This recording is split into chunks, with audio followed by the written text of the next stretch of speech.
Testing 1, 2. Alright, there we go. My eyes! So, hello everyone, and welcome to this live stream / episode thingy. Oh, that's new.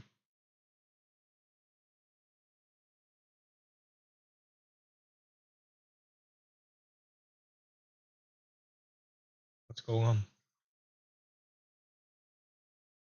So yeah, new settings, new resolution too. So I hope everything goes well.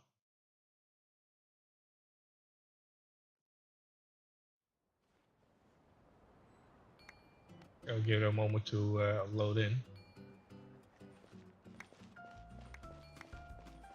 When I move, it's so blurry.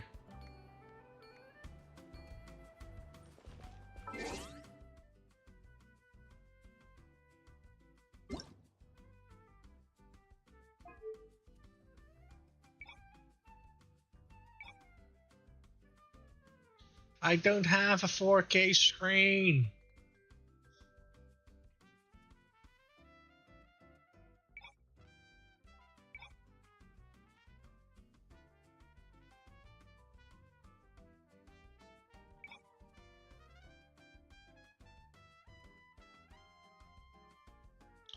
Motion blur, there it is.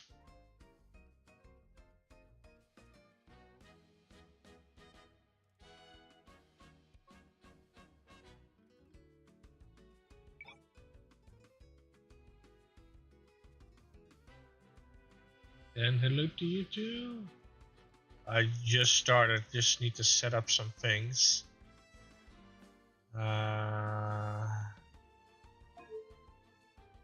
Because of course everything got reset when I reinstalled everything. Paimon coming in! Paimon coming in! Is this level okay? Can you hear Paimon? Paimon coming in! Paimon coming in! Is this level okay? Can you hear Paimon? Paimon coming in! Paimon! That's still the old voice, I think.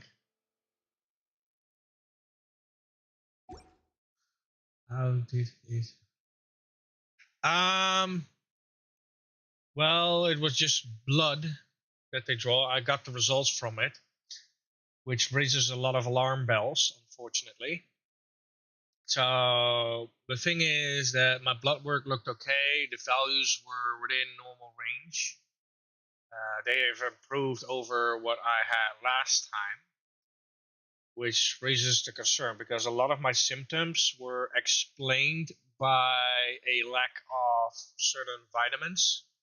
But since that's no longer the case and I'm still having those symptoms and they actually gotten worse, first I thought it was because of that, but since that's not the case, all alarm bells are now going off. So I made a video about it, so if you want you can check that one out. But long story short, yeah, I'll definitely need to make a new appointment with my doctor, or he's gonna call me or whatnot. I'll definitely have a look at it tomorrow. The thing is that my grandma died because of a specific reason or specific symptoms, and till this day they still don't know what it was. Like, they do know it affected the brain in certain ways, and I'm having the exact same symptoms in the exact same timetables, and it's not looking good for me. I'm not saying that I have the same thing, but the symptoms are identical, which is very concerning, because if it is indeed the same thing, I am going to die from it, and there's no cure, as far as I am aware of. So yeah, it is concerning, but more research needs to be done before we can confirm that diagnostic. Like I said, the symptoms are similar and somewhat identical, and again, they still don't know what it was. My grandpa died from cancer, and now that I have a couple of lumps, we need to check that as well. But again, my blood work turned back okay. So yeah, what I assume is that they're gonna take pictures and some MRI from my brain, hopefully my neck, my chest, and yeah, we'll see how that turns out. But that's something that I assume. I'm not confirming that it is indeed that or that it is that what I think it is. Like I cannot say anything about it because I honestly don't know. All I can say is that the symptoms are similar. All alarm bells are going off, and yeah. What am I supposed to do in this situation? So I'm just gonna continue living my life to the best of my abilities as long as I can. I am going to be needing to go to the hospital more often, and apart from that, there's literally nothing else I can do about it. Like if it happens, it happens. If it doesn't, well, yay. But all I can say is that I notice a lot more symptoms showing up. I'm having a lot more issues. Earlier today, I tried to make a video and I just couldn't do it. I was just scatterbrained and I literally could not focus. Um, Even though I'm eating more healthy, like I said, my blood work, I got the results yesterday. It looks good, but yeah, the symptoms are still there. And it's just not looking good. I also got some more meds, like laxatives for my stomach, so I can actually process my food. Normally, when you take laxatives, you go into diarrhea, and in my case, it just helps my stomach process the food instead of creating a blockage in my stomach. So yeah, we have that also going on. Then we got the brain issue. Then we got the stabbing pains in my chest and like conscious drops, so to say. So it's kind of like low blood pressure, but something more severe than that. So yeah, I am an absolute mess right now, and yeah, there's really nothing I can do about it at this point. So it's just have to wait and see. Uh, Around October, I'm probably gonna get. Well, I am certain that I will be operated on my wrists, so I won't be able to use my hands. Now they're not gonna do them both. They're gonna do either one side first and then the other. But the recovery time is about 6 weeks. I've heard. But I still have a appointment with the surgeon that's gonna do the surgery to get more information and see what we can do because I can guarantee you I'm not gonna sit still in that operating chair or table or whatever you want to call it. Like they will literally have to strap me down because not only am I scared to death, I always had like psychological issues if it comes to my wrist. So anything that comes close to my wrist, I immediately go into panic mode. Uh, Even if somebody just tries to grab me on my wrist, I immediately go into panic mode, and I can't even explain it myself. So yeah, it's that's an ongoing process. Currently, I also have like a lot of other stuff on my mind, so that could also be the cause of it. But for now, it's something that, well, if it happens, it happens. There's nothing you can do about it. So might as well enjoy yourself while you can. So that's what I tend to do. But yeah, that's basically it. Wait, do I have? Oh yeah, wait. There's a. Wait, what? Oh yeah, new character, new story. I'm a little bit out of it. Why? Oh, shut! I slightly remember there was like something going on that I could pick a free character.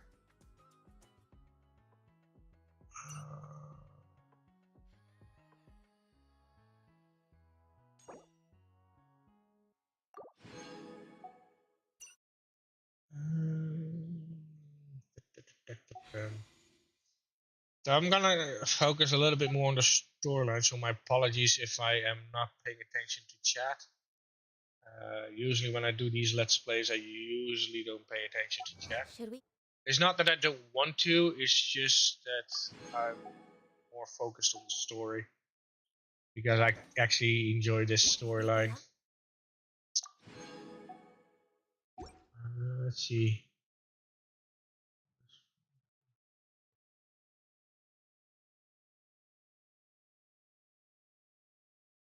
No, it's like my nerves in my wrist are swollen often, which basically cuts off my blood circulations to my hand, which reduces my grip strength and gives a tingling sensation. You know, when you sleep on your hand or stuff like that, you get like a tingling sensation. Or if you sit on the toilet too long, that your legs fall asleep. It's kind of like that.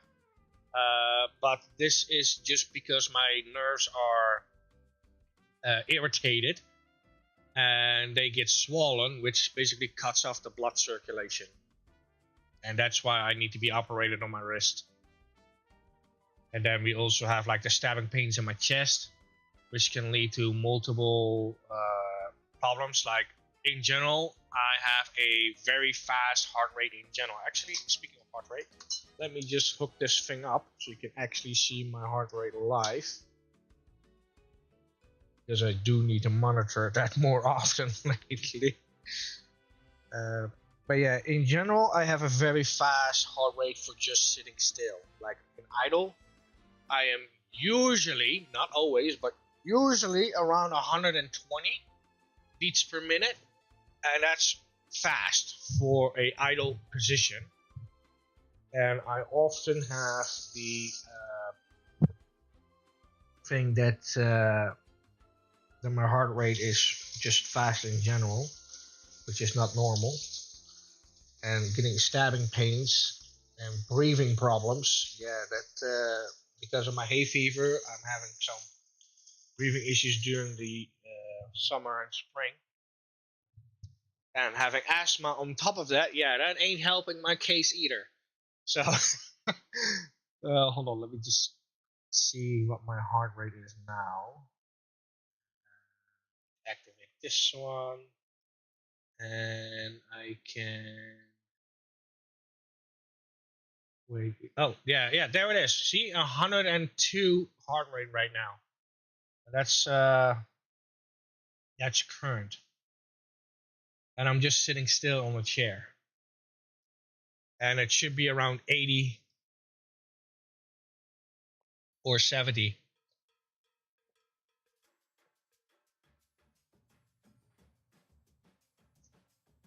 And it usually spikes.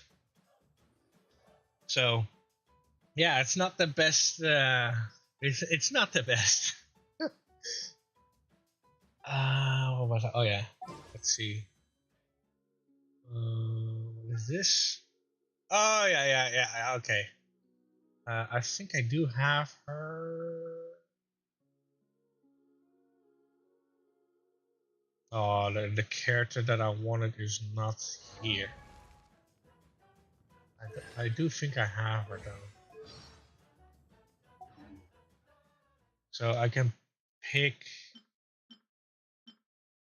I think I got all of them. Hold on, let me check. Characters. Wait, there's another way to see. Yeah, there we go. Wait, who is he again? Can't remember this character. Must be a new one. I cannot remember this one.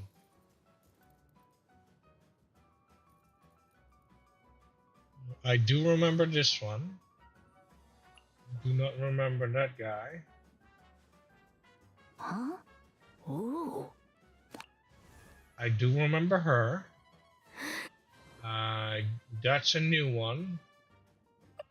This one I do remember. This one I remember.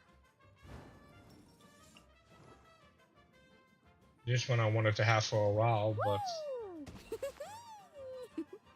Wow. Konali. Siege.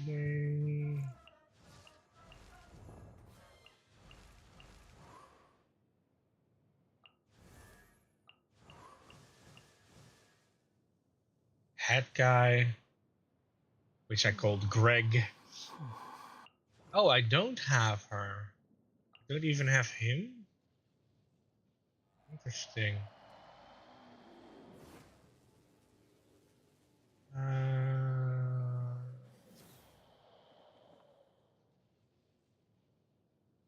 Wait. I really wanted her though. I really like her character.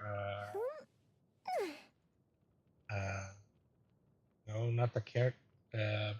Personality. That's the word I was looking for. So it's either this one or that one. Already got her. So I think it's between these two.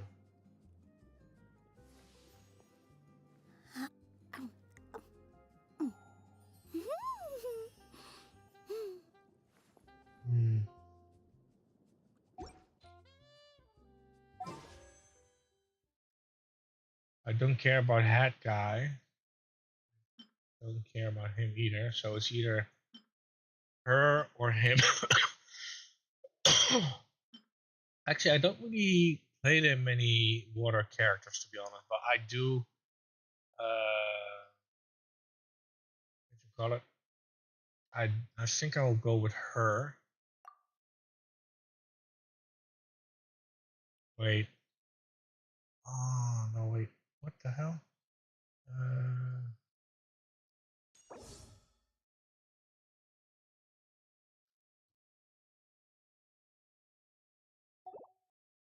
Whatever. I'll figure it out later.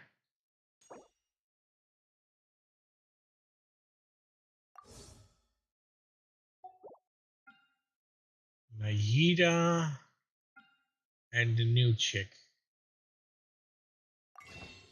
Now that I got more primos, should be able to get more.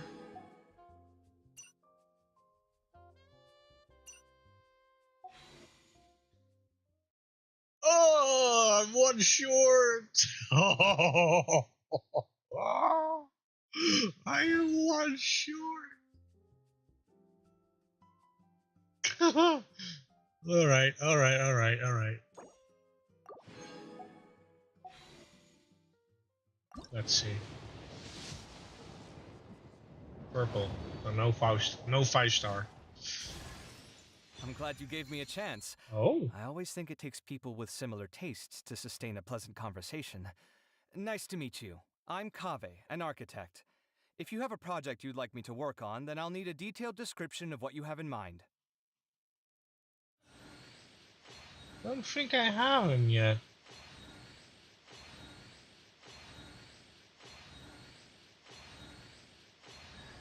Oh, I got him again. Yeah, see, I didn't have him yet, so, and then I got a second one, which gets converted. At least I get one new character out of it.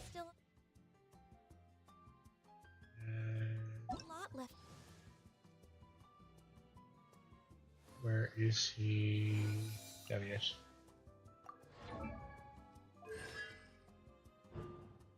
Oh crap, I'm letting you, that's why I can't get him. I need this window.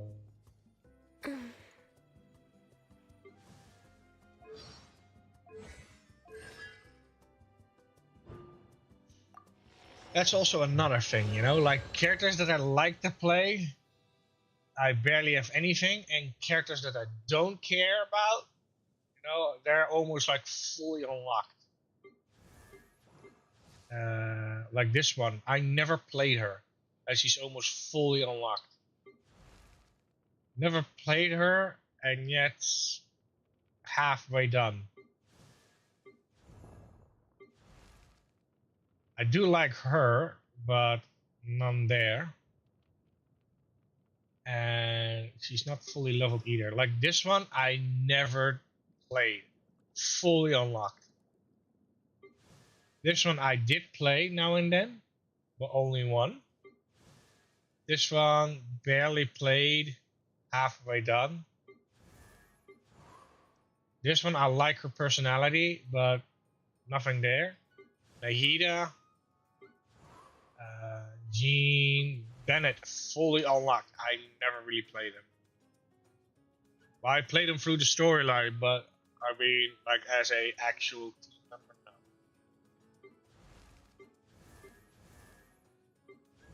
Shalonen.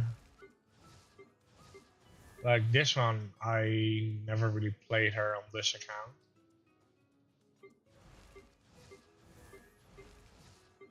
Fully unlocked, never played.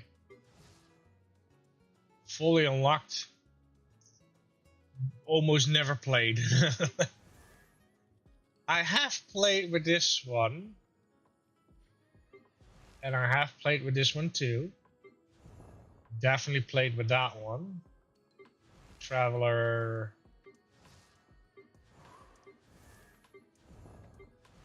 The ones that I love playing the most, like my main team setup, has 0.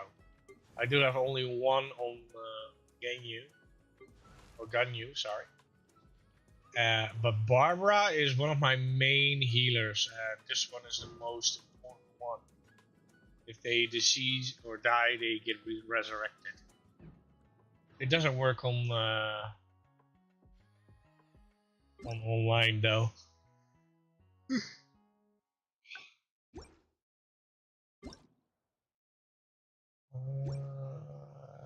Quests. Main quest. Yeah, that's the only one that I really am interested in. Okay. Hello. Oh, it has it already done for me. Interesting. Yeah, with the latest patches and all, like I haven't really been paying attention.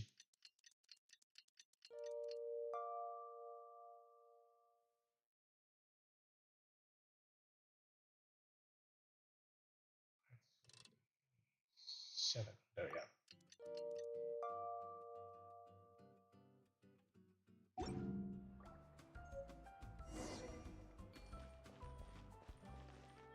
Paimon didn't say anything interesting. Expired.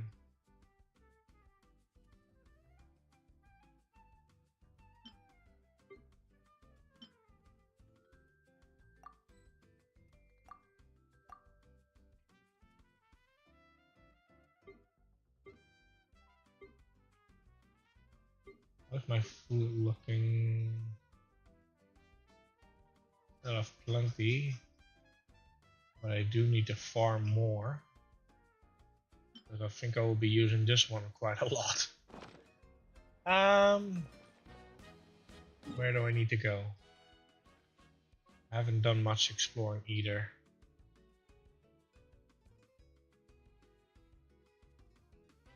That's Netland.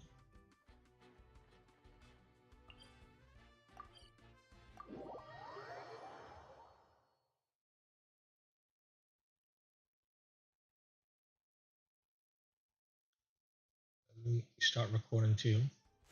Oh. Just in case.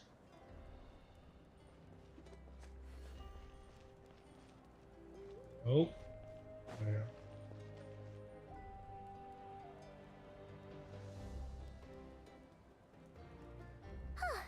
Hey, Aneva.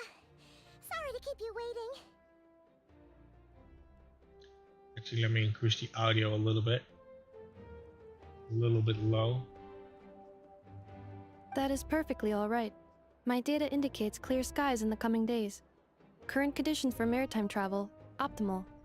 I'll be ready whenever you are. But are we really gonna set off without telling anyone again? Funny you mention it. You'll never guess who Paimon saw on the way over. Hey! You didn't seriously think we'd let you leave without a farewell party, did you?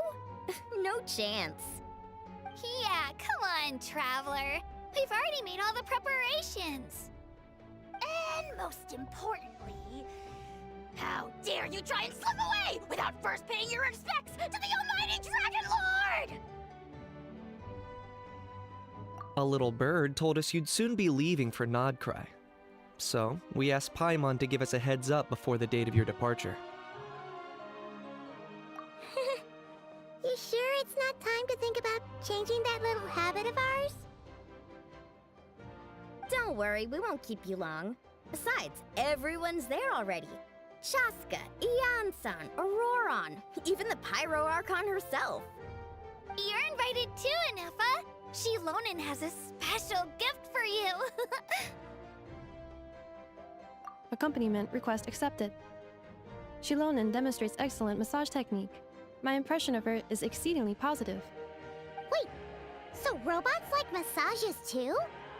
Or is it just that Shilonen really knows how you're wired? Alright, enough with the chit-chat.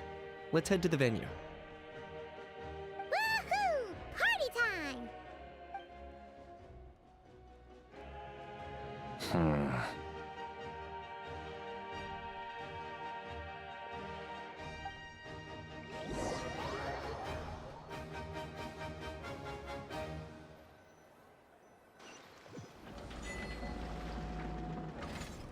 Paimon only thinks about food. Spit it out then. They've set off. Just as my calculations projected. About time I met this variable in person.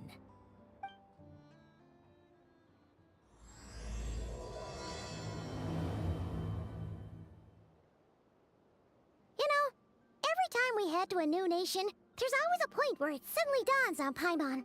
This is it. The next chapter of our adventure has begun. This time, it was the moment she realized she just polished off the very last of her Saurus crackers. Should have stocked up better at the farewell party.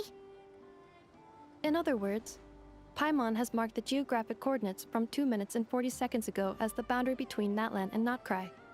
This deviates somewhat from the official coordinates stored in my database. Paimon meant more in terms of how it felt on a psychological level. Anyway, what about you, Traveler? When did it really sink in for you? Huh, that actually kind of makes sense. What about you, Anefa? Come to think of it, maybe we should be asking the other way around. So, when you came over to Natlan, what was the moment you felt like you'd left Nodcry? In that case, probably when my sensors could no longer detect the moon's power. The moon? You mean that one we can all see in the sky? Negative. I was referring to... Here we are. Paimon, Traveler, we have arrived in Notcry. Oh, wow! Okay, that was a small bug there. Paimon, Traveler, welcome to Notcry.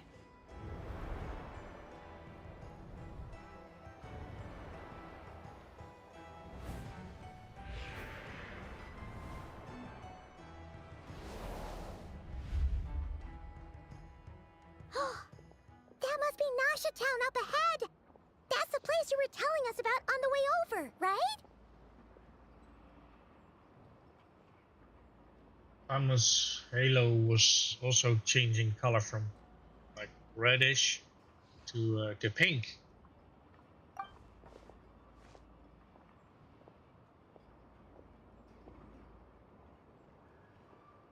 That is correct, Paimon.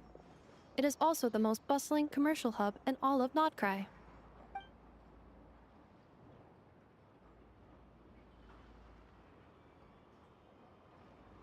Oh, sounds like the perfect place to start trying out all the local specialties. Huh? Is something up, Traveler?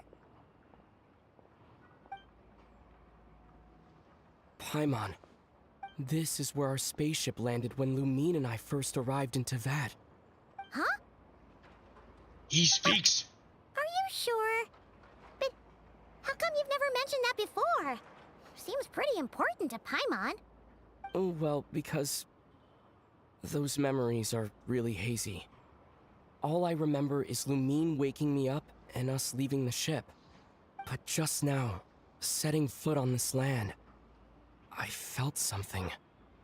The kind of power I sensed in those moments. Are you referring to Kuvaki? What now? The locals refer to it as Kuvaki. It is a unique elemental force found only in Notcry, or rather, a pure, primordial form of elemental energy. The traveler actually speaking dialogue? What? That is correct. Another similar concept I have found in my database is the primordial sea. Legend has it that long, long ago, the moon that shines in the sky above us once rose from the land of Notcry. Modern geological surveys and meteorite studies conducted in the region have since supported this claim. So, when you mentioned being able to detect the moon's power earlier, you were referring to Kuvaki?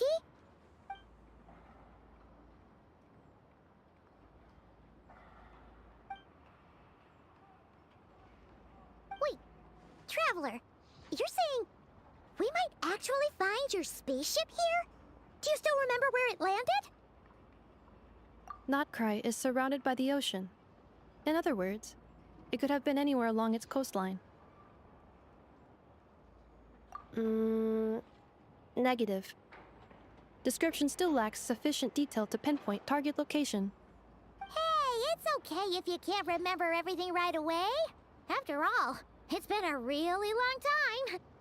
Let's just do what we've always done, and keep searching as we explore. Besides, what have you got to fear with your sidekick Paimon still here? I'd be more than happy to help you out as well. Our pleasure. Anyway, just knowing that your spaceship's here in Notcry surely counts as a big step forward, huh? Like we've crossed another boundary? Paimon couldn't have put it better herself. You sure are a quick learner, Inefa.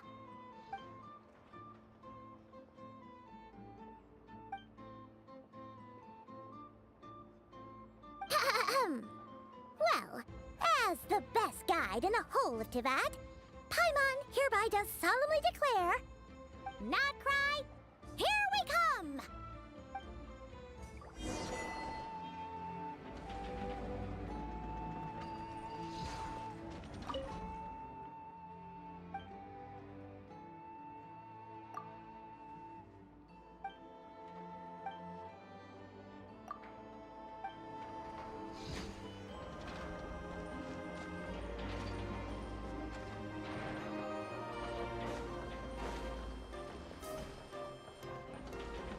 Alrighty then, let's loot whatever we can. As you know, I like exploring, so I may get a little bit distracted.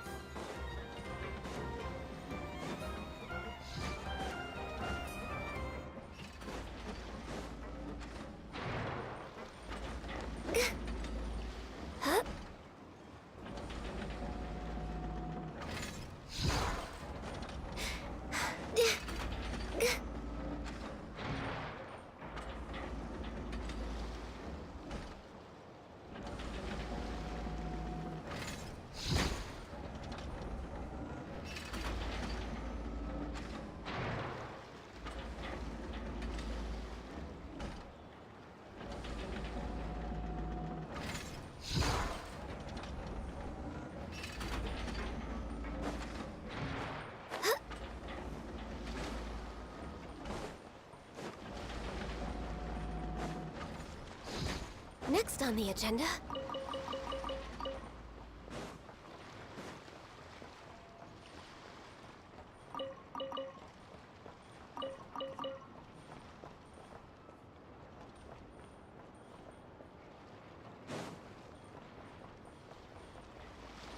The Conch Gang?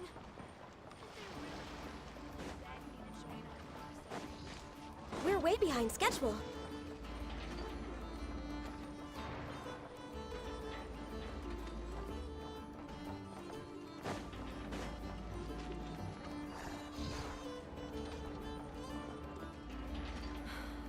Let me guess. You suspected sabotage? Conspiracy? Gotta be quicker, or I'll start falling behind.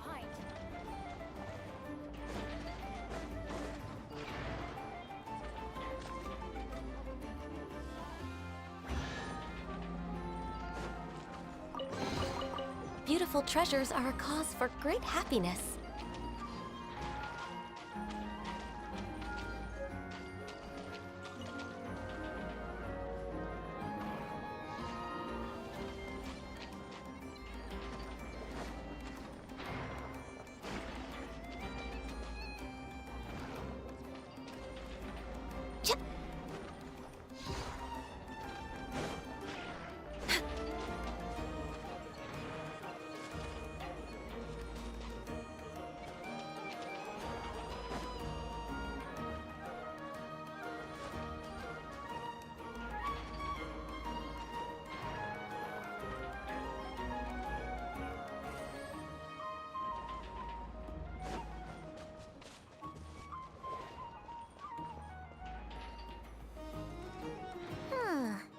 It just occurred to Paimon, if we were looking to put out a missing spaceship commission, or to learn more about Notcry, wouldn't it make sense to drop by the Adventurers Guild?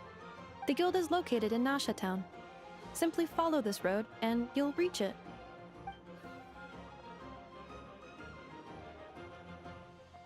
Huh? What in Teyvat is that? Looks kinda like a Sealy, floating around in the air like that. That is a kuhenki, a species unique to the land of Notcry. A Kuhenki? Does she have something to do with the moon, too? Indeed it does. According to the Frost Moon Scions, the indigenous inhabitants of this land, the kuhenki, are said to be familiars of the moon goddess, leading those who walk in the moonlight's glow to things of great importance. The moon goddess? Don't all people here worship the Tsaritsa? Although Notcry lies on Snezhnaya's border regions, the people here have held their own unique beliefs since time immemorial. As I mentioned, everything in this land shares a deep connection with the moon and the sky above. The beliefs of the Frostmoon Scions seem to date back to the civilization of the angels.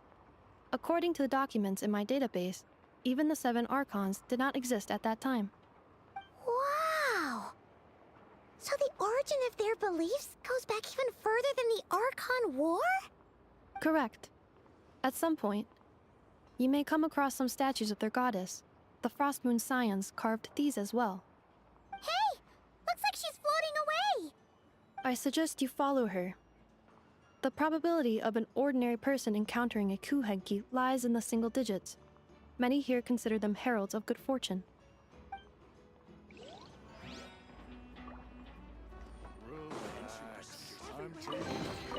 There's nothing wrong with reaping a reward every now and then.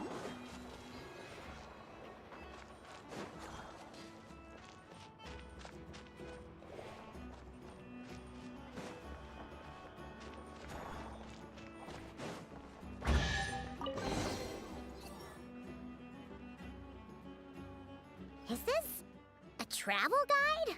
Huh. It actually led us to something useful.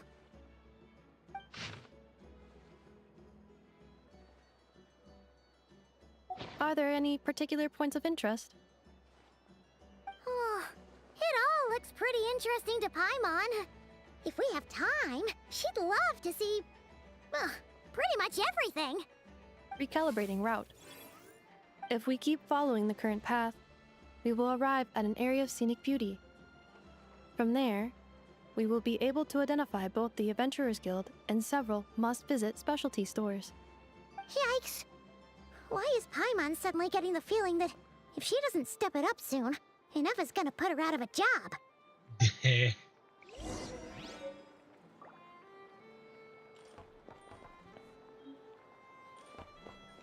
What is that thing? Wait, what?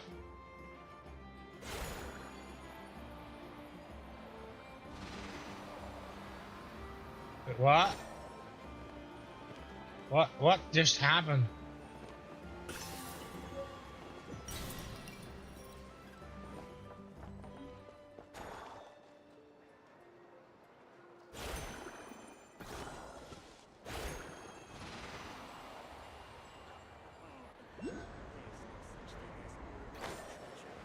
Only treasure that's waiting to be discovered.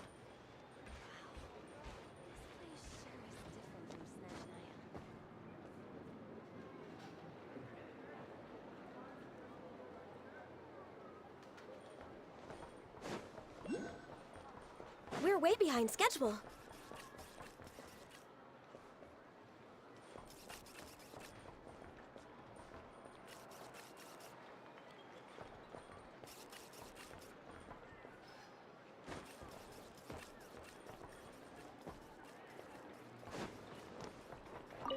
Healthy body, healthy mind.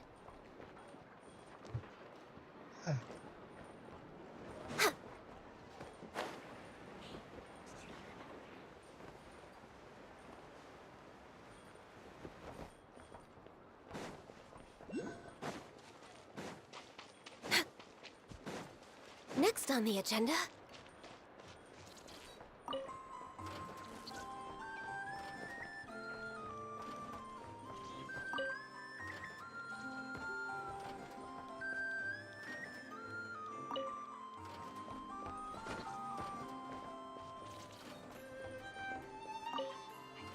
Nothing here is particularly rare, Yvonne. Take your pick.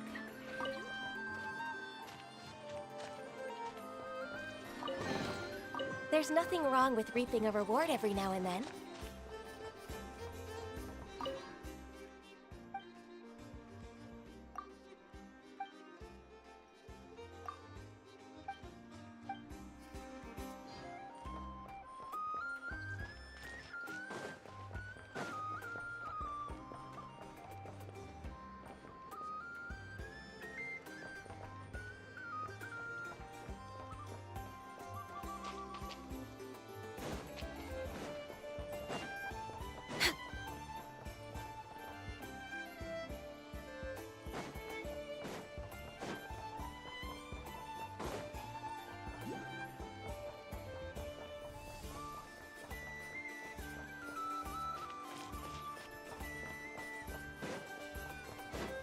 Next on the agenda.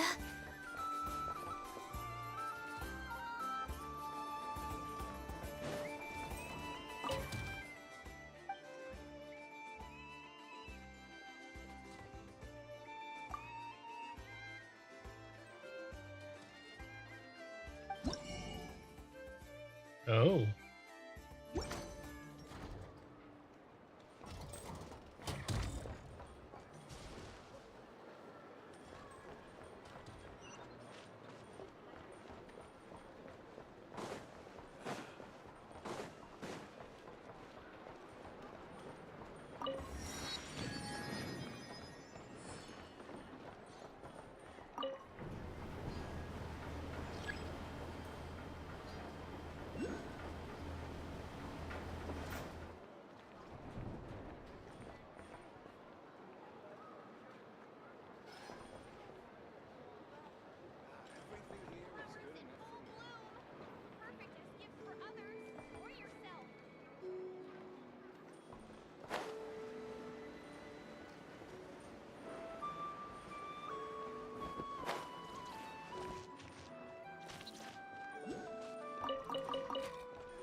We're way behind schedule.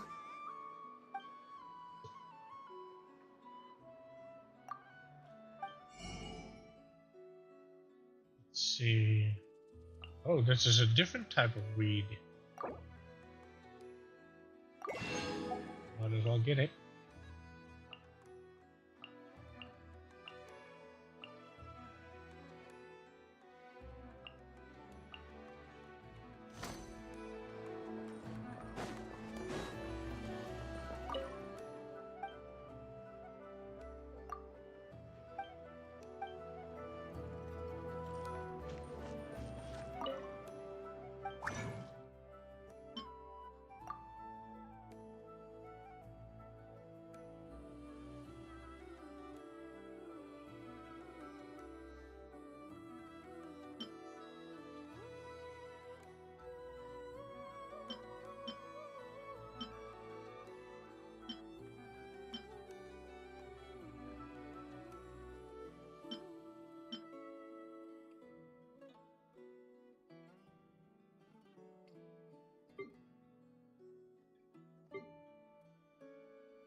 We're way behind schedule.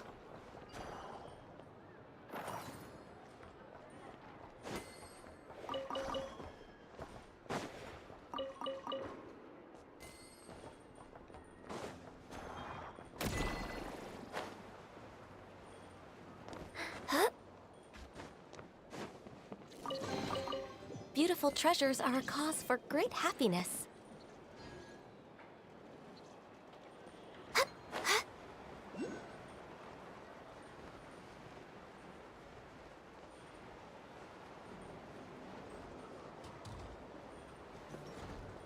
Oh.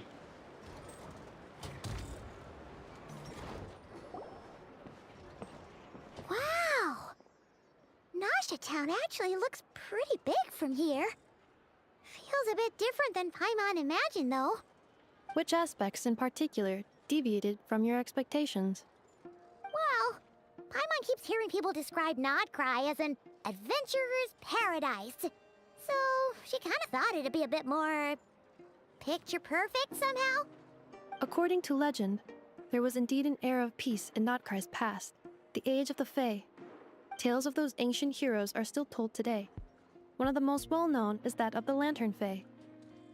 This individual performed many good deeds for Notcry. The present-day Lightkeeper's nightly lantern patrols are, in part, a tribute to their memory. But then, one day, What happened? there came a devastating abyssal calamity that swept across Notcry, and for a time it was left desolate. Heartbroken by what had become of the land they had so cherished, that Fae extinguished their light, just as the abyss had extinguished all hope. Nowadays, the paradise people speak of is more of an aspiration, or an irony, perhaps. An irony? Today, no official authority governs Notcry. In theory, at least, it is somewhere a person can do whatever they wish, and become whoever they want to be. The Adventurers Guild is just over there, in Nasha Town's Central Plaza, and the flagship tavern is over that way. Hey, what's that building over there? You know, the biggest, tallest one. That is Aino's Boom and Blast Kuvaki energy cannon. It gets activated when the wild hunt threat level outside Nasha Town reaches a certain threshold.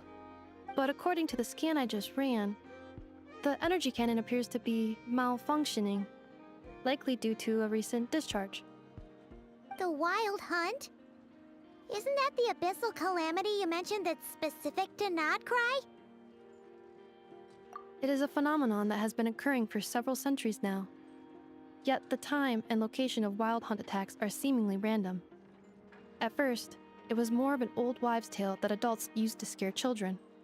If you don't start behaving, kid, some night, the wild hunt's gonna come for you. Listen, do you hear that? That weeping in the fog? Those are the cries of a young woman being dragged away. You're saying people actually hear things like that? I have not witnessed enough wild hunt attacks to give a statistically sound answer. But the oldest legends say that all people saw was the ghostly shadow of a woman in the mist. It wasn't until later that it became a full-blown calamity. Abyssal monsters and all. Huh. When you put it like that, Paimon's really gotta hand it to Aino. Not only did she repair you, but she's even built a giant cannon to keep the wild hunt at bay. Absolutely. Aino is very impressive indeed. Anyway, according to my schedule, it is time I took you over to the flagship. Oh, sure. After all, we shouldn't keep Barca waiting. Well, Paimon's not sure if he'll actually show up at the bar this early. You're right about that.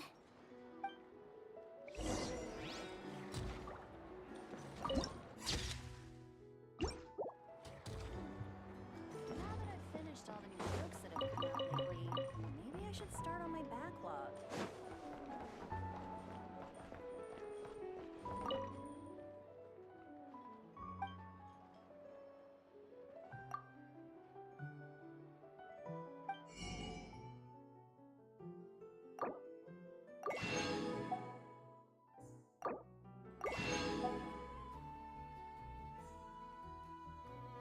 Where can I...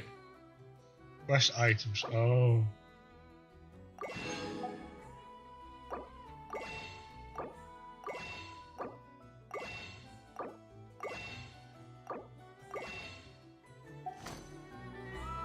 Better have them on hand.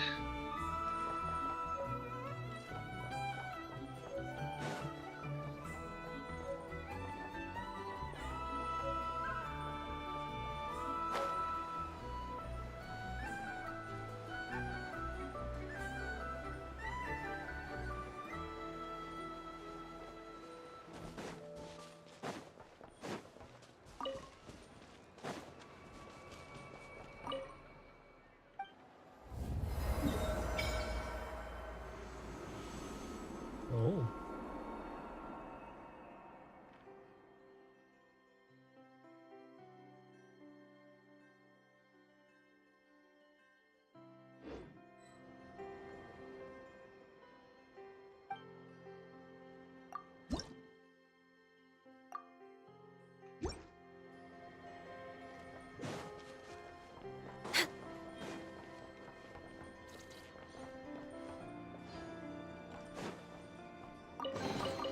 There's nothing wrong with reaping a reward every now and then. We're way behind schedule.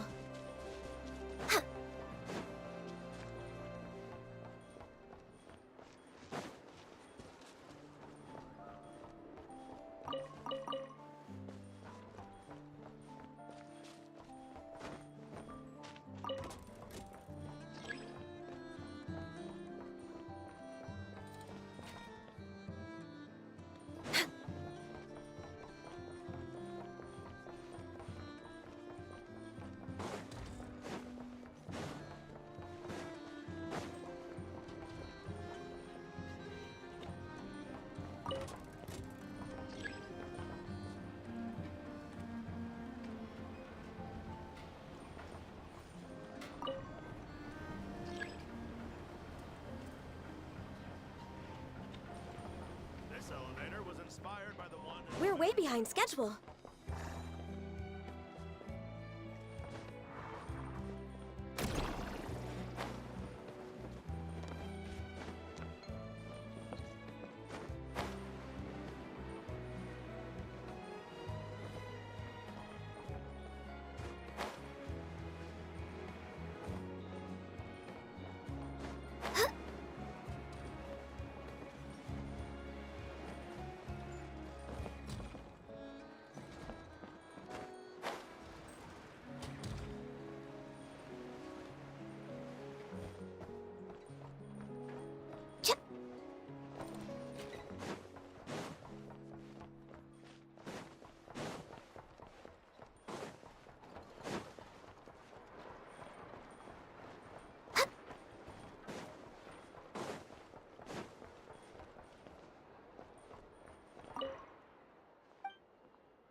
Right. Why is none of it come?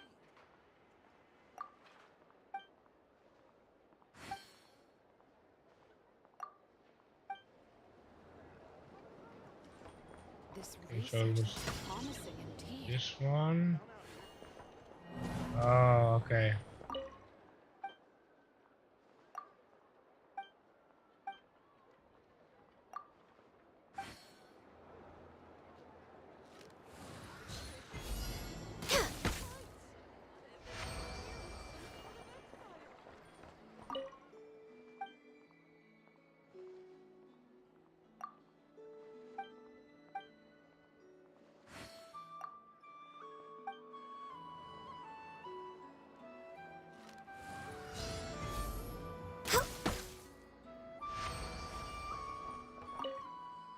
God, you were so easy for this one.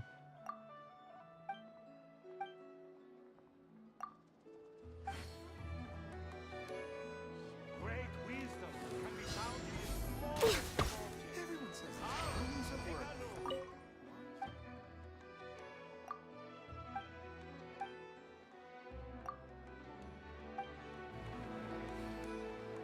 This research looks It promising. might be a little bit more challenging. Next on the agenda. Oh, crap.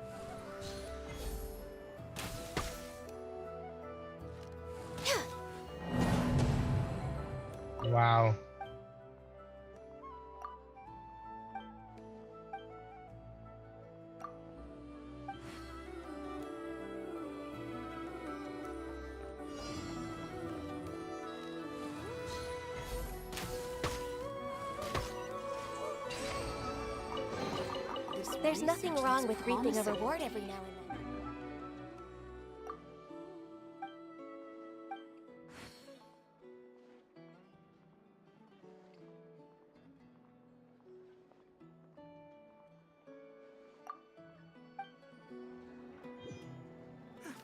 Great wisdom comes out in a flawless. Why is none of it coming? Take a look.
Guess it never hurts to try a bit harder. Dog fry hot dogs! Fresh out of the oven! Come and try them! Nothing warms the soul like piping hot food.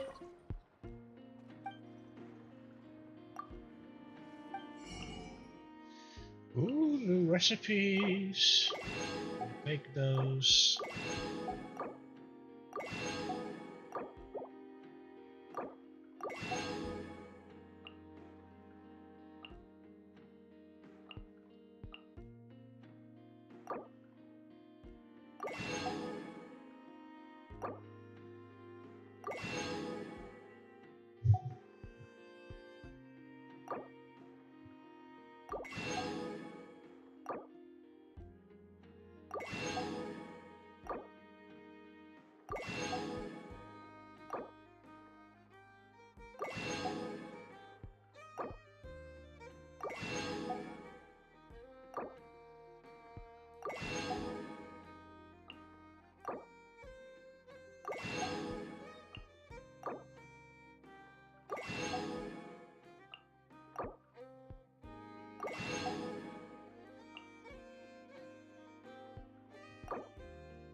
There you go.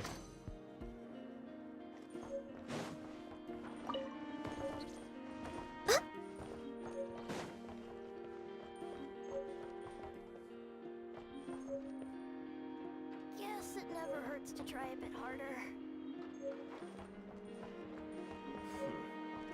Trust me, when it comes to local delicacies, Nothing warms the soul like. We're way behind schedule.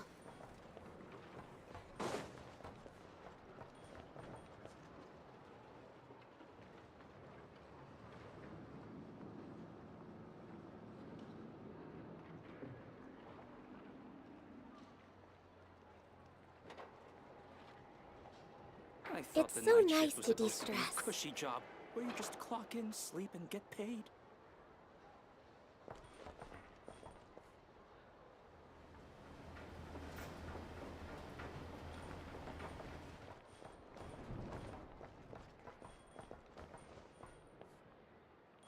Wait. What the hell? Let me out! Oh no. I am legitimately stuck. Isn't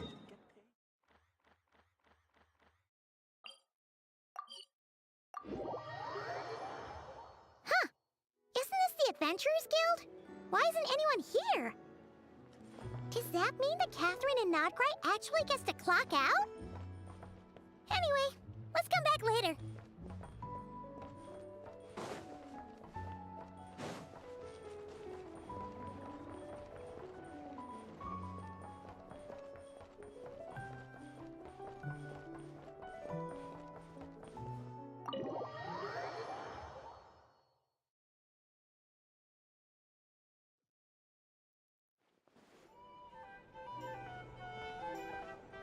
Here we are, the flagship. Varka told us to meet him here in his letter, right? Let's see. Varka? Varka! No matches, I identified. Huh. So he isn't here after all. Oh, guess we never did actually say we'd be arriving today. Hey, why don't we go ask the owner? If what they say is true, Varka's drinking prowess must have left quite the impression.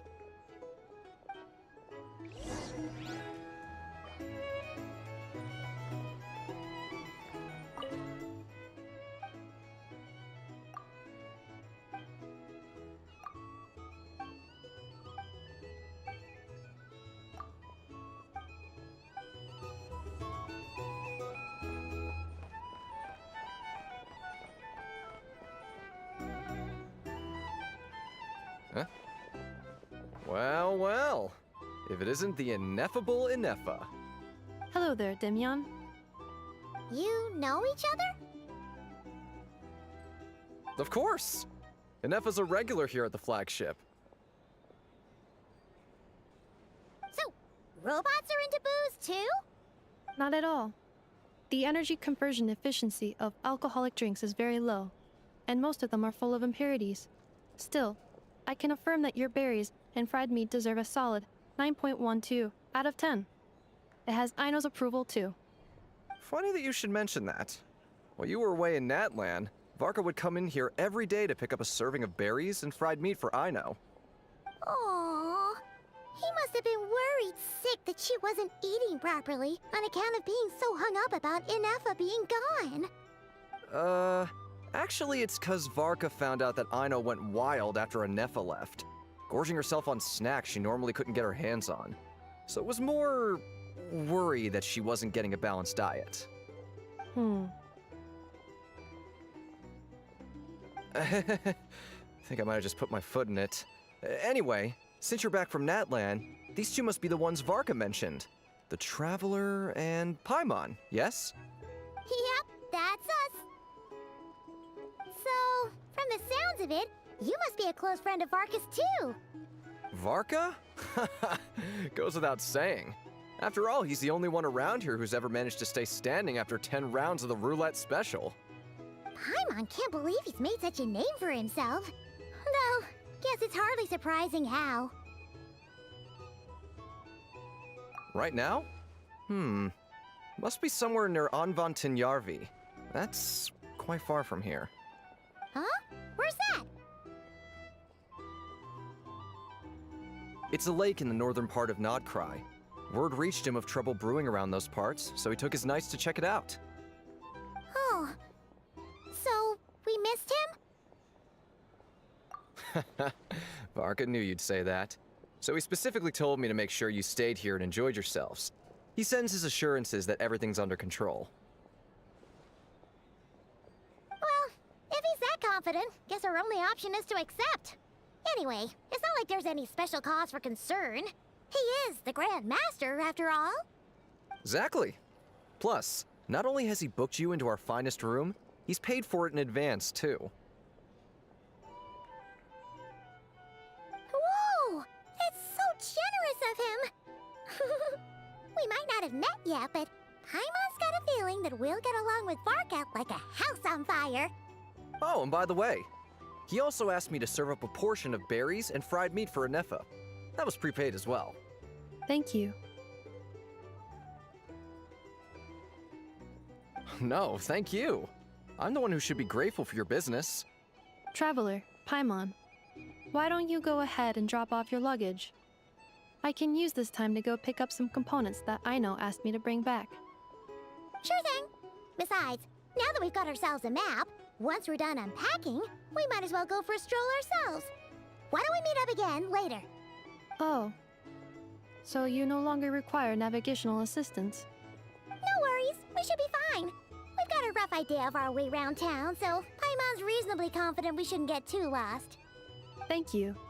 This translates into an approximate time saving of 30%, meaning I will be able to see Aino about 45 minutes earlier than previously projected. Oh, right. You must miss her a lot, too. In that case, we better get a move on.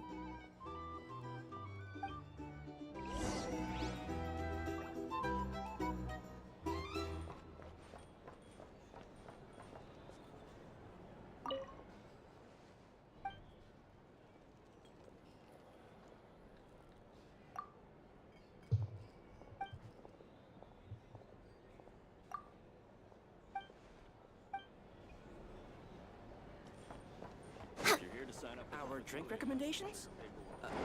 For starters.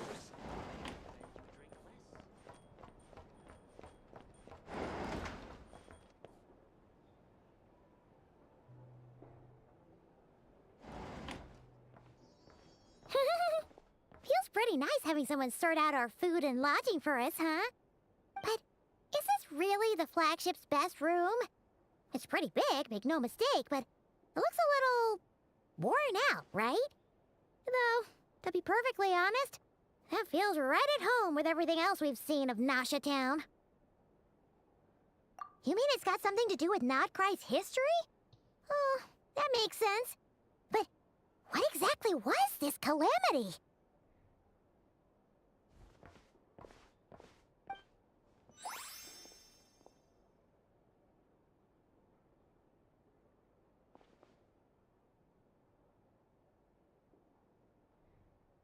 Oh, should we try the berries and fried meat too? Paimon's getting hungrier and hungrier every time someone mentions it.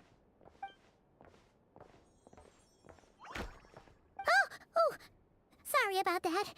Paimon wasn't watching where she was going. Please, there's no need to apologize. If anything, I'm the one who should be sorry. Clearly, I shouldn't have gotten lost in my thoughts in the middle of a hallway. Wait a sec. Are you staying in the room next to ours? Ah, quite the perceptive one, I see. First things first, allow me to introduce myself. My name is Kirill Chudamirovich Flintz, but please, just call me Flintz.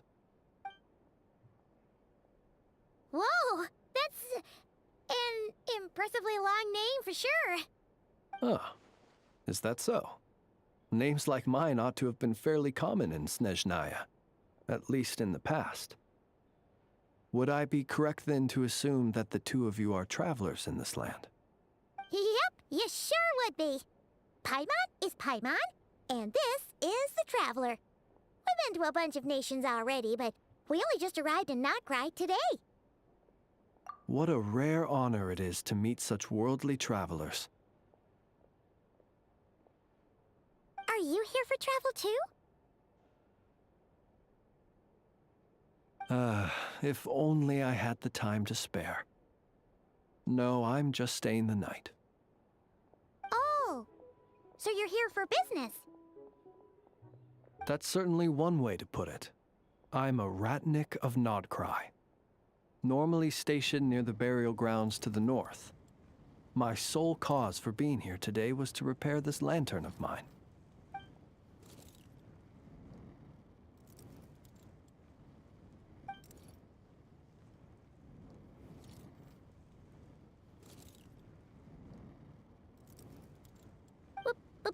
Burial grounds? Your surprise is entirely understandable. Most people cannot even begin to fathom the idea of a life surrounded by tombstones and decay. But if you've heard of the calamitous abomination that is the Wild Hunt, you'll know that in their wake they bring a host of souls tainted by abyssal filth. That then is why we are stationed by the burial grounds, to hold the line where it is most vulnerable. Oh, so it's all about fighting against the abyss. Oh, sounds like a tough job. I thank you for your concern. But in truth, I've long since grown used to it. In fact, I like to think it rather suits me. If anything, I'd say I prefer the peace and quiet of a graveyard to the hustle and bustle of urban life. Paimon sort of gets it now. But even so, she is still pretty sure she could never get used to living in a graveyard herself. For one thing, she'd be too scared to fall asleep at night. Oh, I assure you, there's no need to worry on that account. The kind of ghosts you find in cemeteries aren't too big on talking. But even when they do, they're usually far more discreet than the living. Well, would you look at that? Who'd have thought we'd end up chatting this long? Must have a lot in common, huh? Forgive me, but I must excuse myself, for the time of my appointment draws near.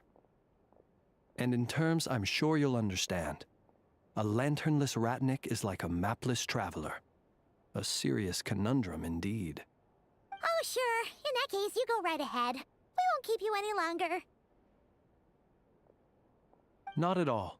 Should the opportunity present itself, I'd gladly continue our conversation another time. You're always welcome to come visit my grave. I mean, the grave I stand watch over. Your visit would bring much-needed light to that place of final rest. Right. Well, if we get the chance. Then allow me to wish you a traditional ratnik's farewell. See you by the graveside. Ugh. Jeez. What a weirdo. Not to badmouth him at all. In fact, he seemed pretty cultured, but at the same time, kinda spooky? Must be all that time he spent around graveyards. His lantern? No, not really. You mean, 'cause it was broken? Huh. Guess you've always had a nose for stuff like this. If you're worried, you can always ask him the next time we cross paths. Hey, don't you start spouting all that weird stuff too.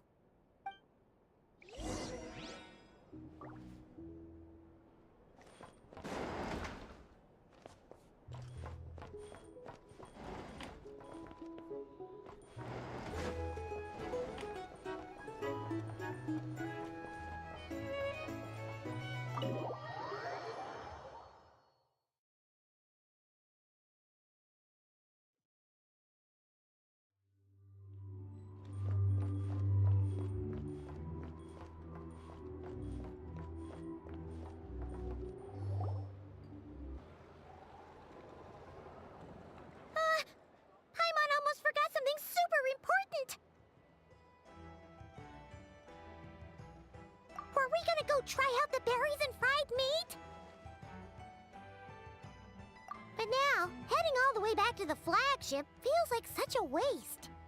Please, accept today's boon. Come night or day, may the blessings of the moon goddess shine down upon you. Huh? What's going on over there? Wait, free food? Wow, the people here are so nice! Quick, let's grab some too. Paimon's super curious what their food tastes like. Moonlight illuminates the path before you, travelers from afar. Huh? How'd you know we were travelers? Just now were a song the birds in the sky, singing of your wanderings. You are no ordinary guests, it seems. The birds and the... what now? Forgive me. I should not have laid the words of others out as a welcome mat for our very first meeting. You, too, must be wondering who I am. I am Lauma, moon chanter of the Frost Moon Scions. Please, as do our followers and other passers-by, accept today's boon. Happy to oblige. Paimon's name is Paimon, and this here is the traveler. Thanks so much for sharing your yummy food with us. We'll take one each. Think nothing of it. These fruits were the finest we found, delicacies gathered in the wake of the morning dew. It is my hope that partaking of them may lift your spirits to heights anew. The finest you found? Wow! That sure is kind of you, but wouldn't you want to keep those for yourselves? The first fruit of the harvest must be placed upon the moonlight altar, not as an offering to the gods, but as a spark for lost hunters. For it is the blade of the starving that darkness most easily corrupts. As perhaps you have already heard, we Frost Moon Scions revere and worship the moon goddess.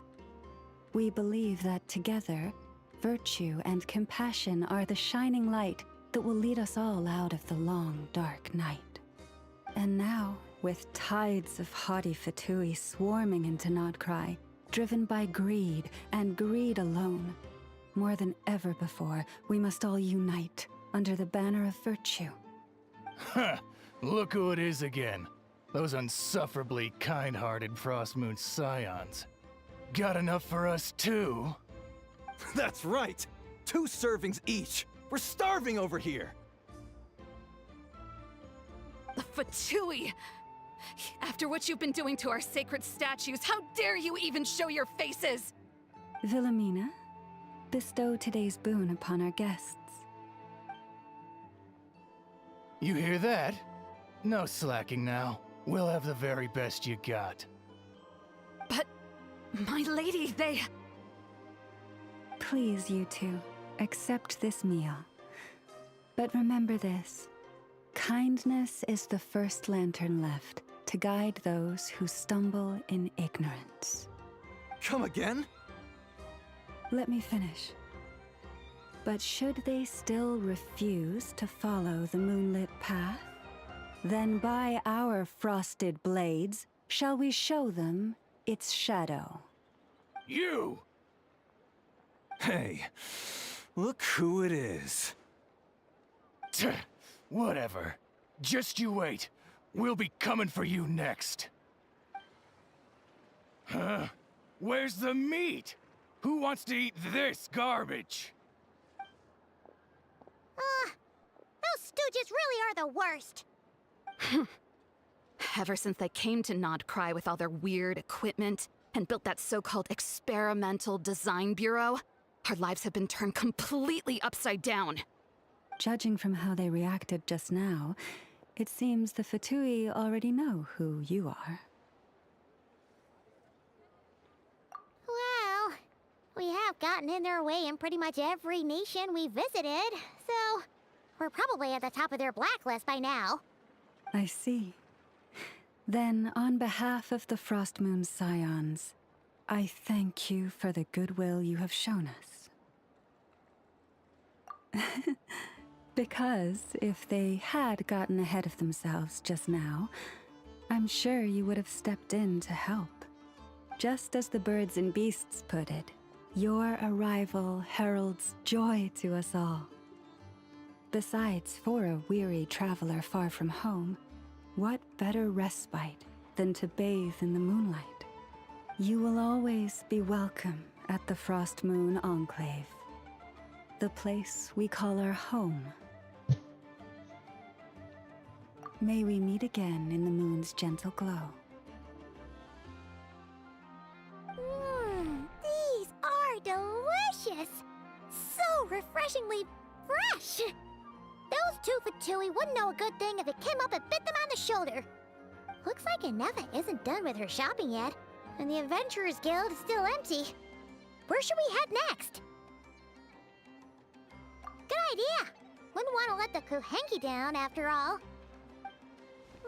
Let's see... Okay, Paimon's got our route all figured out. So, all that's left to say is... don't fall behind! This is Nuts and Nuts. It's mostly a fruit shop, but there's a crafting bench too. This is the Speranza, one of the travel guide's recommended restaurants. All the waiters here are kids. This is is a Vesnitsi Prolegia greenhouse. Apparently, their flowers are all made of metal, so they'll never wilt away. And this is the Rossum Workshop. If you ever need a weapon made, this is the place to go. And over here, they've got a super tall observation deck. Whoa! Take a look at that! You can see really far out into the distance. That way's north, and that looks like something built by the Fatui? And then over there to the west, that must be the place Lauma mentioned, where the Frost Moon Scions live. So, what'd you think? Even if Enefa kinda stole her limelight earlier, this just goes to prove that Paimon's own tour guiding skills aren't too shabby either, right? Hey, come on! Would it kill you to compliment Paimon? Huh? Look! There must be someone at the Adventurers Guild now! There's already a line forming outside! Looks like we'll finally be able to ask about your spaceship! Oh, or was there anywhere else you wanted to stop by first?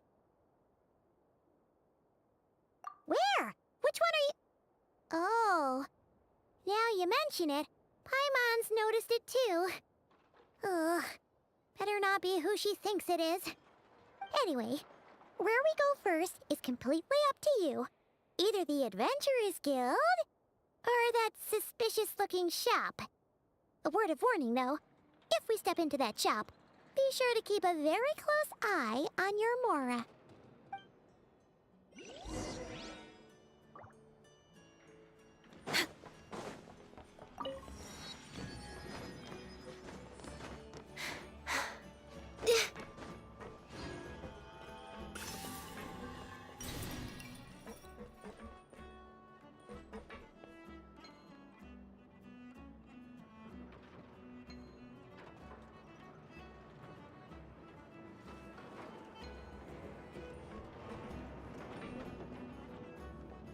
Which shop is he talking about?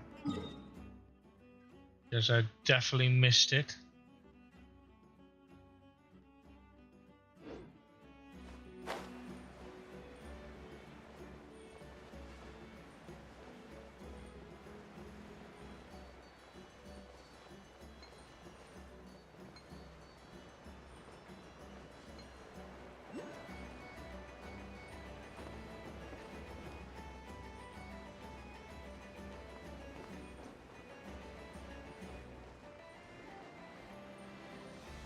Ah.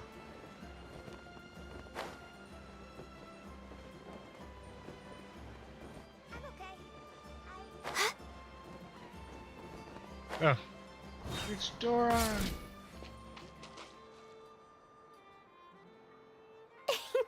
Please, here you go. And if you ever need anything else, don't forget to make the great Lord Sangama Bay your first port of call. Oh dear. So it is the real deal. Of course it's the real deal. Everything you'll find here is 110% real, meaning every one of my deals is as real as a deal can... Wait a minute. Well, if it isn't my two most valued clients. And with no small thanks to your munificent patronage. Come. How could you just sneak into Not Cry like this without telling your dear Lord Sangama Bay? If I'd known earlier, I would have made an absolute pulled out all the stops to ensure that your boat ride over was as comfortable as humanly possible. Thank the Archons we didn't tell you. Oh, come now. You know as well as anyone how impeccably and conscientiously above board I am when it comes to doing business. Well, regardless of whether that's true or not, the main issue here is that we had no idea you had a branch in Notcry. A clever merchant always has a backup plan, or two, or three up their sleeves. As the saying goes, a rabbit with many burrows fears not the hunter's arrows. A merchant with stores galore hears no debtors at the door. Since you're both here in Nodcry, would you care for some of my finest local souvenirs? Whatever you're looking for, I have it. Or if it's Sumeru you're missing, I've got that covered too. We literally just arrived. Do we look like we're on the hunt for tourist trinkets to take back for our friends? My, your high-minded tastes never cease to impress. In that case, I know just the thing. You must be on the hunt for something like this? What's that? Your hat? Information, of course. Information about Nodcry. Locked securely in the otherwise impenetrable vaults of the Lord Sangamabe's brilliant mind.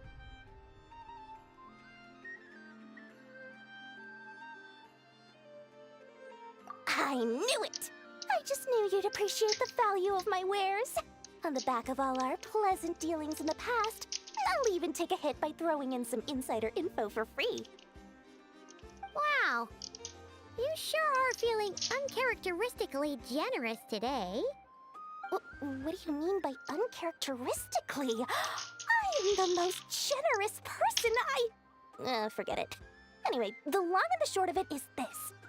The moment I set up shop in Nodcry, it struck me how many different factions there were, all competing against each other for power and influence. Well, as they say, there's no time for business like a crisis. Things got even more turbulent after the Fatui pulled down 2 ancient moon's remnants. People began to catch a whiff of the coming chaos. And the more troubled the waters, the greater the potential profit. Not at all sorry to interrupt, but we're not here for Mora. Oh, really? But surely it was the tales of an adventurer's paradise that brought you here. The chance to take your very own slice of all the latest and greatest business opportunities? In that case, what would you like to know about? The Frost Moon Scions? You mean the people who believe in the moon goddess? They're not a bad bunch. It's just, well, they have such simple tastes. No luxuries, no indulgences, no nothing. Trying to earn a little more from that lot is like trying to squeeze blood from a stone. Still, things between them and the Fatui have gotten pretty tense. It's only a matter of time before the powder keg goes boom. And when that happens, that's when business will start to boom too. Oh, Dora. Everyone knows they're here for the Ancient Moon's remnants, but no one's sure why they pulled them down in Nodcry of all places. Anyway, they've been acting mysterious enough, but if you ask me, that Kuvaki Experimental Design Bureau of theirs up north hides secrets wilder still.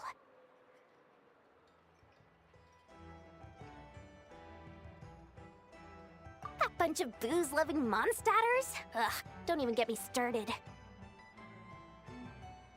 As fellow Outlanders, I thought they'd be easy pickings, but somehow, every single one of our business negotiations wound up at the flagship. I've done plenty of deals with heavy drinkers before, but those guys? I never once made it to the contract signing before blacking out. I'm getting flashbacks of the hangovers just thinking about it. What now? A spaceship? Nope, never heard of anything like that. Don't you two get involved in any big business here without so much as a heads up, you hear me? At the very least, consider letting me in as a key investor.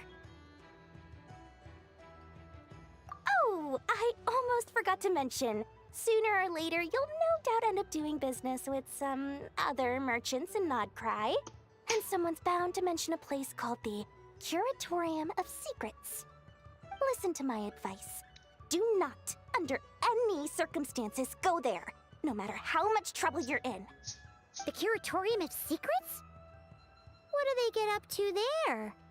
Just a place that handles all kinds of disputes. But the owner will charge you an absolute fortune, and she has a temper to match. Nothing like your friendly neighborhood Lord Sangamabe. You're not just saying that to stop your competition from undercutting you, right? When did that little pipsqueak get so sharp? And after I gave them all that info for free just to win them over. What do you mean? Of course not. I'm only thinking about your wallets. I mean, on behalf of your wallets. You're really not convincing anyone, you know. All right. Business is a cutthroat business. I won't argue with that. But I'm not lying about that boss lady. Not only did she make it into my top 3 people not to mess with in Nodcry, she's also in my top 3 people most eager to trade in favors. Seriously? It feels like you're just bad-mouthing your rival now. Fine. If you don't believe me, go see for yourselves. We might both be from Sumeru, but compared to hers, my conscience is so large, why, it could fill 3 whole palaces of Alcazar's array. But when you realize what I'm saying is true, don't say that good old Lord Sangama Bay didn't warn you. Anyway, don't be a stranger now. We might be a Nodcry, but don't forget, Dory's doors are always open for you.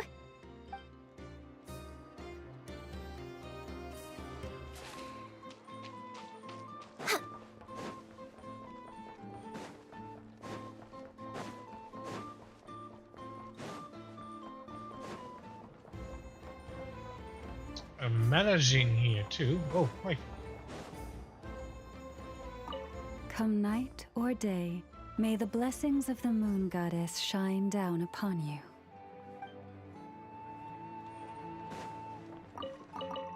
Next on the agenda.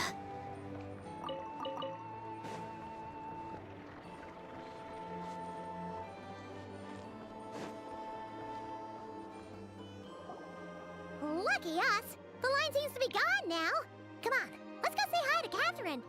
Hey, Catherine, we meet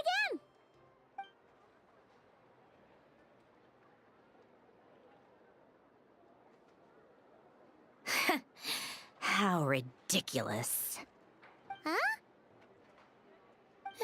They often say that mortals, shackled by their own flesh and blood, may fail to perceive the truth of this world, even when it is right beneath their very noses. Yet I had not expected to have the pleasure to witness such heights of absurdity firsthand. But Paimon must have gotten the wrong person. At second glance, you do seem a bit younger than Catherine, and you certainly sound a lot less friendly. A creator might forgive ignorance, but being mistaken for one of my own creations is beyond all pardon. Look very closely, for standing before you is none other than Marionette, 7th of the Fatui Harbingers. A Harbinger?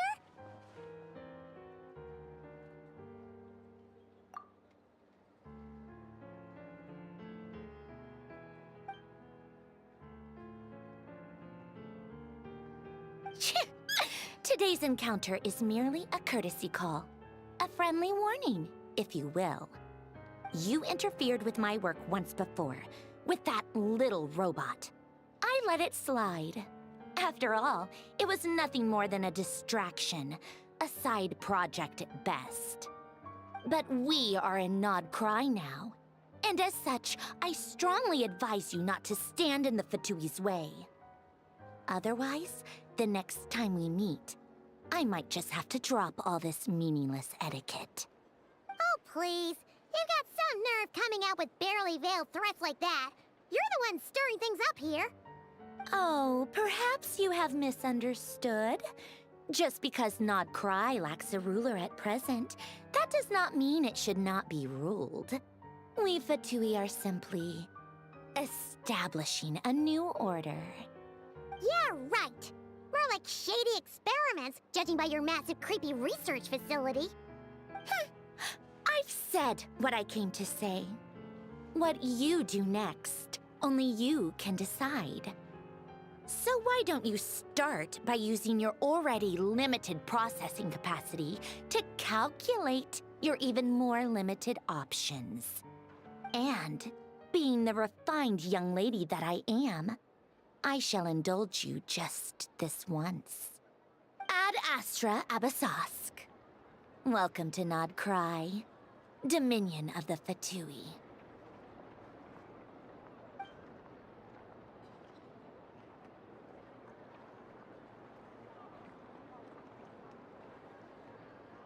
Ugh! Paimon's so mad right now!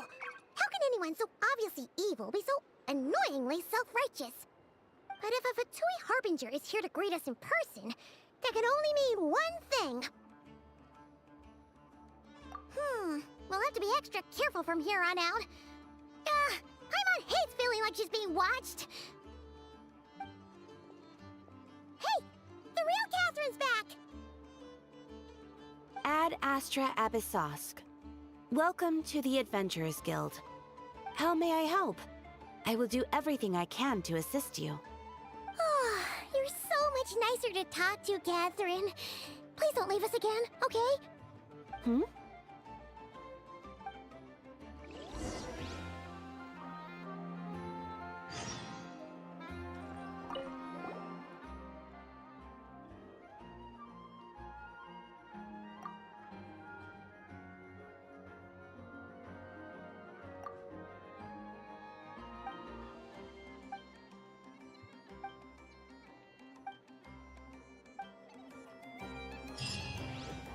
Ad Astra Abyssosk.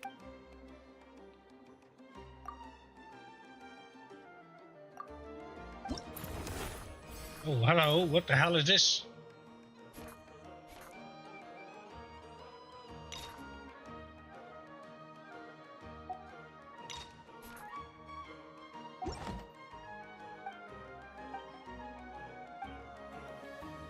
Ad Astra Ab...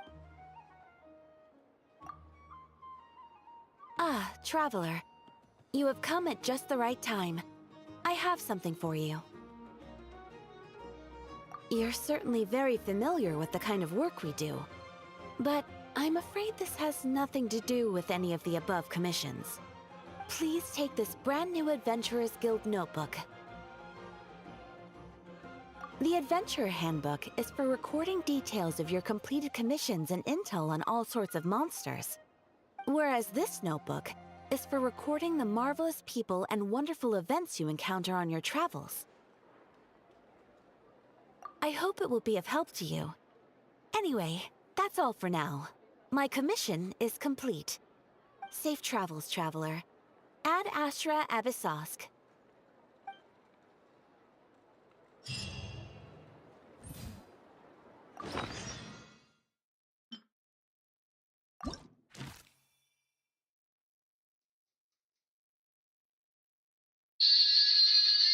Oh, one moment, phone call.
Battery 40%. Okay, my apologies. I received a phone call from from the government's office. So yeah, I kind of had to take that call. So let's go back.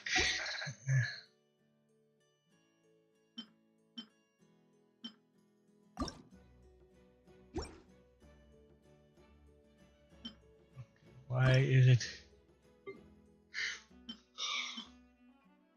extract?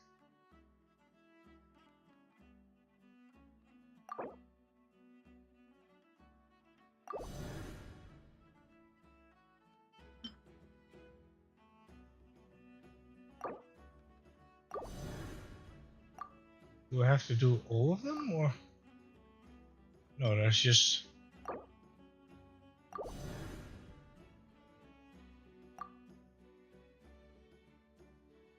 What the hell?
All right.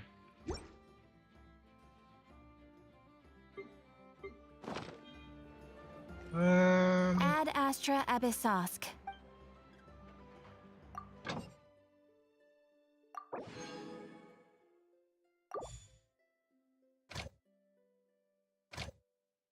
Oh, we got new.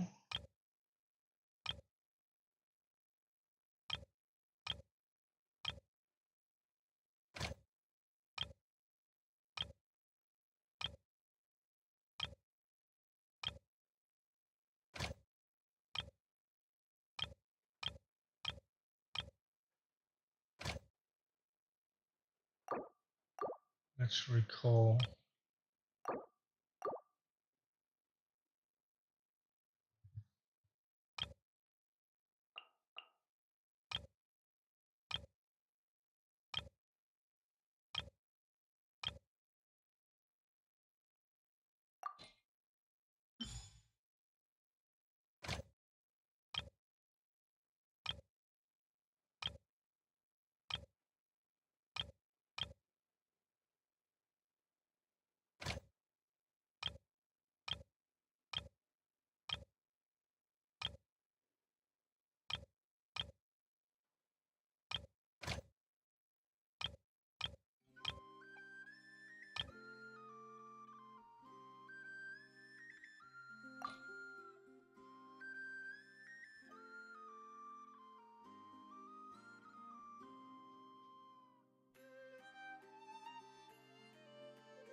This land holds nothing but promise for adventurers. I better get me some alpacas.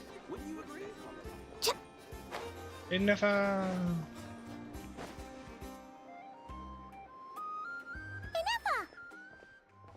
Hello.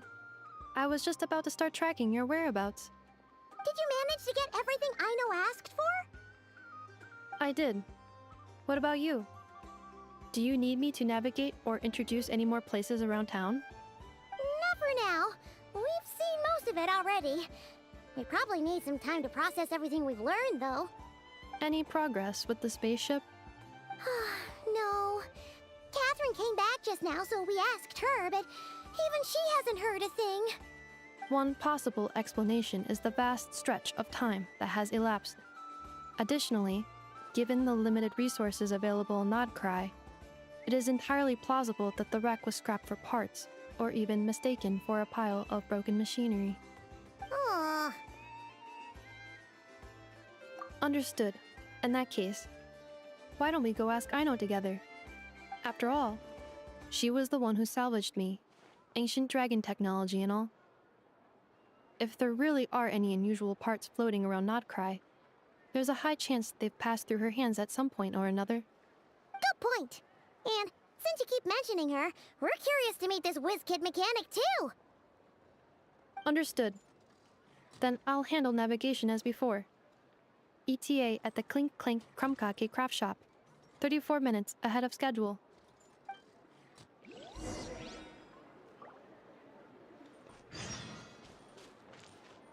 We're way behind schedule.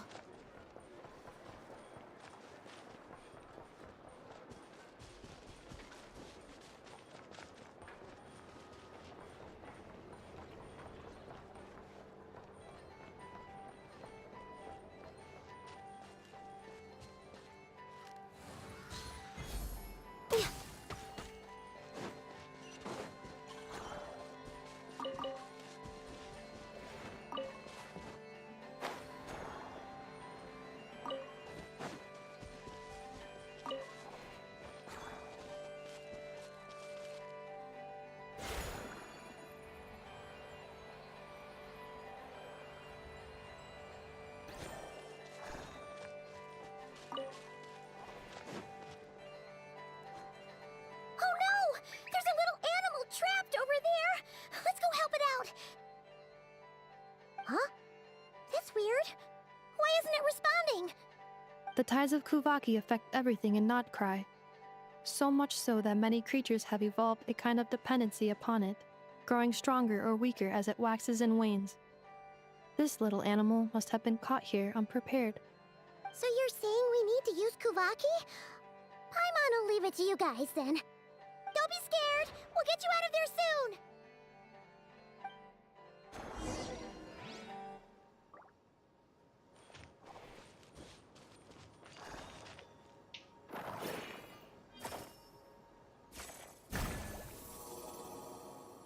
Oh! It worked! Off you go now, little one. Don't go getting yourself caught again.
behind schedule.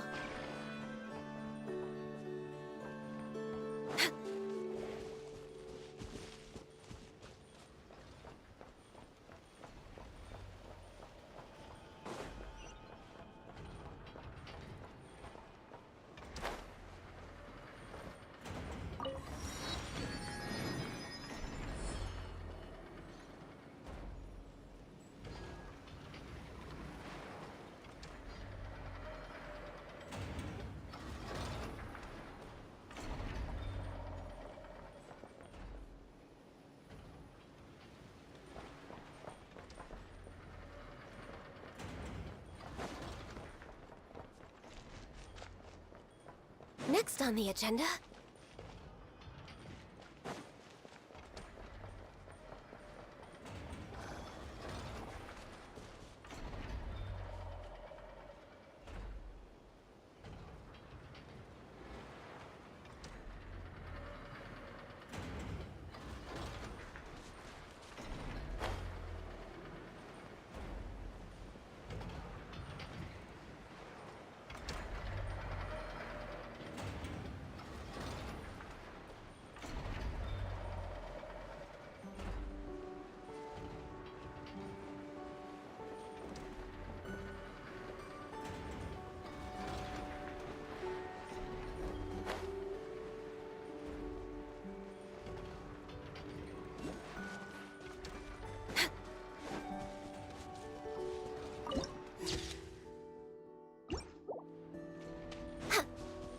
Next on the agenda...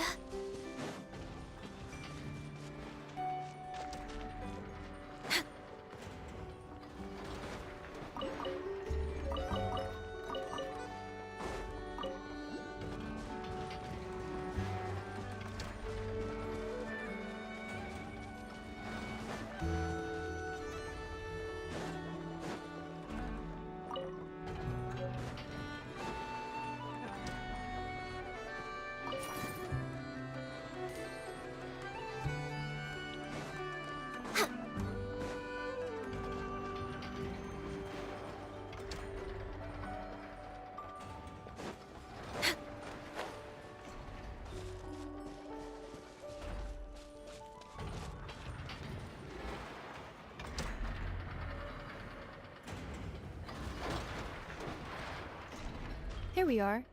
The place Aino and I call home. Whoa! So many machines that Paimon's never even seen before. And then there's all these little robots. Did Aino build them all? That is correct. It looks like Aino has created 3 more little bots since I've been gone. Aww. Well, you were gone for quite a bit. She must have missed you. I missed her too. I want her to see what I've become. Let's not keep her waiting any longer then. Come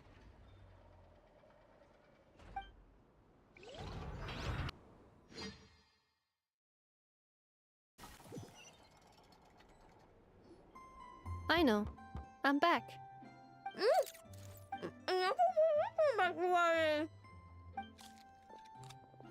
Hmm? Ineffa? You're back significantly earlier than I expected. Like a whole 30 minutes at least. Everything went very smoothly, which saved me quite a bit of time, so I...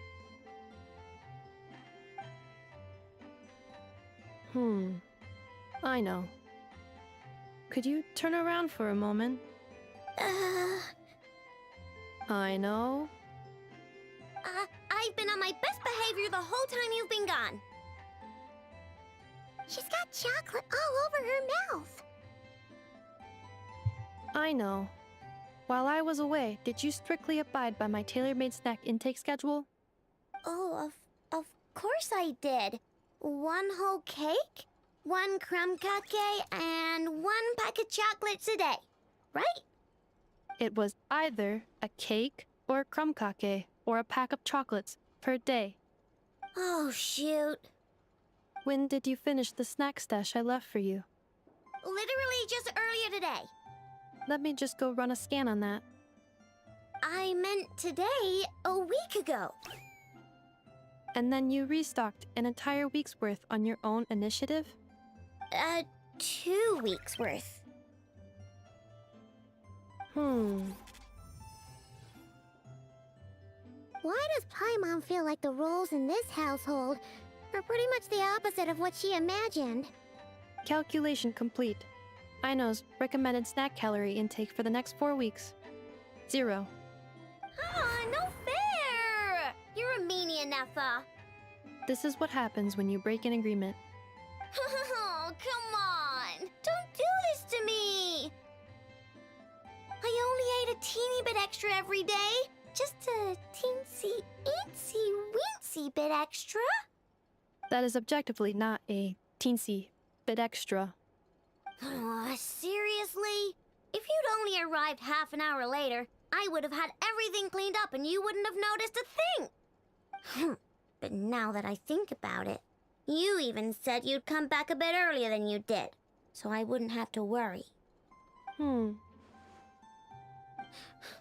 But then, you were away so long, and I was so worried about you.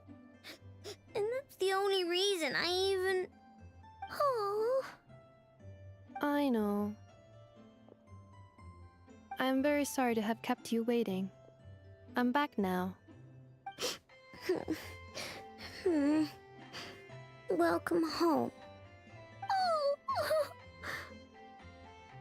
So, will I be able to keep eating snacks as usual now? Negative. Aww. Okay. Well, given that I am later than I initially projected, I'll let it slide. But just this once. Thanks, Nefa! You're the best! Aino, allow me to introduce. It's the honorary knight and Paimon! I know. Uncle Varka talks about you guys all the time. Nice to meet you, Aino. And Nefa's told us all about you, too. Huh? Really? She actually said that about me? Well, she's not wrong. Oh yeah, so, you're here to see Uncle Varka, right? A couple of days ago, he suddenly said he had to head out on business, and that he might not be back for a while. He asked me to let you know if I saw you. Yeah, we heard about that at the flagship. Did he say what he was doing? Nope. Just told me to take good care of you guys and make sure you feel right at home. Oh, shoot. Please, take a seat.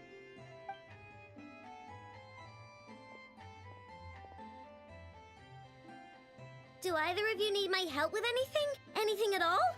After all, I'm the head of this household. Sure wouldn't know it from that snack tantrum she just threw.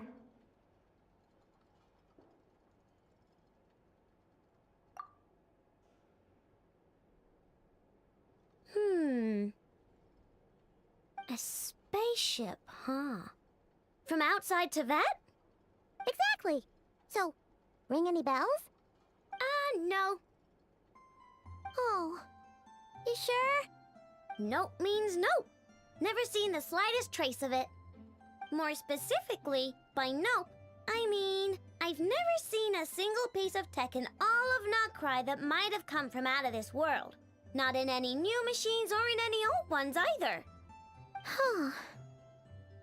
What Aino means is that your spaceship almost certainly has not been disassembled nor repurposed as parts for other machines. Oh, so that's what she was getting at. Yep. I've taken apart pretty much all the fun stuff in this city at one point or another, but I don't recall ever seeing any components that were anywhere near that special. So, either your spaceship crashed somewhere it's never been found, or someone did find it and then hid it really, really well. But who would even do something like that? Beats me. Maybe someone who thought they could stash it away for a rainy day. Just like how I sometimes hide snacks in the...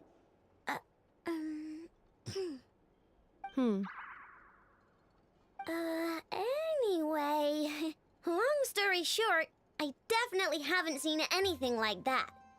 Besides, sounds like it would practically be ancient history by now. If anyone still has any leads on what really happened, it'd be the Frost Moon Scions. The Frost Moon Scions? Huh? Haven't heard of them yet? Didn't Inefa tell you about their rituals? There wasn't enough time to delve deeper into their history and traditions. What kind of rituals are we talking about? I've never actually seen them myself, just heard bits and pieces here and there. They say that each of their moonchanters has had access to an ancient relic that lets them see the true past. Not sure exactly how it's meant to work. I can't get my head around anything that can't be explained by either machines or science. And to tell you the truth, I don't like it much either. Looks like we'll have to try our luck with the Frost Moon Scions. Aw, leaving so soon? Sure you don't want to hang out a little longer? It's getting late, I know, and these two still need to head over to Hisi Island. It would not be convenient for them to linger much longer. Aww. Alright then. Don't worry, we'll be sure to drop in on you as often as we can. Really? You promise? Sounds like my type of visitors. You're welcome anytime. I'll be staying to look after Aino today, so I won't be going with you. Hey, don't sweat it. We'll find our way just fine. I'm glad to hear that. Also, I must admit, I have very much missed the charging bed that Aino made for me. Oh, are you here to play with me? My name's Aino, and I'm an inventor. Me and Inefa live together. I could probably eat all the cakes and cookies in the world because I love them so much. But my favorite kind of all is Lackaberry Crumb Cake.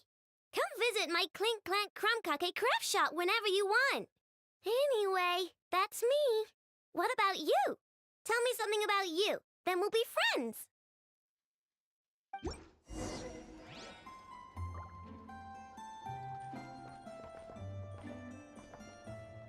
Inefa, Yes? feeling comfortable? I am indeed. No bed in the world is as comfortable as this one. Inefa, Yes? want me to increase the charging rate?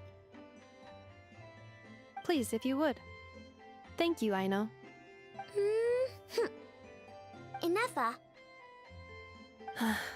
Yes? I'm hungry. In that case, please enable quick charge mode.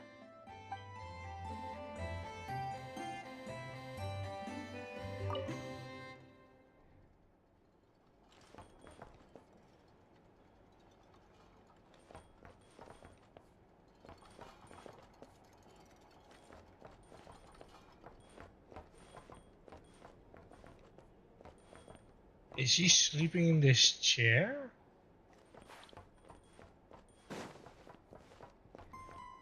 Oh, I was about to say. Oh, hello.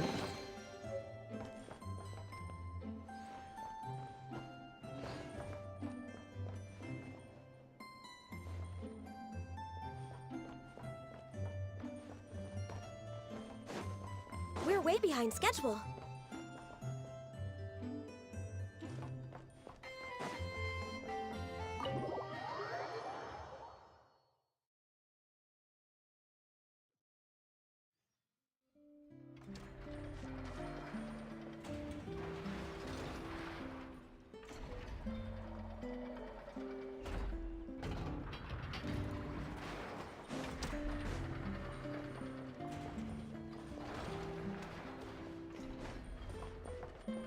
No way that's a human.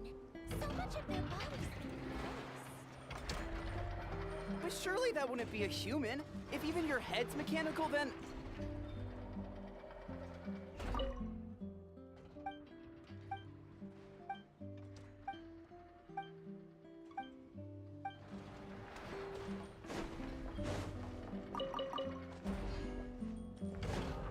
Next on the agenda.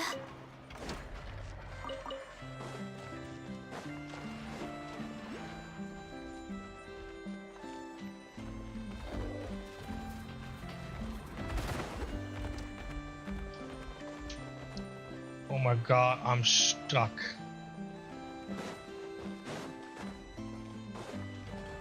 Come back here. We're way Go. behind schedule.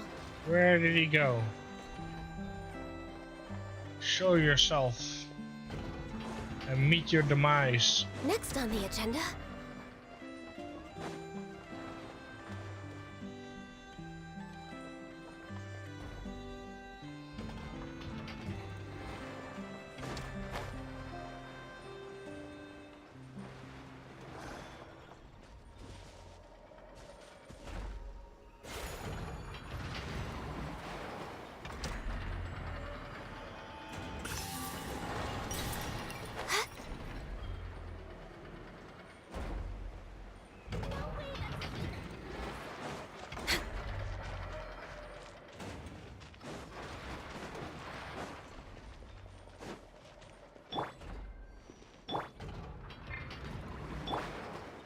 Boing, boing, boom!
Jumpy Dumpty Go!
Boing, boing, boom! Jumpy Dumpty Go!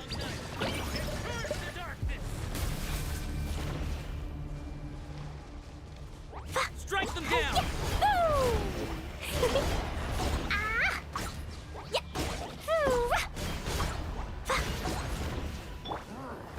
Solidify! Blaze over!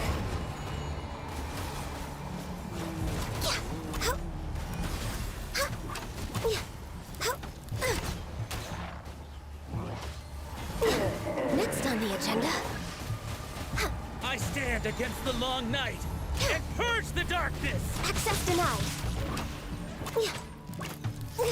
We're way behind schedule.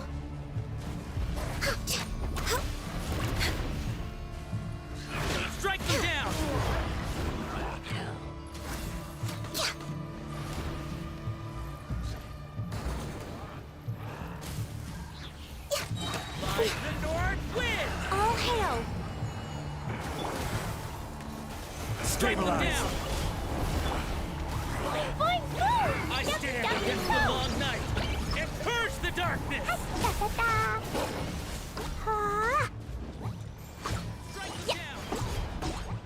La la la. Hiya! Boxing flash!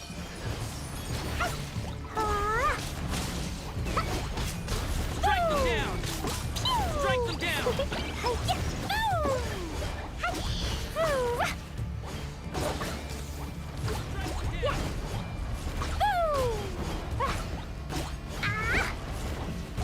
Boom! Boom! Boom! Strike them down. Let's dance. Yeah. Ink. Yeah. No touching. I stand against the long night and This purge is the darkness. Dumpty Dumpty Go! Boing boing boom! Hiya! Blazing delight! Yeah! Hiya! Ah! Ooh!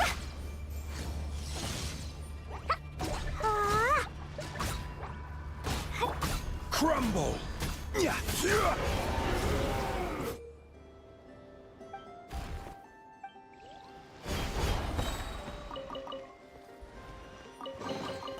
Unsolicited, and all the more valuable for it.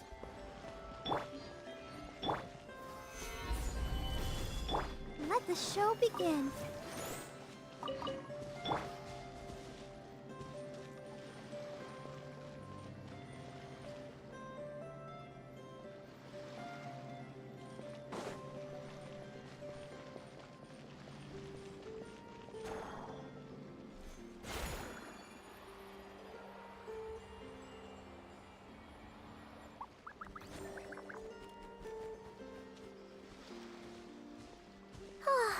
Seeing Anafa and Aino reunited like that sure was heartwarming. Mm-hmm. We should definitely hang out with them more in the future.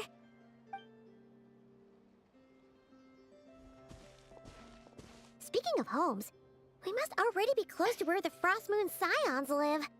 The vibe here feels different. Just like the scenery.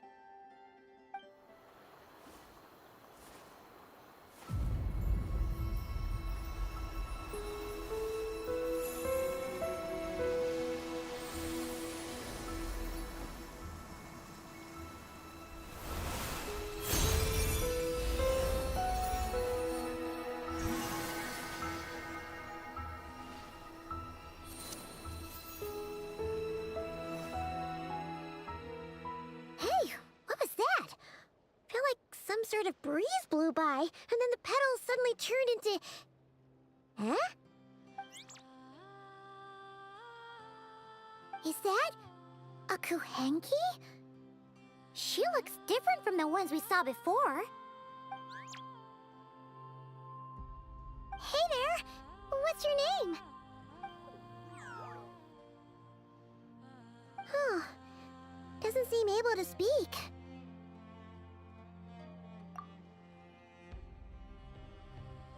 No idea what she wants. Unless you want to stop, maybe we should just keep moving?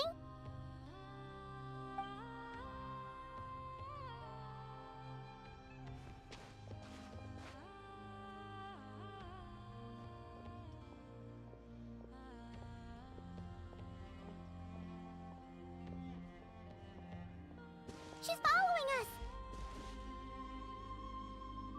Go on. Go on now. We've got stuff to do. Best you find someone else to hang out with.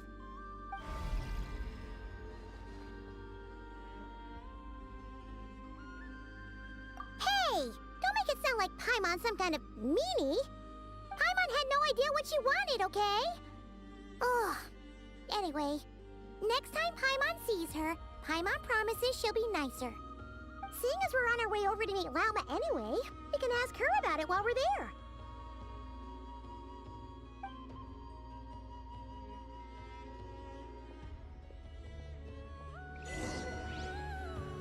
I got a kiss from her.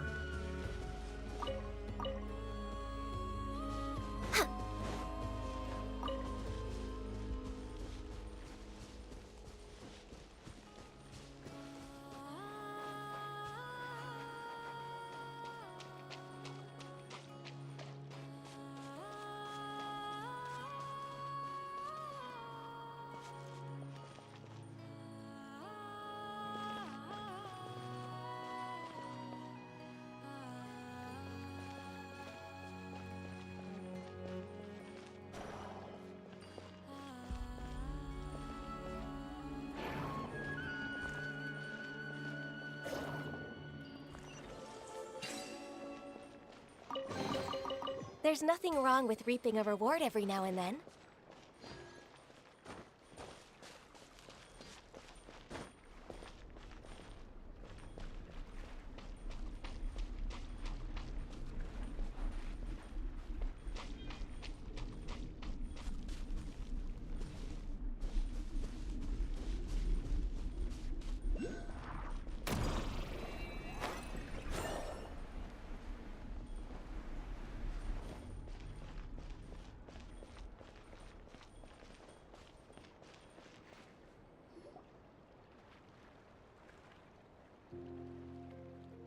Huh?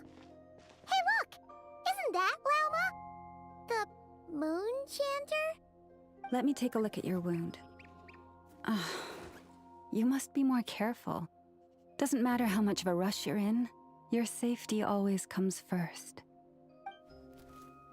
Oh, you're back too. How was your day? You what? Those two Fatui? The ones who were causing trouble in Nasha Town? You went to teach them a lesson? And you put that in their food? You naughty little thing! How could you do that? They didn't notice. That's not the point. You mustn't do that again, okay? Next time, at the very least, bring a few of your friends along too.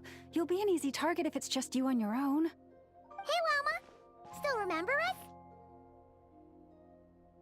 Oh, it's the Traveler and Paimon, isn't it?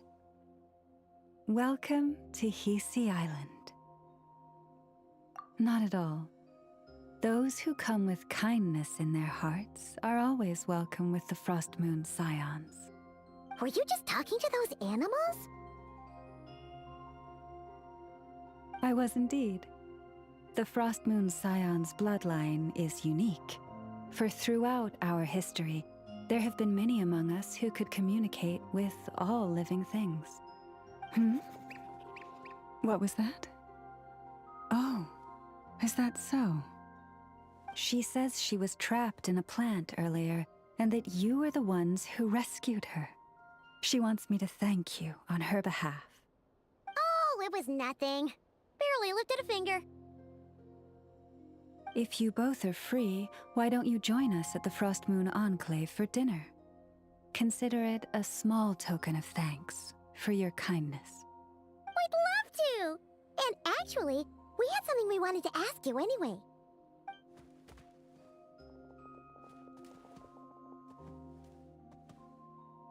Oh. You're interested in the story of Kutar? Kutar? Yes. Kutar is our moon goddess. The moon maiden who guides us. But up close, this one somehow seems a bit different from the one in Nasha Town. It's like it's more... Natural? Or like... more harmonized in its design. That is because, ever since the Fatui arrived in Nodcry, they have been modifying and defacing our statues as they please.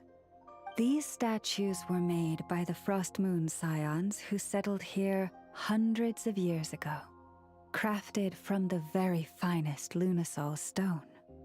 Not only is this stone exceedingly rare, but it also brims with Kuvaki. I suppose the latter must be what caught the Fatui's eye. For a time, we put up fierce resistance.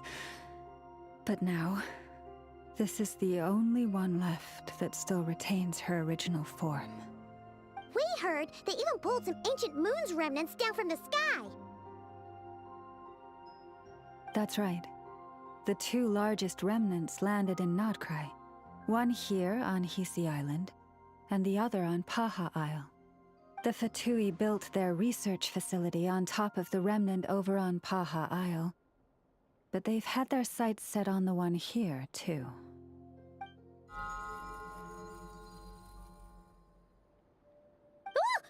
Oh! It's that little Kuhenki again! Surely that can't be. Hey, wondering what was up with it too. It just appeared out of some petals and hasn't stopped following us since. No, that is no ordinary Kuhenki. These we name Luonnotar, beings born from the moon goddess's blessing. Can you understand what it's saying? We honestly haven't got the slightest idea why it's been following us. I'm afraid not. I cannot fathom its thinking any better than you can. Sometimes a long time must elapse before the moon goddess's blessings turn into Luonnotar. Perhaps you two were simply there to witness that transformation. Oh, maybe. Legend has it that the Luonnotar bring good fortune. Given that it seems to have taken a liking to you both, why don't you let it come along with you? Really? Then you can start by helping us find some more treasure chests along the way. Capiche?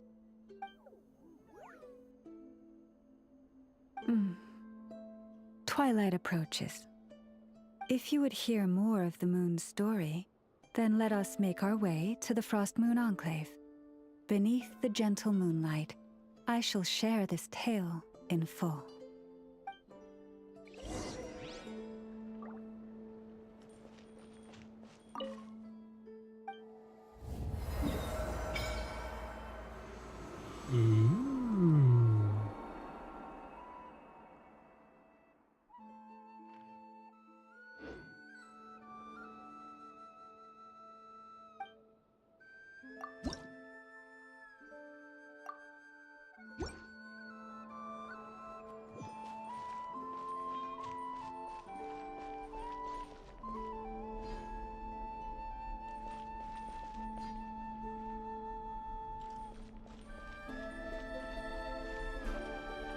We're way behind schedule.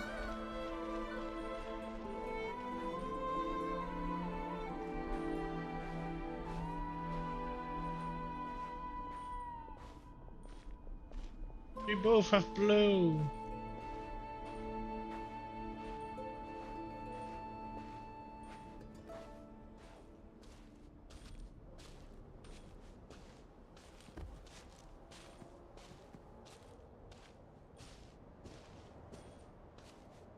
He's walking faster than me. Oh, Lady Lauma, you're back.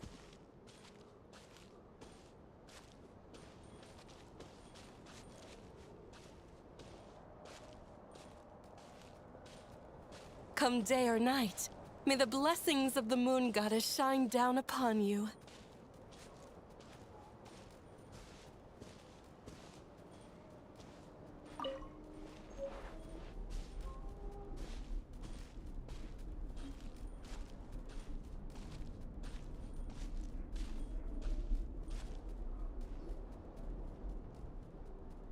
Lauma, you have returned. Wilhelmina, this is the Traveler and Paimon. Kindly arrange for 2 additional dinner settings for our honored guests. Of course, my lady. Wow! Everyone along the way here pretty much saluted you. Are you, like, super important around here? I am but a moon chanter, one entrusted to convey the moon goddess's will. Nothing more. She's just being modest.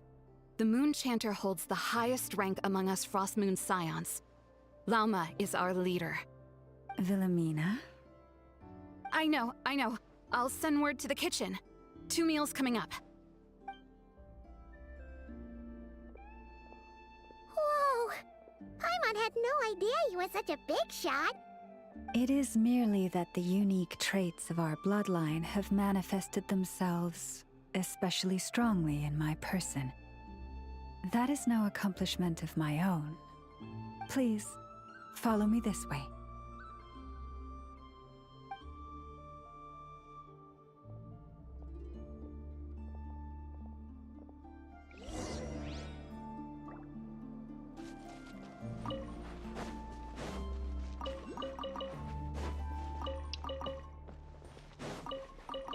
Next on the agenda...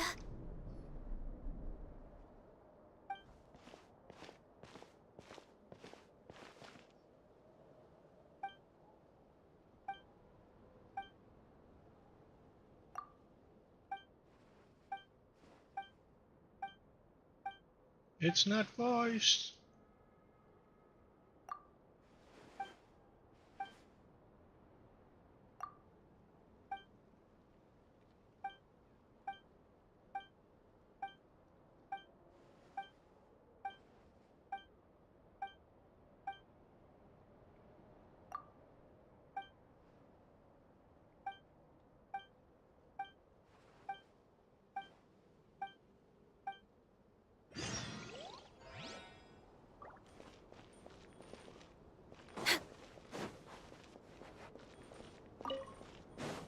Next on the agenda...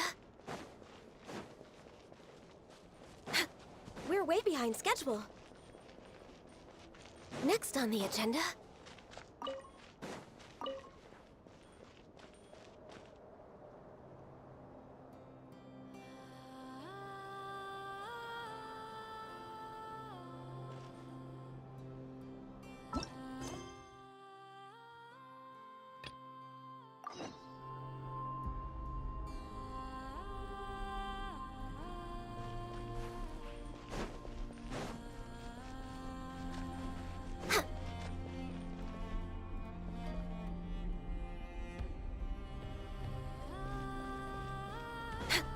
We're way behind schedule.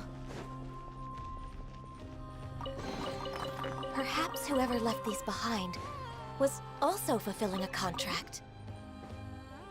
We're way behind schedule. Next on the agenda...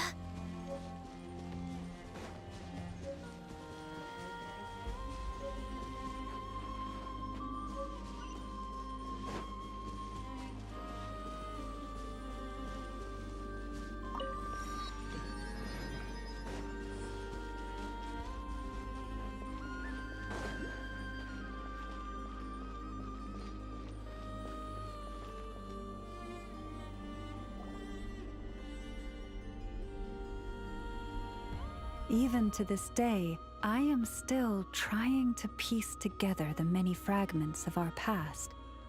It is a story not only of the Frost Moon Scions, but also of the moons themselves. A story of the moons? Yes. We Frost Moon Scions are the last descendants of the ancient golden realm of Hyperborea. Its former glory may have faded, but what remains is a memory uniquely ours. In the distant past, Tivat had not just one moon, but 3. It is said that they were created by the primordial master of this world, cast into the firmament to keep peace in the land below. Firstborn was the eternal moon, largest of the 3. Legend has it that it was her immense Kuvaki that gave rise to the ocean tides. Next was the Frost Moon. Smaller than her big sister, yet brightest in radiance. Her glow became the cold, undying lantern of the night. Finally came the iridescent moon, smallest of the sisters. Most of the time, her light was barely visible to the naked eye. Yet when she shone, her fleeting halos were all the more mysterious for it. Wow! Sounds like it all happened so long ago. So, what happened to them afterwards? Afterwards, well, as you have seen, the 3 moon goddesses perished. This happened in a war triggered by the Descenders, and of the 3 lunar husks, only the Frost Moon survived unbroken, while the others were shattered to pieces. Oh, so that's why there were ancient moon's remnants in the sky. Yes. It is also said that when the moons shattered, most of their fragments rained down upon this land like stardust. That is why Nodcry is blessed with such an abundance of Kuvaki. As for the remnant that the Fatui recently pulled down, that belonged to the Eternal Moon. Wait a sec. But you just said that 2 of the moons were shattered, so where are the remnants of the iridescent moon? The iridescent moon's remnants were never found. What happened to her after the war remains a mystery. Some say she vanished in an instant, while others believe that her remnants are simply too delicate to leave a trace. Yet, though the era of the Three Moons has long since faded into legend, successive generations of Frost Moon scions have always passed down a prophecy that one day the Moon Goddess would return. And in the end, that prophecy did indeed come to pass, though not quite. Lady Lauma! Lady Lauma, are you there? Cappy, what is the matter? Lady Lauma, it's my daughter, Karina. Her illness. Take me to her, right away.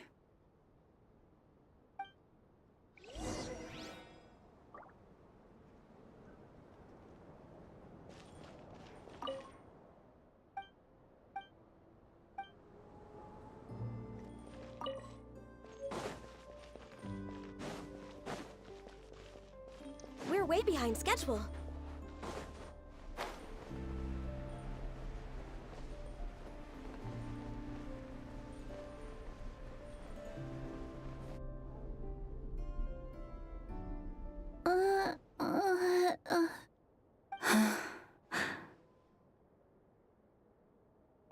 Her sensitivity to Kuvaki is flaring up again. After her last treatment, did you follow my advice and seek medical help in Nasha Town? But those doctors are all Snezhnayan. They're outsiders, compatriots of those brutes who invaded our homeland. How can we possibly trust them? Not all outsiders are enemies, Cappy. They've been treating this condition for generations. They have the experience we lack. But we're Frost Moon scions. Should we not remember what the outsiders did to our moons? Surely the Lady Kutar will reward our devotion. But Cappy, Kutar is long... This isn't the time for a debate. O lost child, snow-swept and buffeted by the howling winds of the frigid night, let not the silver flame within you fade. By the frost moon's grace, I shall warm you, curled up as a fledgling in frozen soil. Praise be to the Moon Goddess, my Karina.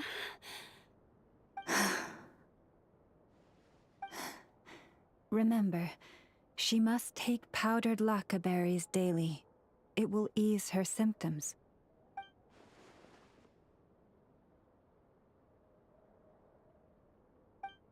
Llama? Philomena, what is it? Dinner is ready. I see. Cappy, let her rest here for the night. I'll have someone bring her a blanket. All right. Thank you so much, Lady Lauma.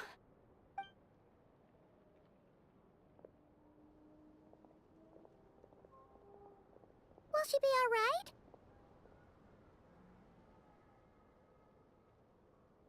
Yeah. If there's anything at all we can do, please don't hesitate to ask. Thank you for your kindness. For now, though, Karina should be fine. She'll be feeling a lot better tomorrow.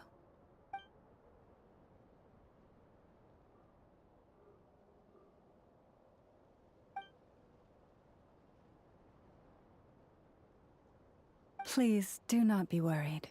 Come, let us head to dinner. I believe you still have some questions for me.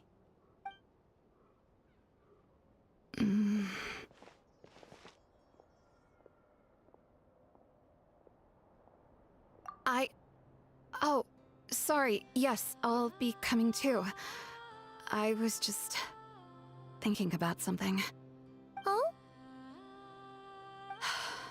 Lauma makes such an unshakable moon chanter. Calm, capable, someone we can count on. Deep down, though, I know she's been quietly carrying the burden for the rest of us. Traveler. Paimon. Believe me when I say that as a fellow Frostmoon Scion, I do worry about Mama. It's just that sometimes it's hard to say it to her face. Could I ask you to look out for her? I can tell she really trusts you. I fear that would stress her out even more. Sometimes I really admire her strength, but at the same time, I can't help feeling powerless myself.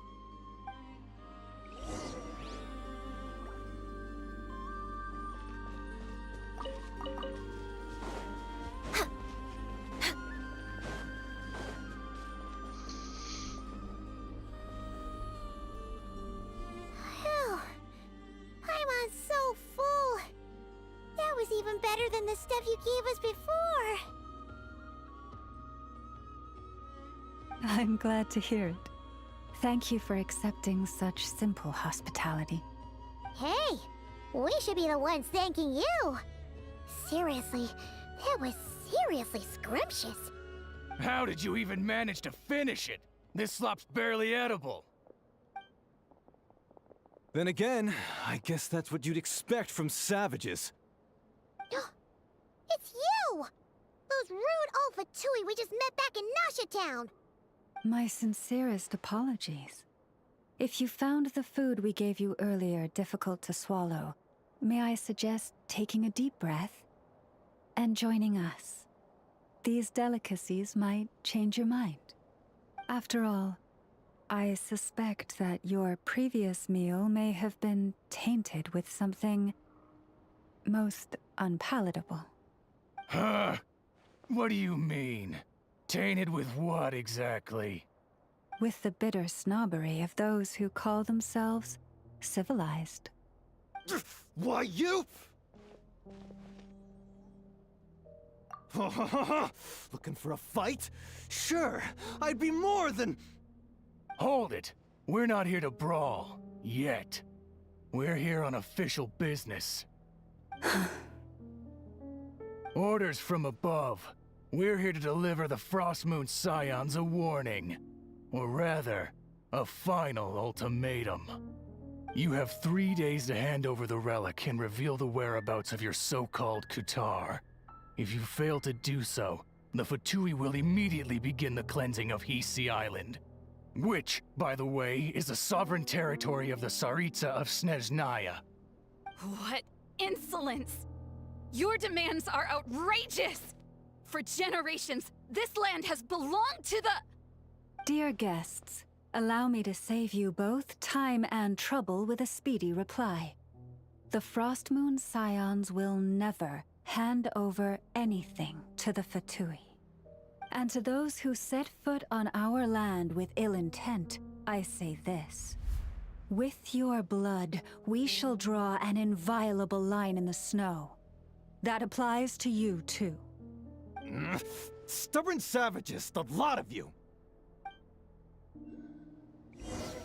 Better hold back this time. Yeah.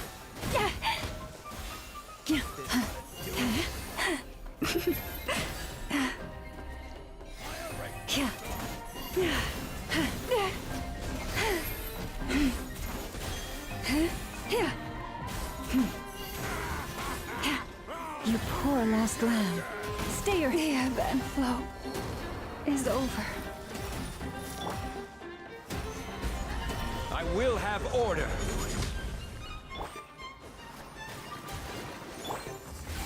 Leave this place.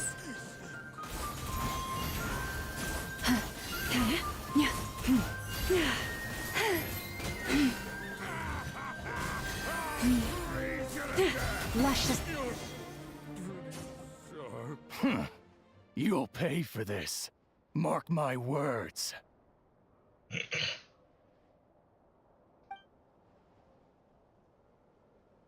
if you're so tough, get back here and put him up! Huh. Guess all they're good for is running away. I'm so sorry. You've had to put up with far too much unpleasantness today. Come on, it's not your fault. We don't like bullies like them either. They mentioned a relic in Kutar. What exactly could they be after? Oh yeah, so this might not be the best time to bring this up, but we kinda have a favor to ask of you, Lama.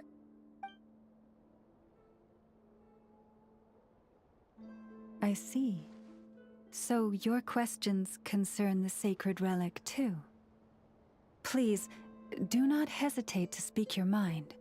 Unlike those insolent intruders, you walk in the moonlight with open hearts. You stood by us when we needed your help, so it's only right that I return the favor. But let us continue this conversation somewhere more fitting.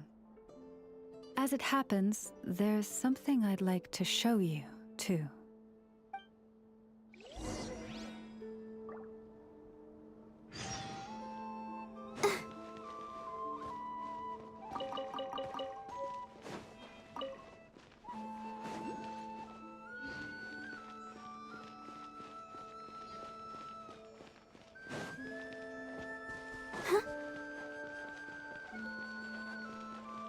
Let's dance.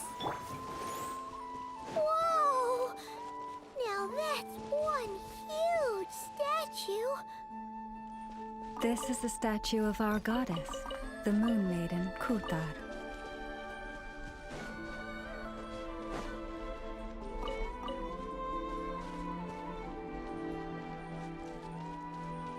Next on the agenda...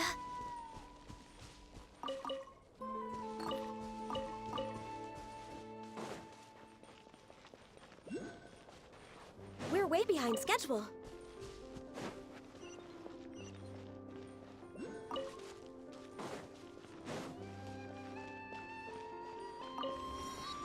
Next on the agenda...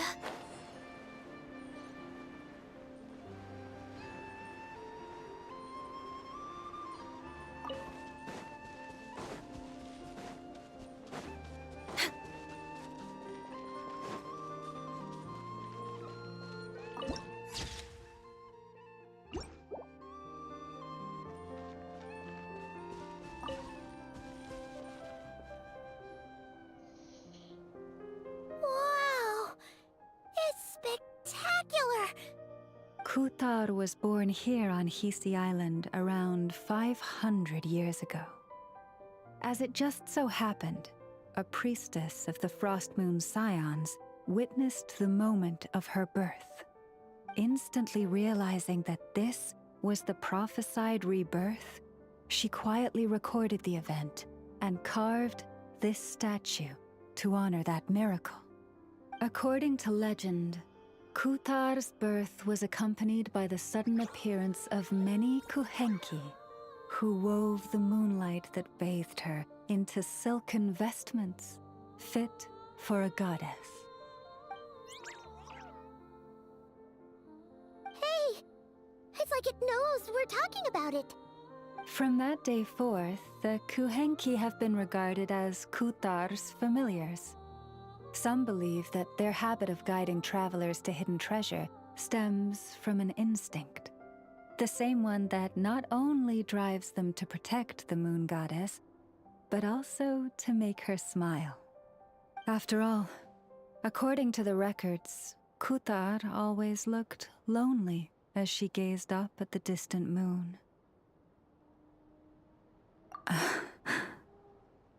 Kutar left Hisi Island before I was even born. According to the previous moon chanter, the goddess was angered by our people's greed, and that is why she left us. Where did she go? No one knows what happened after she left. But just a few months ago, after those two ancient moons' remnants fell from the sky, she was spotted on Hisi Island once more. And the Fatui have been harassing and threatening us ever since. Judging from what they've said, our moon goddess is actually their missing harbinger, Columbina, the damselette. The damselette? But isn't she number 3 amongst the Fatui harbingers? So she's actually the moon goddess. Why would she join the Fitsui then? That too is a question I've struggled with. But even at the best of times, understanding other people's choices is difficult, let alone those of a goddess. Plus, forgive me. There I go again, rambling on about our history. But you came here to ask about the sacred relic, didn't you? Honestly, Paimon's not sure which part she's more curious about now. Since ancient times, the Frost Moon Scions have had in our possession a special fragment of the ancient moon's remnants. A piece in which I sense a power unlike any other. Successive generations of moon chanters have all detected a divine presence within it. We call this unique remnant the Moon Marrow. We heard you can use it to see what happened in the past. What is it in particular that you seek from the past? Well, basically, to cut a long story short, the traveler here is actually from outside of Tibet. Oh.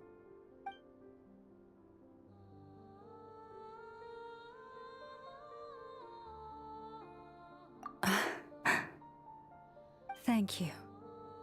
Your honesty is a sign of your trust, both in me and the Frost Moon Scions. Unfortunately, though, I won't be able to use the Moon Marrow to shed light on your past just yet. Our people revere the Moon Marrow as a sacred relic. I'm only permitted to retrieve it from the secret chamber in which it is hidden once a year, on Moon Prayer Night. Oh, really?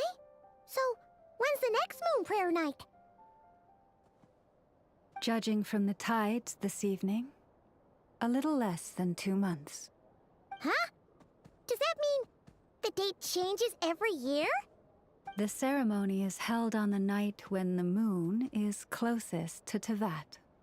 This is also when Nodkrai's Kuvaki reaches its peak. Only then can the seal on the secret chamber be lifted. Oh, guess we've got no choice but to wait. I am truly sorry that I cannot help you sooner.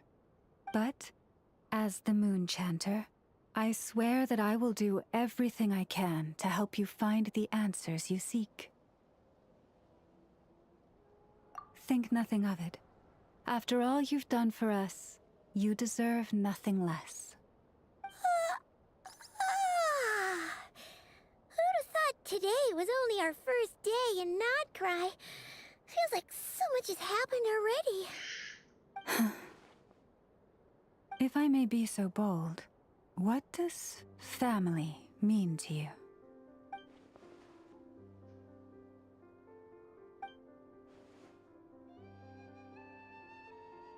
If you are aware of something, a secret that could hurt your family, would you be honest with them, or try to hide it?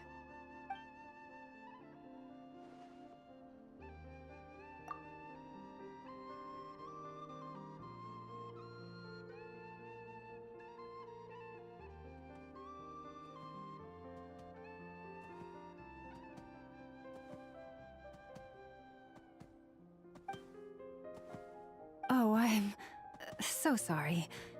That was a strange question. I didn't mean to put you on the spot. I guess I've just never met anyone with a story quite like yours before. I just suddenly had the urge to ask. It's getting late, and you two must be rather tired too. Would you like to stay the night here on Hisi Island? I can have someone prepare some lodgings. Oh, that's all right.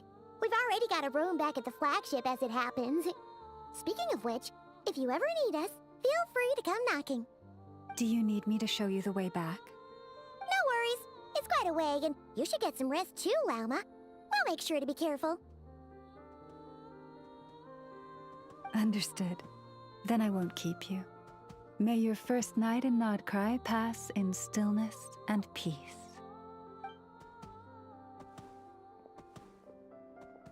So, what you thinking? Sure was an eventful day, huh? good news is, we're not at a dead end in the search for your spaceship yet. We can always learn more about this place while we wait. The usual drill, huh? Paimon's really getting sleepy now. If she gets too tired to fly back, you carry her, okay?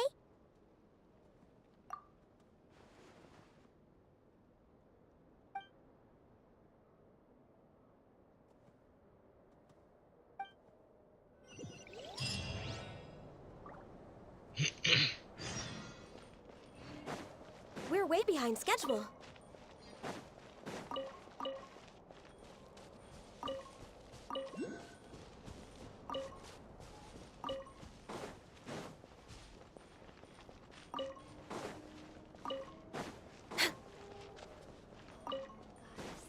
May your light illuminate our path ahead.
Next on the agenda...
Next on the agenda...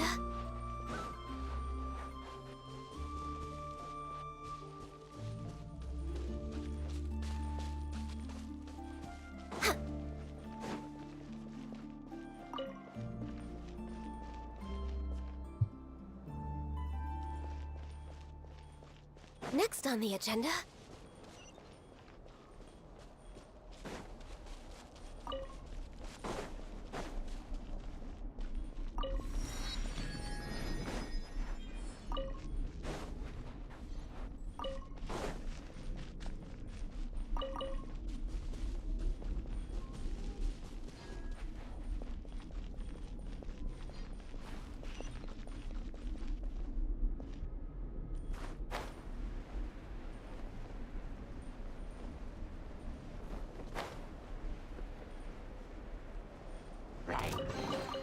There's nothing wrong with reaping a reward born of ice and frost.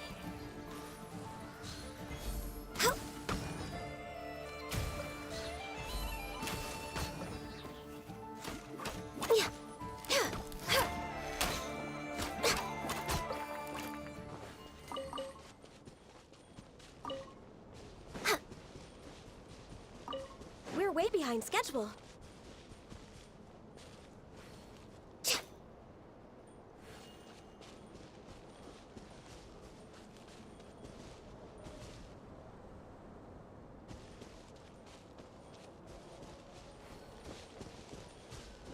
Next on the agenda...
There's nothing wrong with reaping a reward every now and then.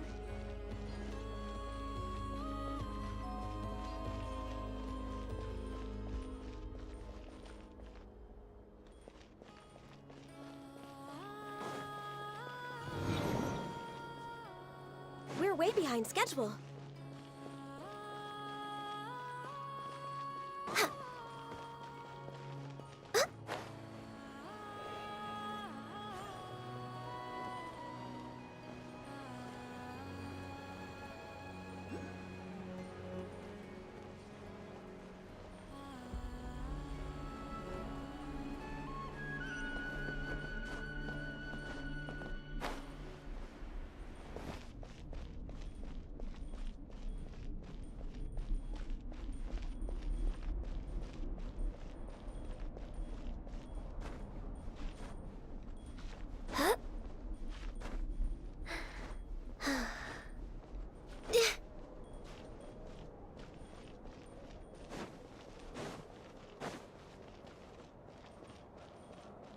Next on the agenda...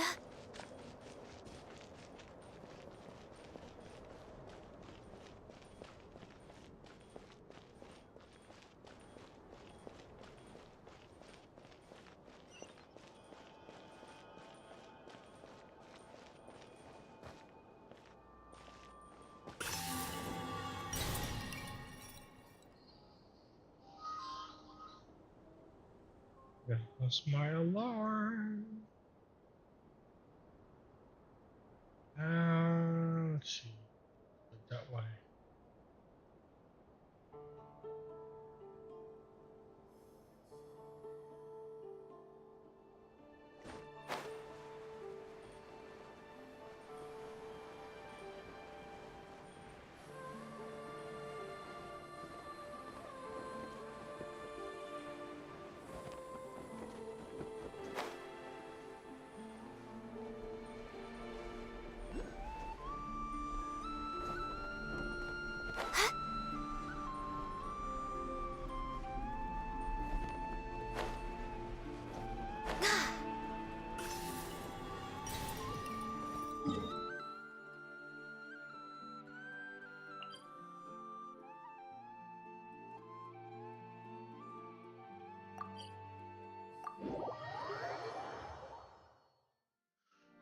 Hold on, I need to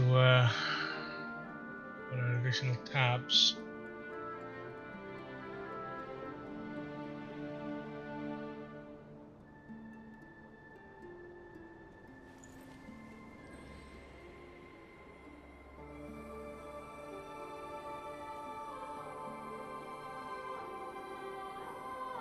Wait, there's no...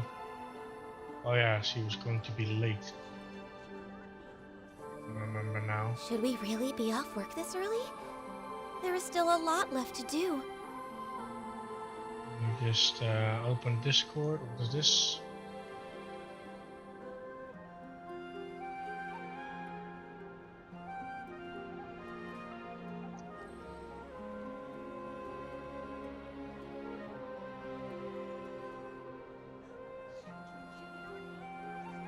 Wow, that's taking longer than expected.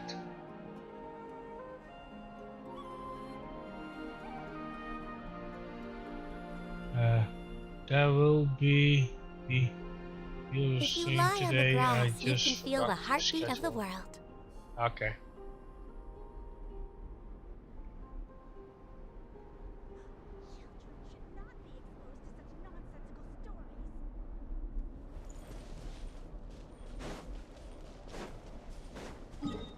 Wait. What? Didn't I teleport to that Never mind.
There's a glitch right there.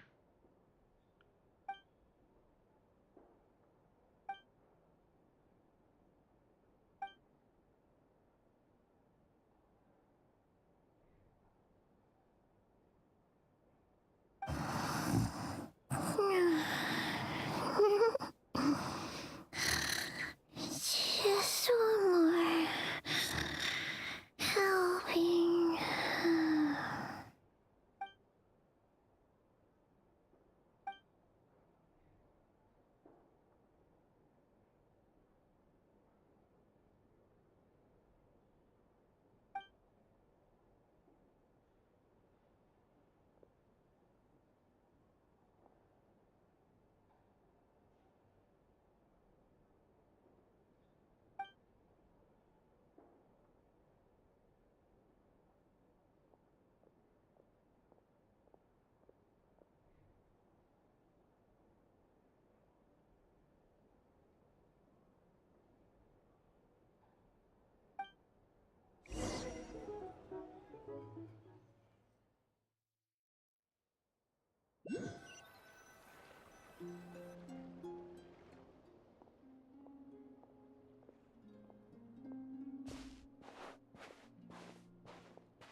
Hey, what are you doing here?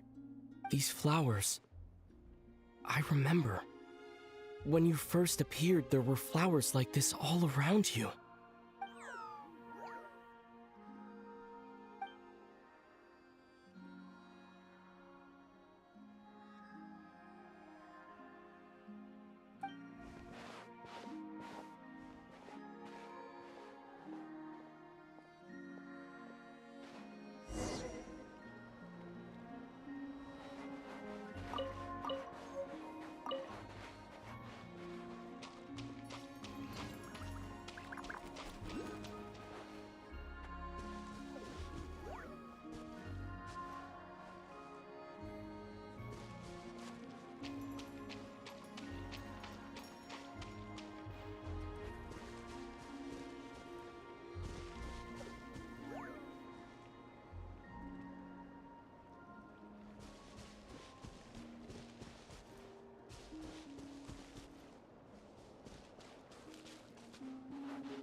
It's the Ubisoft logo.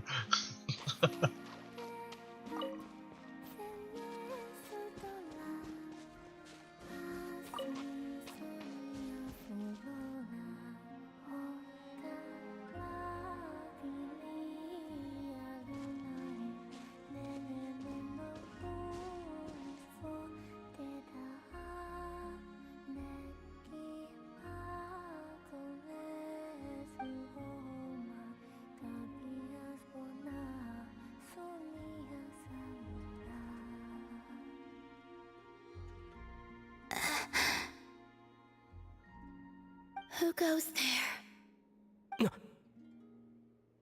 How did you get in here? I am but a passing traveler. I followed your song here. I'm very sorry if I've intruded. The Kuhenki. She brought you here.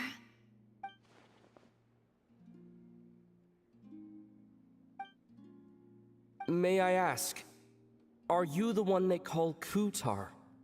And the harbinger that the Fatui refer to as the Damselette? The Fatui? Are you here at their behest?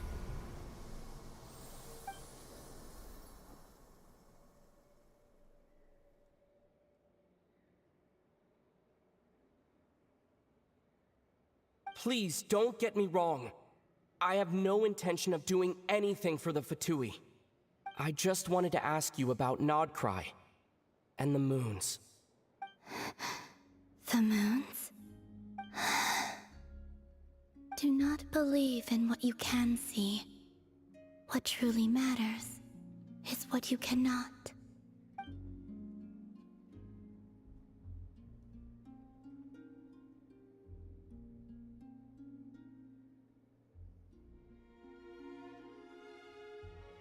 What do you mean?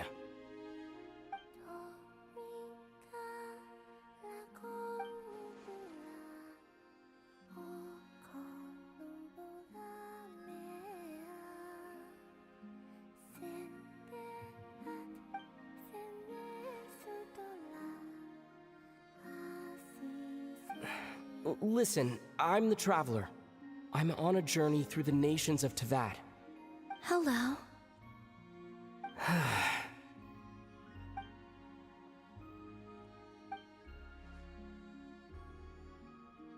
Could you tell me your name? Columbina.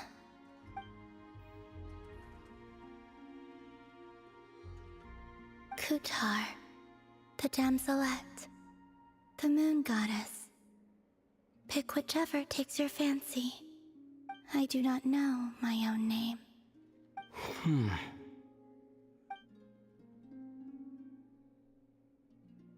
Then, Columbina. Hmm?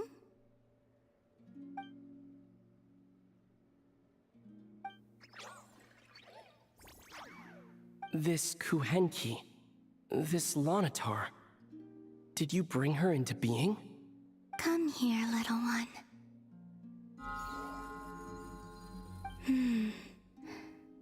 The trace of a blessing, but not one of mine.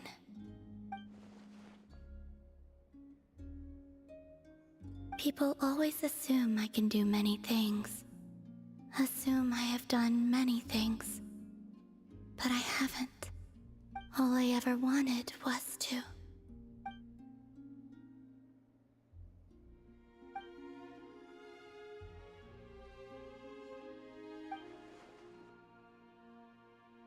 It's about time I got going. I'm very sorry for disturbing you today.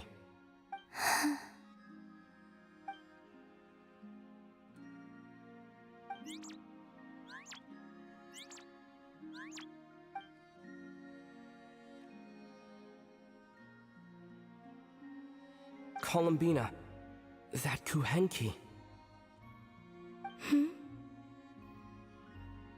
Oh, you're leaving?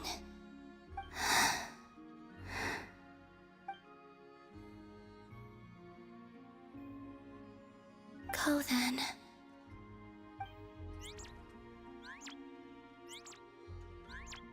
Goodbye. Take care. The moon can be treacherous.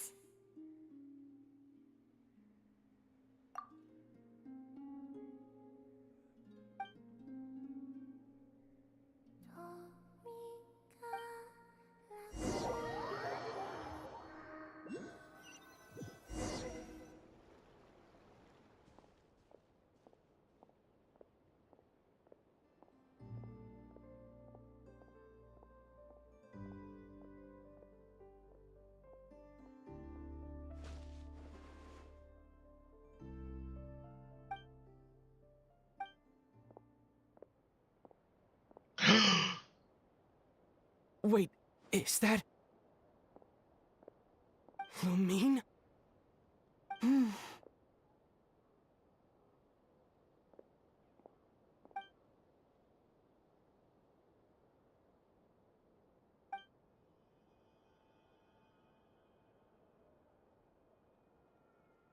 Lumine!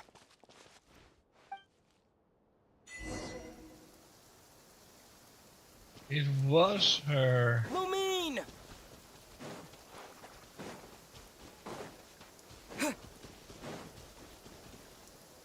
Lumine! Ether, it's you.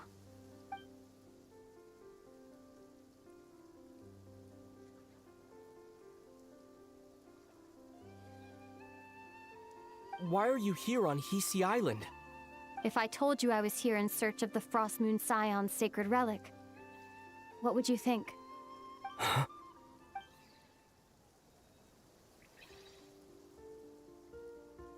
Are you also here to uncover the truth about our past?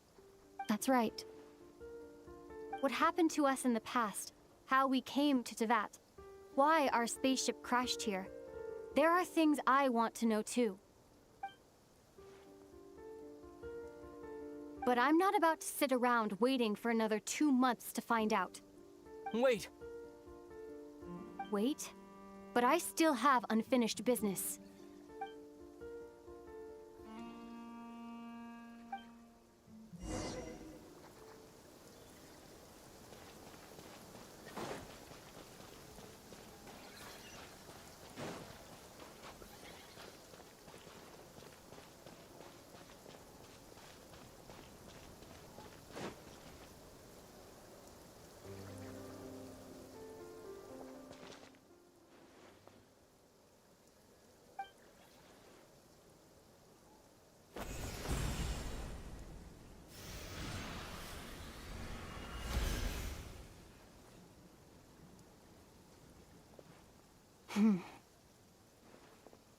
Hold on a second. What's wrong? That's the Frost Moon Scion's sacred relic. We can't just... Use it to get to the bottom of all this? We should at least get their permission. You barely even know her, yet already you hold that moon chanter in such high trust? What do you mean? She told you that the seal can only be broken on Moon Prayer Night, when the flow of Kuvaki is at its peak, yes? You heard all that? Watch this. Huh? But... Get it now? She's been stalling for time. As long as the statue's base is imbued with sufficient power, the secret chamber can be opened at any time.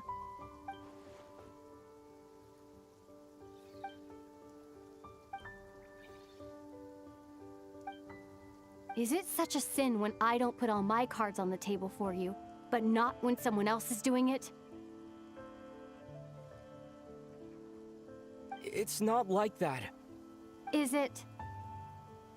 Lumine, you've got it all wrong. This whole time, I've wanted to ask you, what happened to make you like this? I admit, I've been having trouble accepting it. But after all this time apart, I've finally come to terms with who you are. Willful side and all. I trust you. I still do. Through all the worlds we've traveled, you've always been there by my side. If there are things you can't explain yet, I can wait while the journey goes on. I'll wait as long as it takes. Until the day you're ready to talk. Ether.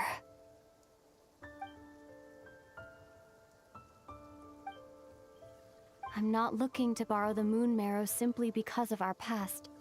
It holds answers about the very origins of Tevat. I've always believed that if you want the truth, you have to see the whole story for yourself. I'm not asking you to trust me, Ether. Just don't try and stop me. If this choice weighs on your heart, then let me go in alone. Forget this meeting ever took place. Bit late for that now. But maybe this is the chance I've been waiting for all along, even if it fades with the morning light. I want to go with you. You sure? Yeah. Then let's go. Lumine. It's been ages since we went on an adventure together. I can't wait. Really? You think I'd lie to my big bro?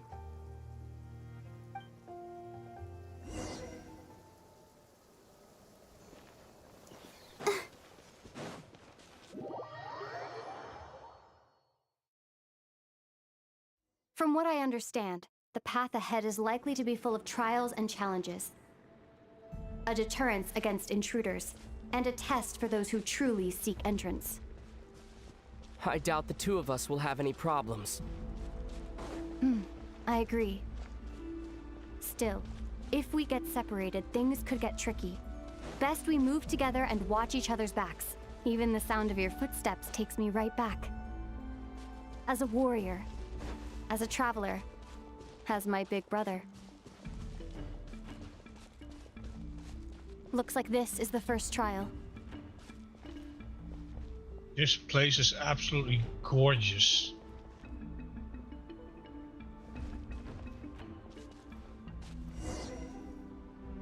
Ether, do you understand how Kuvaki works?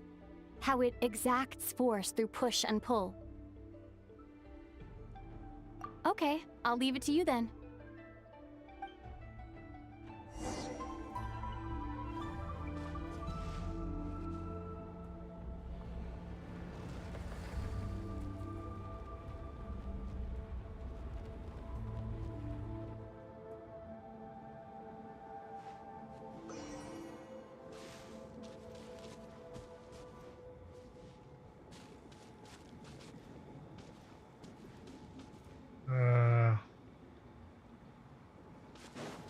Maybe it was a better. Maybe I should have asked for an explanation. Oh God.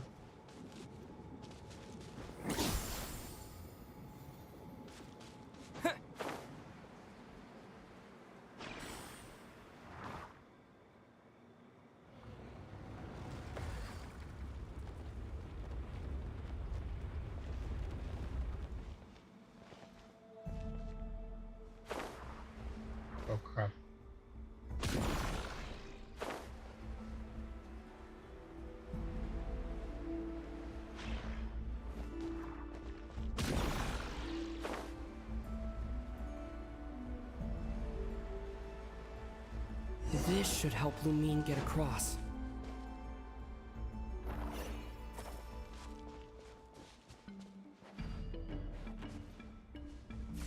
Lumine!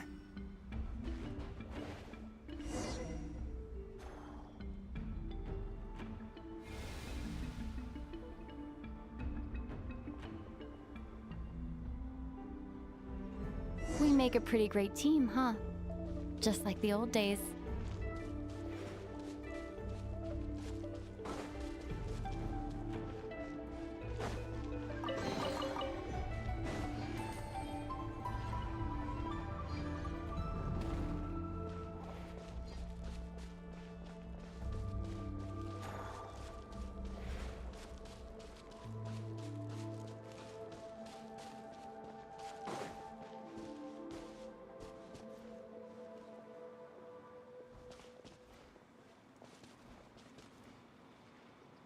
A wide open space.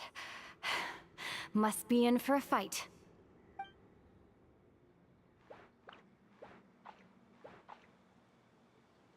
Was that it? What a letdown.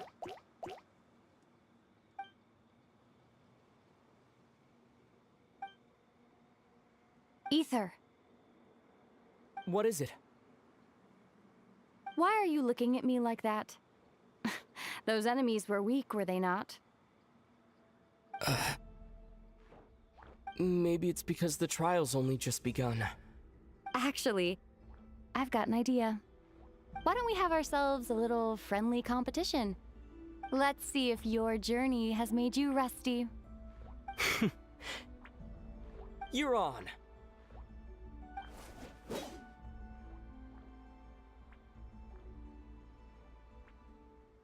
I won't lose to you, Lumine. If memory serves, I used to come out on top more often than not.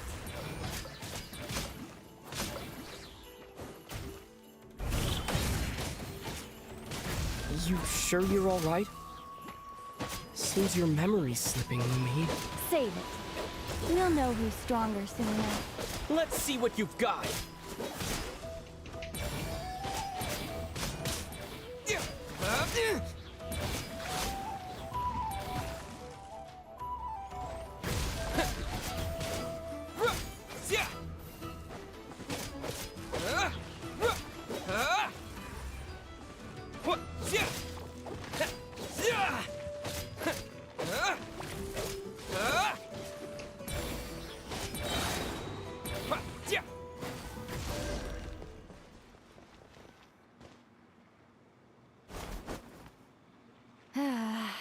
Fine.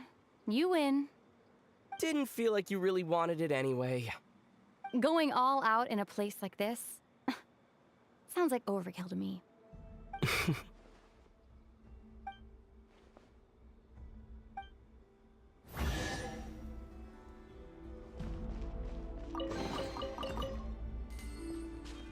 Let's keep moving.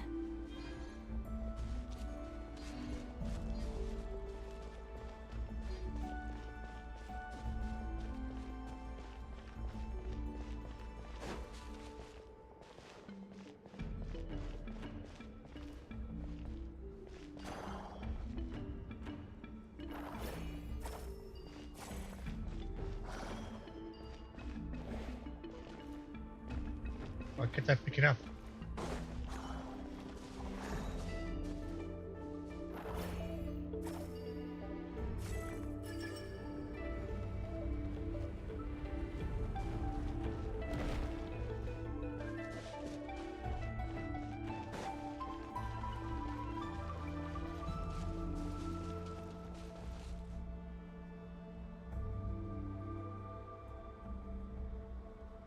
What is this place?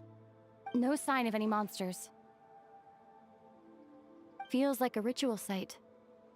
But something's missing. It's ahead. Inside that thing that looks like a mirror. I can feel it. But maybe it's sealed within.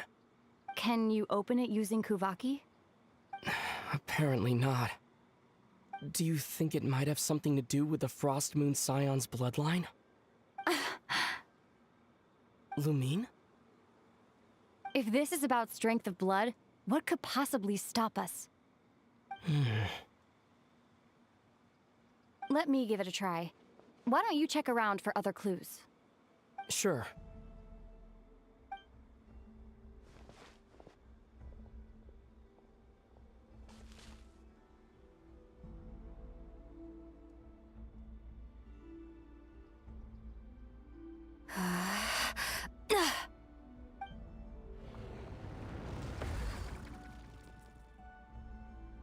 Found it.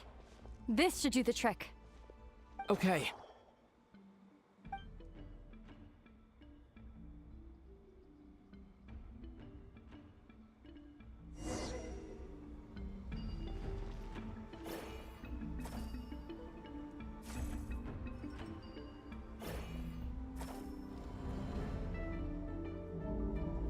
Yep, that got a reaction. That's one down.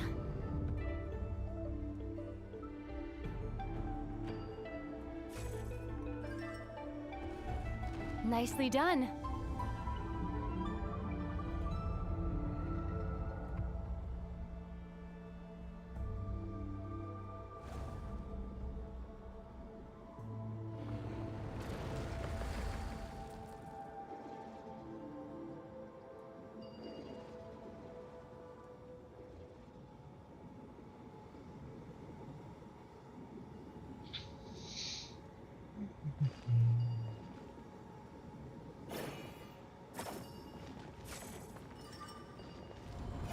You've got this. One more to go. Good work, Ether.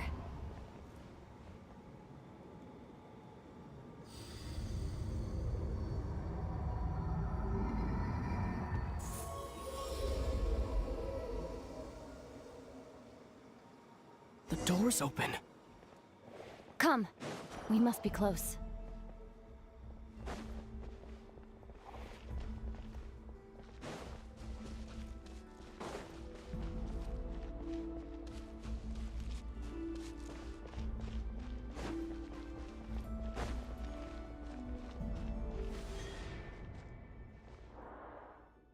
Stay on your toes now. Have you considered that I might be the more experienced between us? Is that so?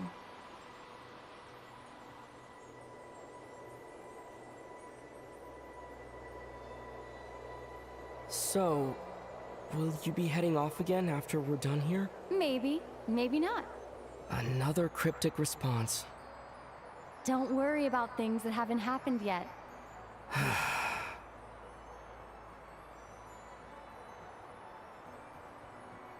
At the end of all this, what do you think we'll find? Whatever it is, we can handle it.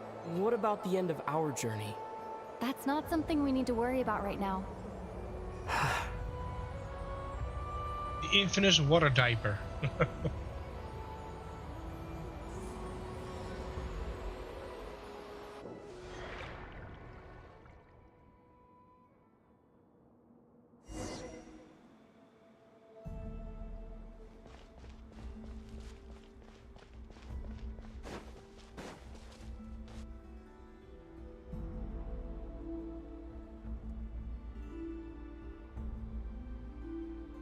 Looks like the final trial is just up ahead. Ready for battle? When have I ever not been? What's wrong? Going on an adventure with you, side by side, it's been so exciting. But at the same time, it just feels surreal, I guess. Maybe because it's been so long. You know, this is only the second time we fought together since the day we both woke up in Tevat. Maybe that's it. Ether, let the light of our blades come together once more, just like they did in the past. Lumine. This is a night of miracles, an adventure that belongs to us. Let's not weigh it down with worries and regrets. This is our adventure.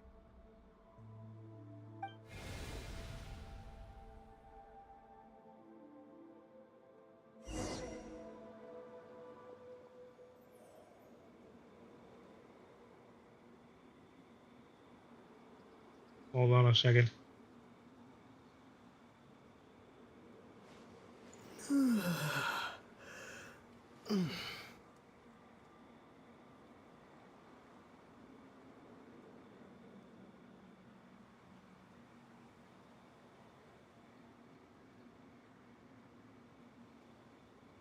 Okay, the dates are so off. They sent me a text like, "Oh, we couldn't clean your container today. We request you present it to us tomorrow."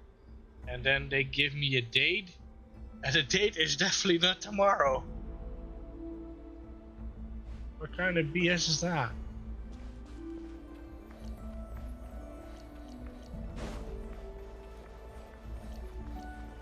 Unacceptable. This place is so beautiful.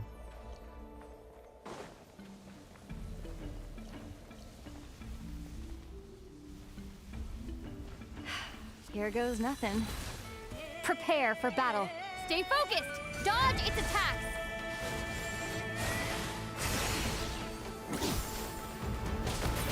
Don't forget to heal yourself!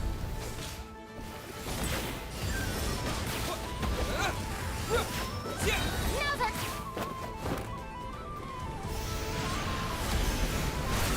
Watch out!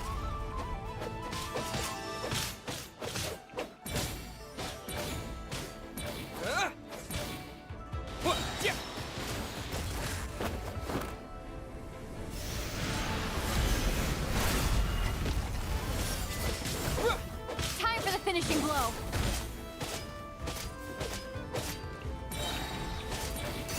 Stay focused! Dodge its attacks!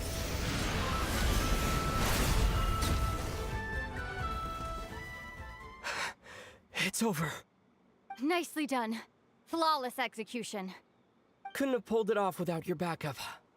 Not too shabby at all. As for what you were saying, yes, I should have come to see you earlier. Or at the very least...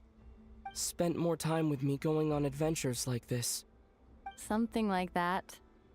Instead of just running off and expecting you to follow my trail. Wait a sec. That's not an official apology, is it? That goes without saying. Come on. Time to claim the treasure we came for. She has way more power than I do due to the incident. That's why her energy power is white and mine is currently red.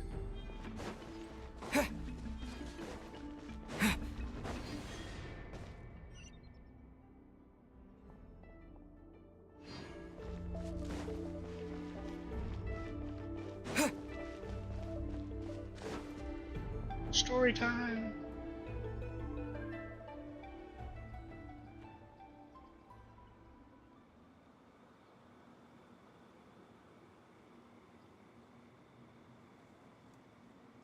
So this is the moon marrow. The treasure we've been after. All right. Go get it for me, Ether. It belongs to me.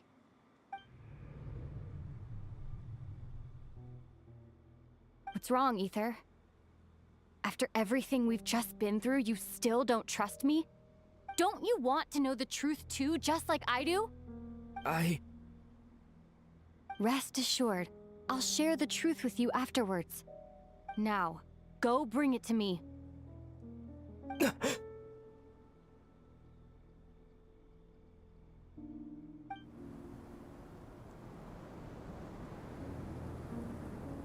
What's going on? Where did this fog come from? Lumine!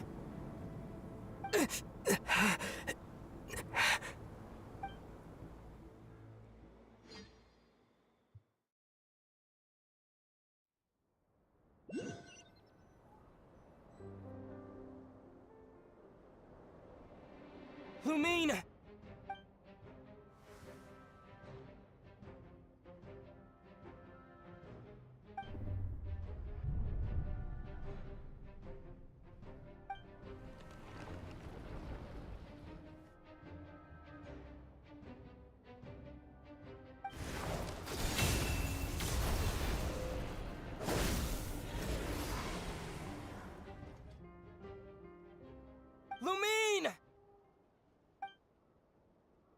Huh? What are you doing here? Yes, we ran into each other at the flagship this afternoon. I'm honored you still remember.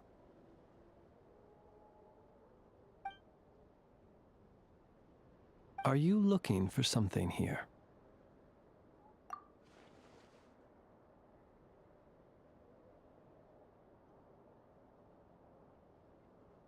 And you just happen to end up surrounded by the Wild Hunt. Sorry, I did not intend to come off as pointing fingers. Indeed, perhaps our courses of action do not differ so greatly. Not exactly. We Lightkeepers are accustomed to patrolling at night. A long-held tradition, you understand. I was just passing by when I noticed that the Wild Hunt had struck. So I simply did what I am duty-bound to do. As a matter of fact, I just saw someone leaving in quite the hurry. Was that your companion?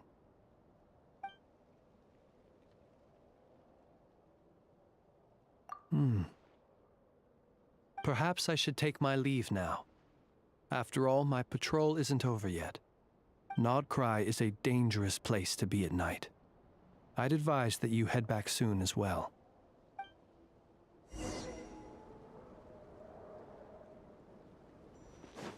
Oh, she is going to be pissed when she finds out that that thing is gone. Go, Barbara, go!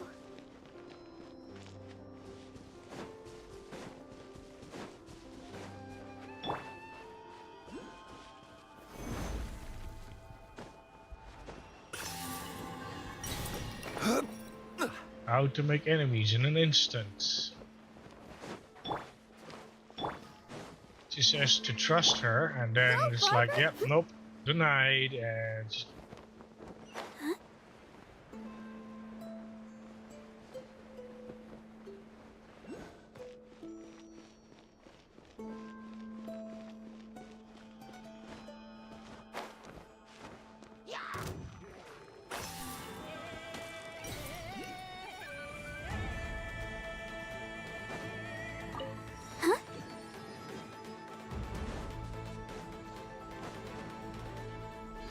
I feel a little weak.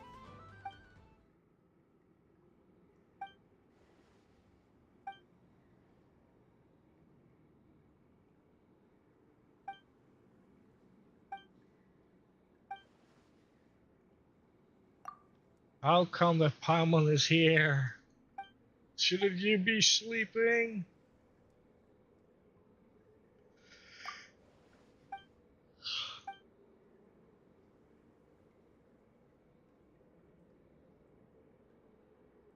Ugh. These sensors are actually a little bit painful at the moment.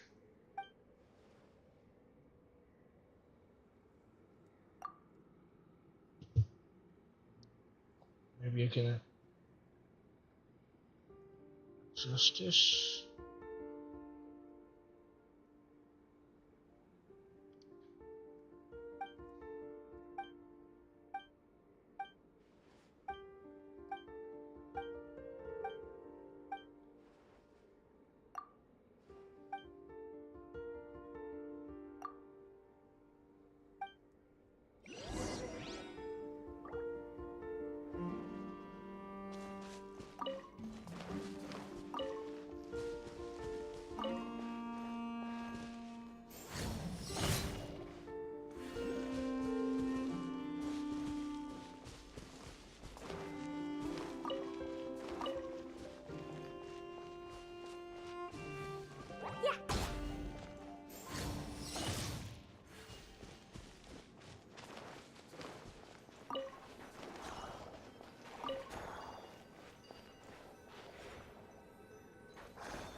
La la la.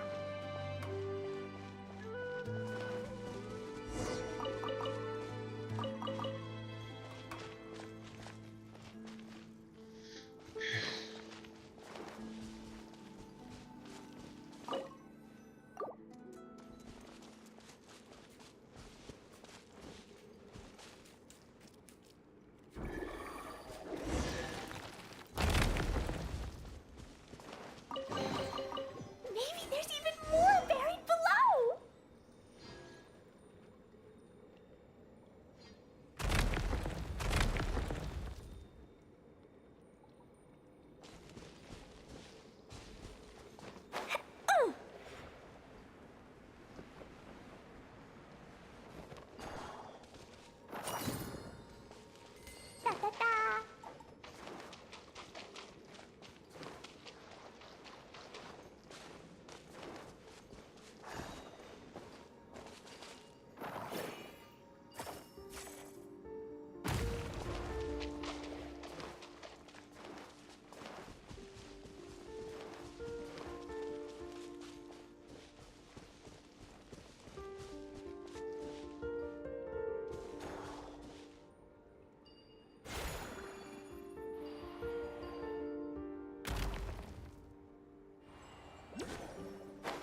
Solidify!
Stabilize!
One man's stone is another man's gem.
Oh, we've seen that.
actually.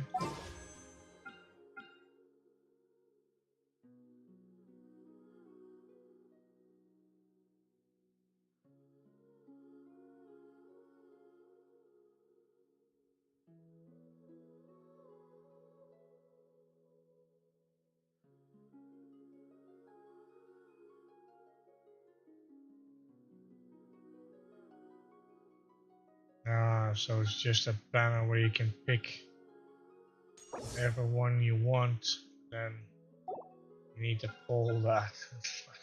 Okay.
Paimon woke up and saw you were gone, so she made you a cup of berry juice to help you sleep. Her own secret recipe. When you get back, drink it up and go get yourself some rest.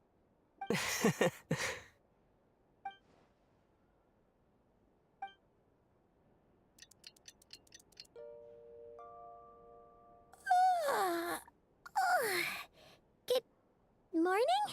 If now still counts as morning. When did you get back last night? Did you sleep well? Good to hear. So, where'd you wander off to on your midnight stroll? Anything interesting to see in Not Cry at night? Oh, really? Come on, don't leave Paimon hanging. All right.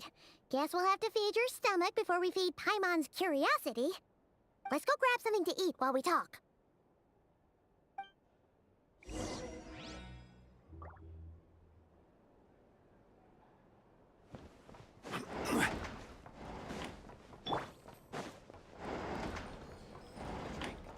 Or some information? Either way, I'd be happy to oblige.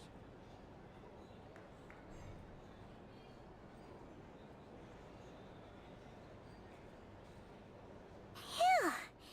This is just the best, huh? Free food, free lodgings. This bark is bred for life material, that's for sure. Hey, did you hear what happened? Hear about what? You know, all that commotion over at the Frost Moon Scions. Crazy, huh? Huh? What happened? See what I mean? Completely oblivious to what's going on around you. The sacred relic of theirs. It's been stolen. Hey, slow down. Paimon knows you're hungry, but you don't have to worry about her stealing your food. At least, not today. What? Was it those Fatui? No idea, but the news has already spread right through Nasha Town. What did their high priestess... what did they call her again? The moon... something... Anyway, what did she say about it? What could she say? She's the one who discovered it was missing.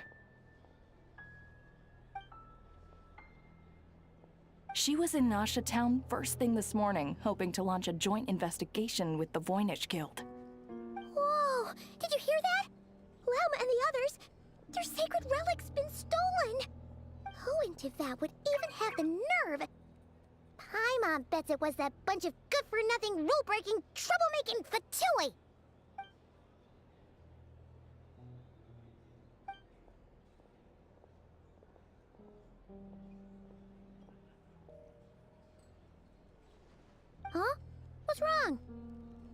okay? A joint investigation? Good luck getting any takers. Unless there's some reward or business opportunity to sweeten the deal. Same thoughts here. So just a few minutes back, she switched gears and headed over to the one place that might actually be able to solve this. The Curatorium of Secrets. Ah! You scared, Paimon! What is it? Huh? Okay, just... Hey! Paimon's not a baby, you know! Quit pulling her arm! Uh-oh. Here's the thing. You can't live life without a little spice.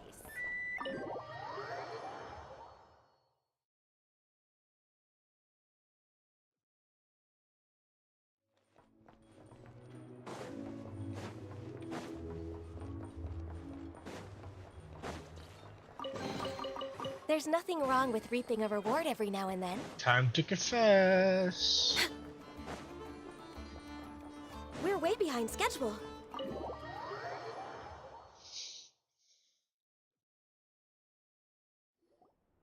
Sorry to... Huh? There's no one here. But didn't they just say Lauma came this way a few minutes ago?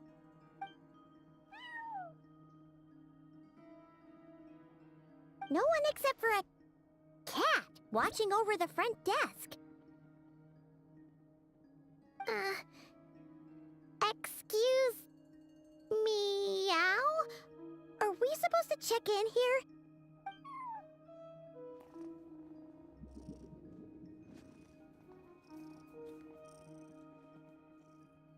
No idea what that means. Is this Lauma's personal receptionist or something? Pretty sure she'd be the only person who could actually understand it.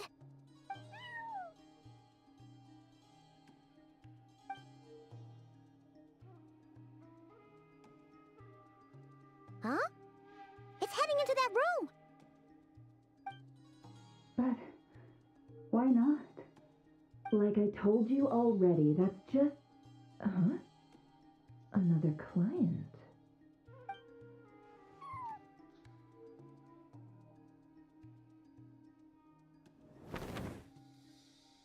Ah!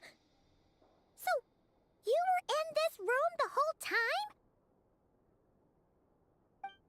Something I can do for you? Traveler. Paimon. Oh, you're acquainted then? Yes, they visited Hisi Island yesterday. We had dinner together. Allow me to introduce you. Traveler, Paimon.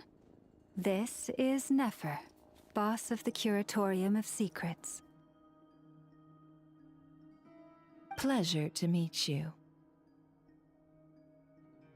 They are travelers who arrived in Nodcry just yesterday. Greeted by the birds and beasts of this land, they are kind-hearted souls who walk in the moonlight's glow.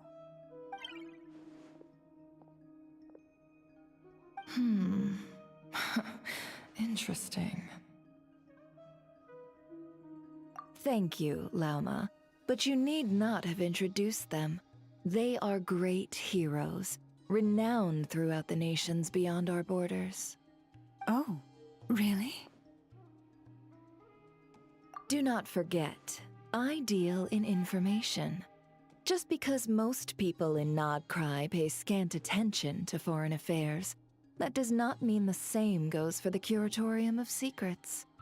They're the heroes everyone was talking about before. The ones who saved Natlan during the Abyss crisis. I see. We Frostmoon Scions seldom leave our domain, so I had not heard of your heroic deeds. Please, forgive my ignorance. It's no big deal. We were hoping to keep a low profile anyway. If we had to list all of our titles and good deeds, we'd be talking till sundown, and then some. Huh? What's wrong? Still not feeling great? So, What brings you both to the curatorium today? Oh, so basically, we were just eating when we overheard people talking about how the Frost Moon Scion's relic had been stolen, and then he dragged Paimon over here. I see. Ah, I see. So you came over here because you were worried about Lauma. A combination truly befitting of great heroes. Strong at arms and pure of heart. In that case, Lauma, I've got a suggestion. Why not ask these battle-hardened heroes to take the commission for you? Honestly, it's a little beyond the means of such a modest establishment as ours. Your modest establishment? Unable to handle a commission? You just don't want to take it, do you? You're right. I do not. What kind of commission is this? Surely it's not to recover your stolen relic? Yes, that is it. Recovering the relic is both my duty as a moon chanter and a step toward fulfilling the promise I made the Traveler, to help uncover the truth of the past. But Nefer has already declined our commission multiple times. And yet, just as it always has, the moon will continue to illuminate the sky above the curatorium.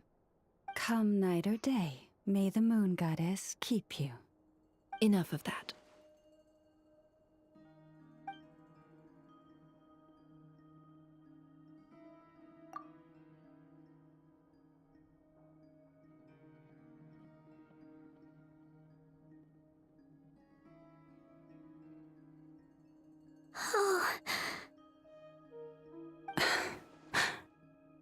So, according to him, he never came into contact with the relic. So he suspects his sister may have taken it.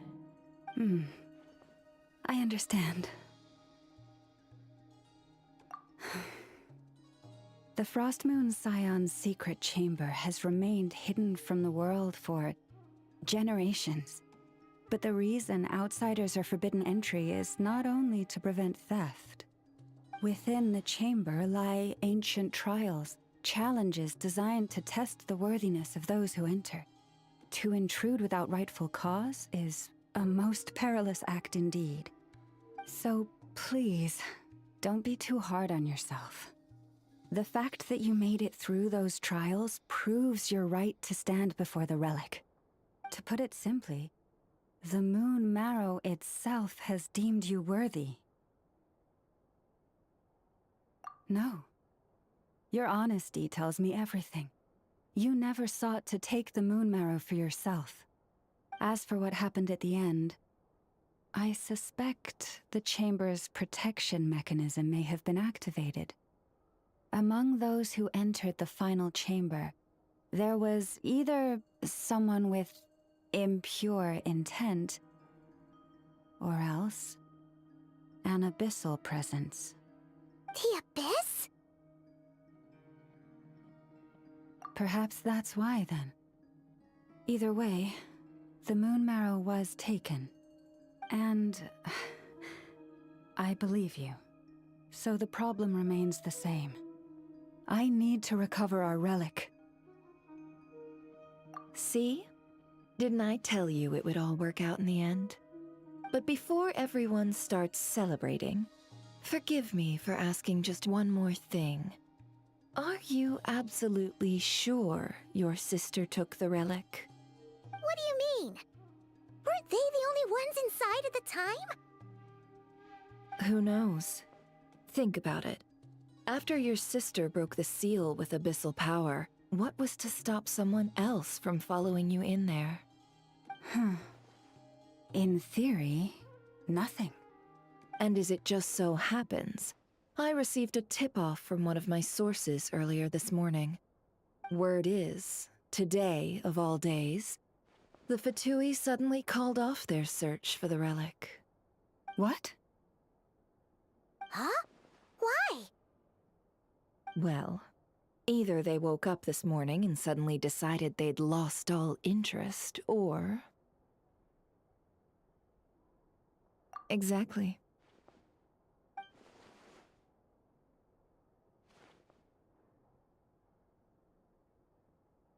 Are you wondering if your sister might be in cahoots with the Fatui? Which is why I asked, are you absolutely sure your sister took the relic?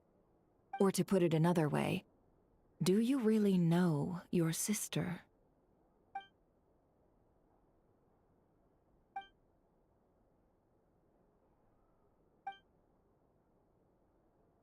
In other words, it's highly likely that the Fatui already have the moon marrow.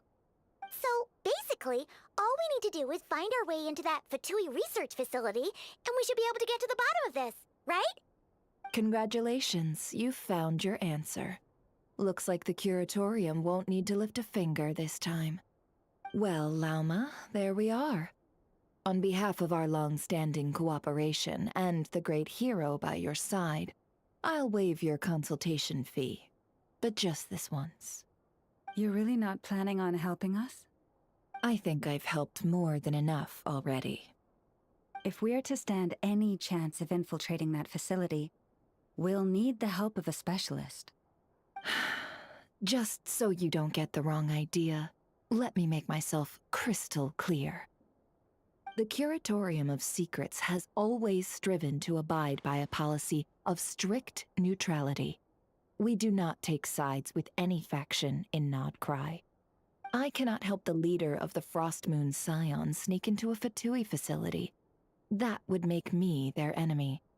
When one of their harbingers asked me to help them infiltrate your territory, I gave them the same answer. No. All right, I understand. But I do have one final request. I promise it's my last. It had better be. No matter who it is, I want you to help us persuade the next person who walks through that door to join us. What is she up to? You're that desperate for help? What if it's a member of the Fatui? It doesn't matter. You're welcome to tell them everything, even about our plans to infiltrate the Experimental Design Bureau. All I'm asking is for you to say one thing, just one thing to help persuade them.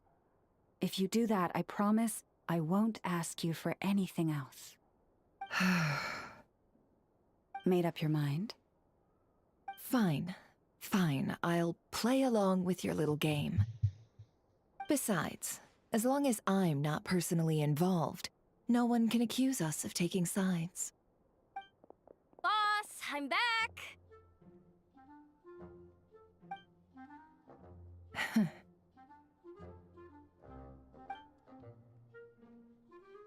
You won't believe the luck I've been having today. Remember you sent me to find that runaway cat, yeah? And you said I'd only be back after dark? Well, guess what? Right after I left the house, this big ibis flew over and the missing cat was right in its claws. And once it got close, it loosened its grip and... Ah, boss, you're meeting clients. I'm so sorry. I'll get out of your way.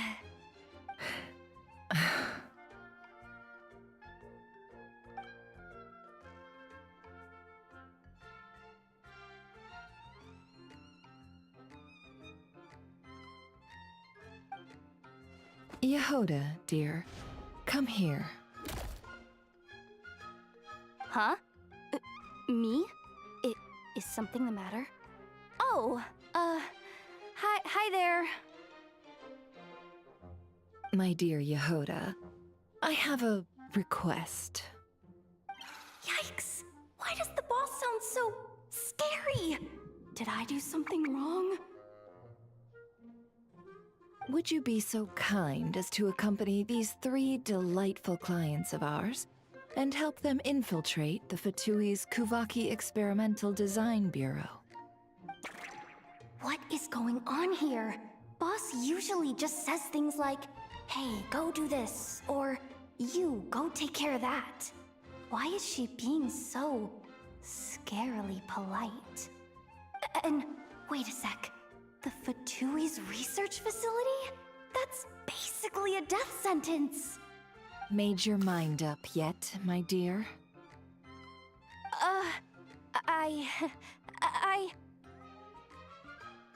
What is up with Boss today? Am I supposed to say yes to this? Or maybe it's because the mission's too risky, so she's actually looking out for me? Why is everyone looking at me like that? Is this some kind of test? I can't let the boss down. Can I? Have you made up your mind?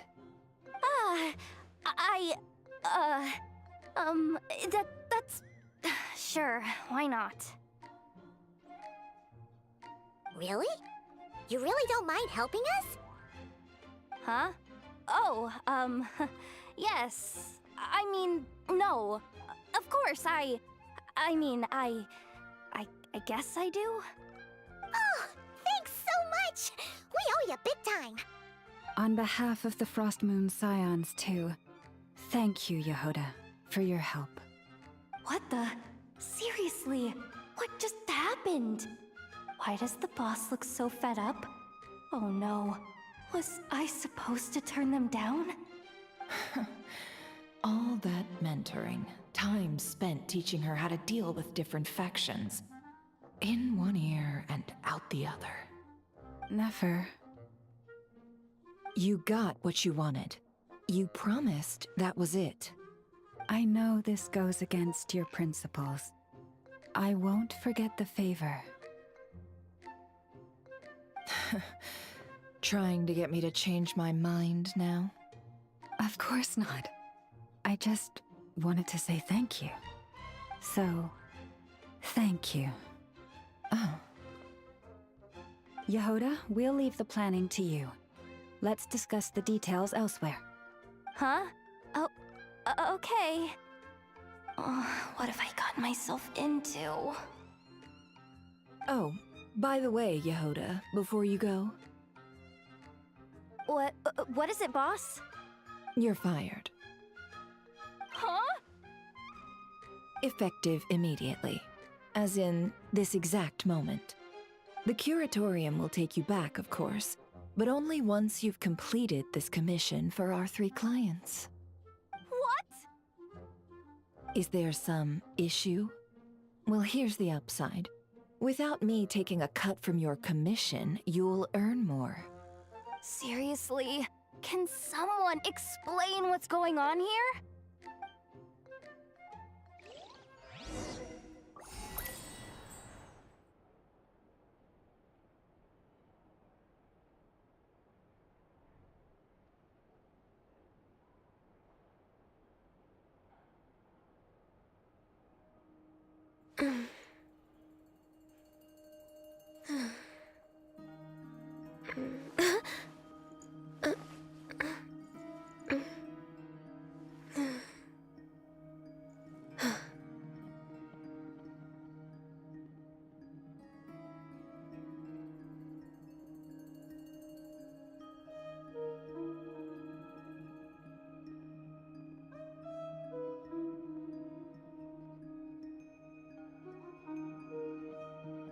Should we really be off work this early?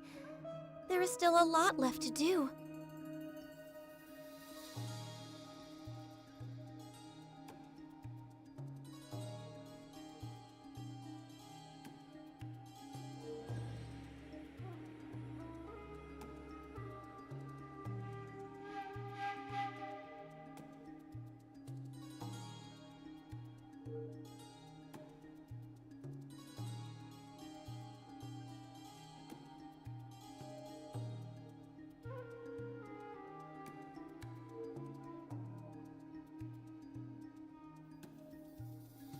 If you lie on the grass, you can feel the heartbeat of the world. Sorry, I'm getting really distracted by a lot of things. I actually missed my alarm for something. I thought it was for the collab, which usually goes off 1 hour beforehand, and I have another alarm for an event on my phone, and I actually got the two mixed up, so I'm actually absolutely screwed right now.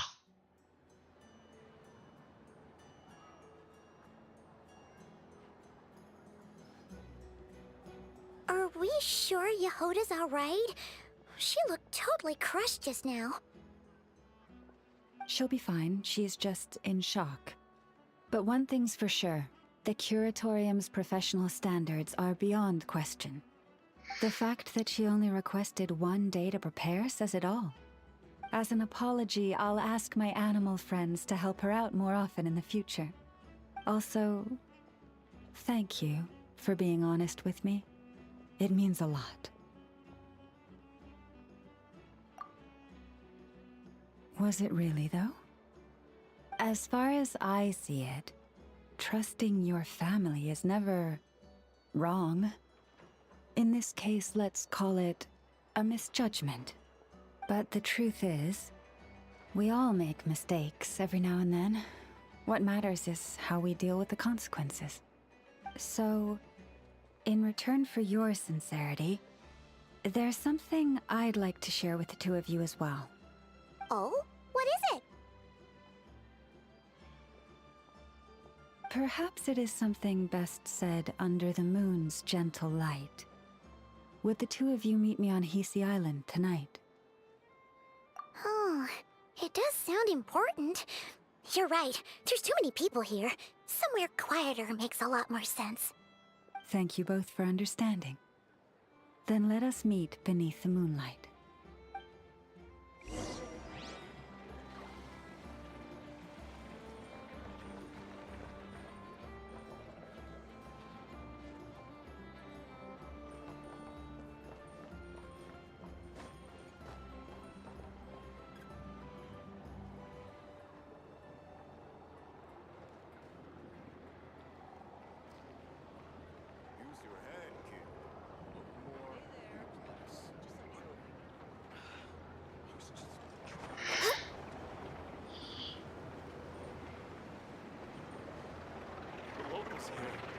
Are so warm and welcoming.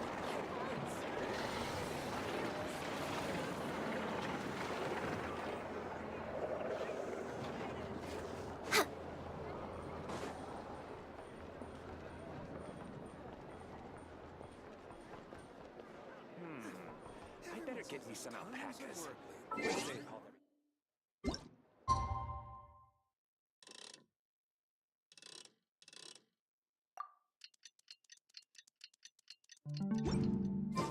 It's about time, and the moon's already up.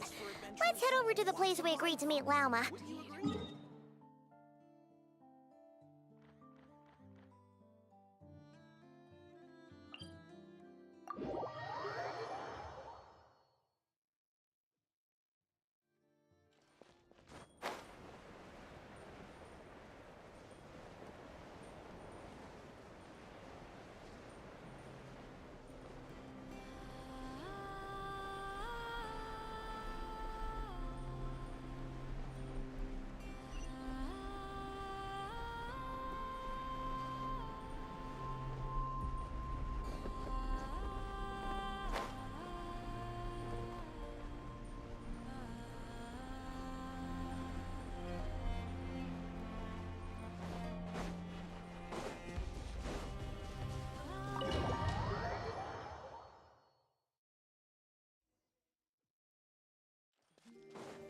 Next on the agenda...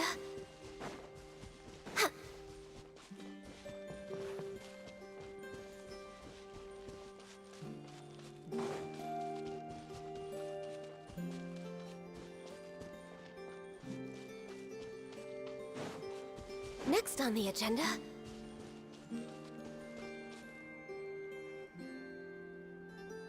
Lauma, we're here! Huh? Lauma, are you praying? I am indeed. For the moment I was born, my people exclaimed, Behold, eyes like the moonlit tide, antlers like the crescent moon, and blood that glimmers silver as the moon's reflection. From as far back as I can remember, I was revered as the Frost Moon's emissary and the Moontide Maiden. The first words I ever learned were prayers to the Frost Moon. The first gestures, those of our sacred rites. Wow, that must have been tough. Back then, I didn't know any better. It all just seemed so natural. The Frost Moon Scion's bloodline has long since begun to run thin.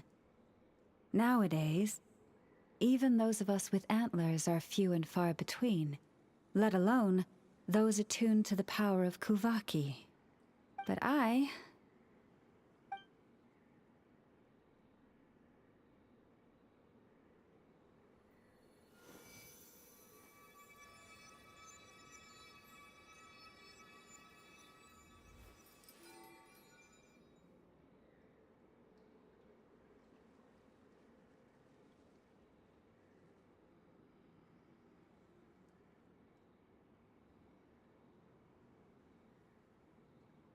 Whoa! Your antlers are so pretty. They say it's an extraordinarily rare condition. Once in a century, if that. I am unusually sensitive to the moonlight, as well as to the Kuvaki's ebb and flow. As a child, I could barely sleep because of it. Oh no! It was that serious? To others, fluctuations in Kuvaki are something you easily get used to, like a gentle tide lapping away at the shore. But to me, that same tide is a towering tsunami, a surging swell crashing against me. Of course, as the years went by, I learned how to suppress my senses and my power, enough to keep it all from overwhelming me. But because of that, I also had to walk the path of concealment. Concealment? From the moment I was first taught to pray, my kin would point up to the night sky telling me, "That, Lauma, is the Frost Moon, the last of the moons, the sole surviving truth." But I would ask them in response, why? Why can't I feel anything from it at all? Later, I came to understand that they simply could not tell where the real tide was coming from. They couldn't sense it. The true moon beyond the sky's veil.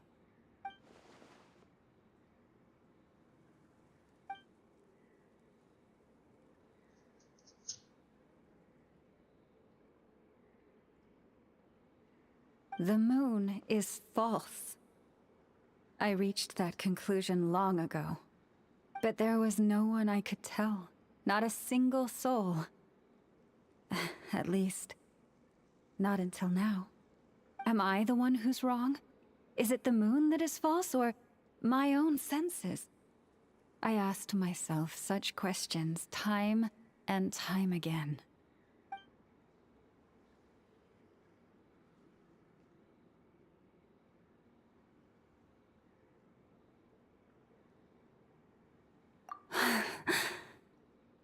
Thank you. When you called yourself a descender, I had a feeling you might be able to confirm what I had always suspected. And now that you have, it's exactly as I imagined. I feel relieved. Oh, Paimon kinda gets why you couldn't tell anyone now. It's not easy to change people's minds on something they've believed for hundreds of years. That's what I meant by concealment. I knew too much, so I had no choice but to keep my people in the dark. Every prayer I offer feels like a lie to keep myself going.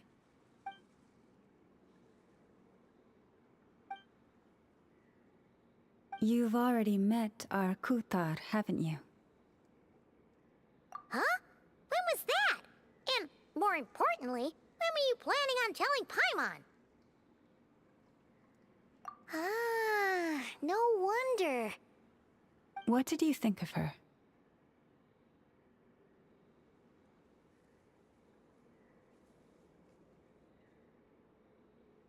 What exactly do you mean by up in the clouds? I understand what you mean. She is quite indifferent to the world outside herself. But I find it hard to hold that against her. Yes, it was shortly after the fall of the ancient moon's remnants. I asked her what the Frost Moon Scions meant to her, and why she left in the first place. Yeah? So, why did she? Perhaps it's better if you ask her yourselves. Things tend to get lost in translation when you speak on someone's behalf. What I can say for certain is this. Even when I had no one to confide in, I still had a family. I still had the Frost Moon Scions. But that girl, born beneath the moonlight, perhaps she's never felt she had either. The truth is, though, she might have had it all. If only the Frost Moon Scions hadn't let her down.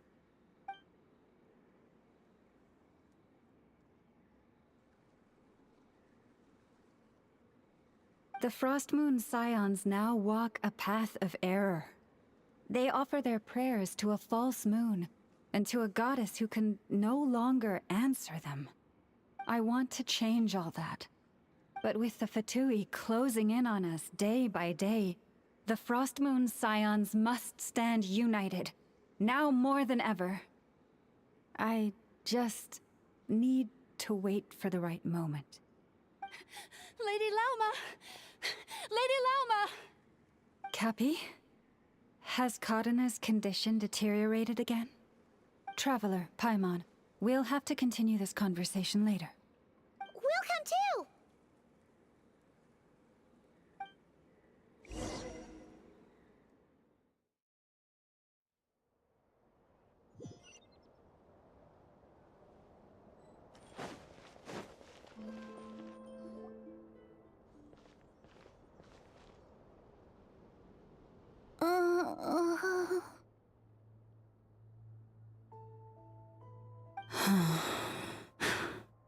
Why?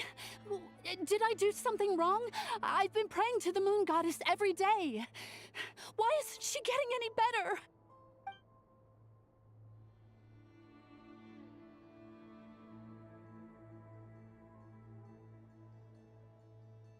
Cappy, I need you to wait outside. I'm about to start her treatment.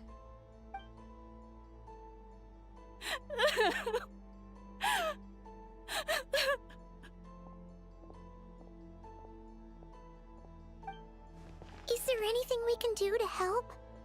Just don't be alarmed by what you're about to see. And please, don't let her mother see it.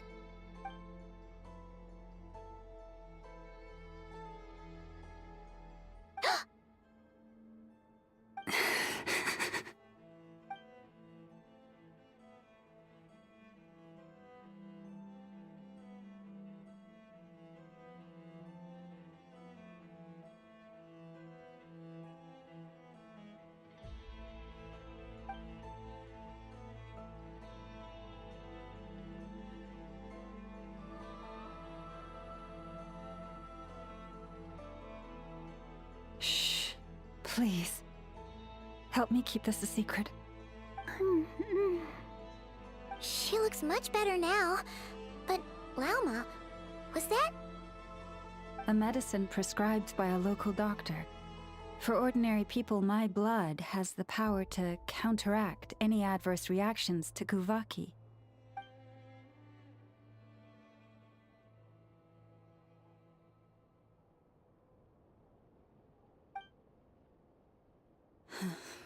So, now you know another of my little secrets. I had hoped to guide the Scions out of error before Karina's illness reached this stage, but clearly, I was too late.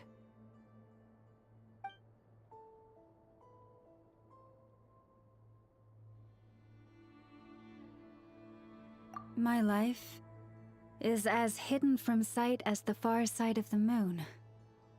Yet people only look to the bright side for guidance. If the day ever came when the two sides were reversed, could they truly accept it?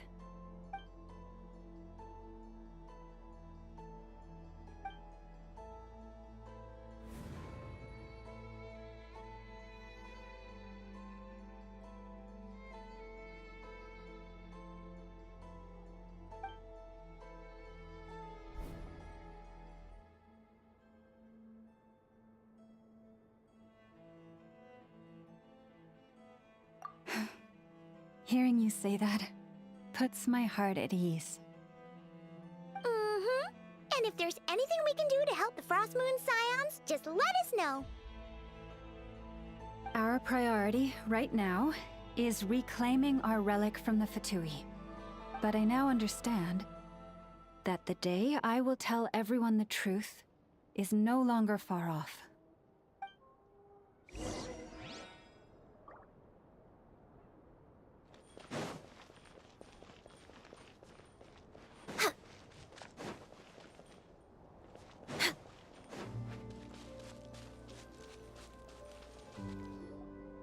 Wow! Paimon would never have guessed Lauma had all that bottled up inside. Hey! Watch your step! Ah! What's wrong? Oh, you scared Paimon.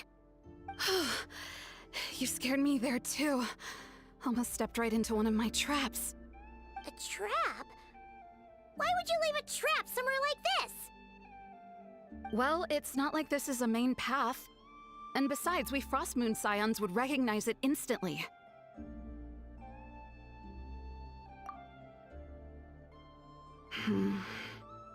Alright. You don't seem like you're with the Fatui, so I guess there's no harm telling you. Lauma asked me to set up these traps to keep the Fatui at bay. Oh! Come to think of it, their 3-day ultimatum is almost up now. Yes. Hopefully they'll back off when they realize we won't go down without a fight. Oh, you've done a lot for the Frost Moon Scions too, just like Lauma.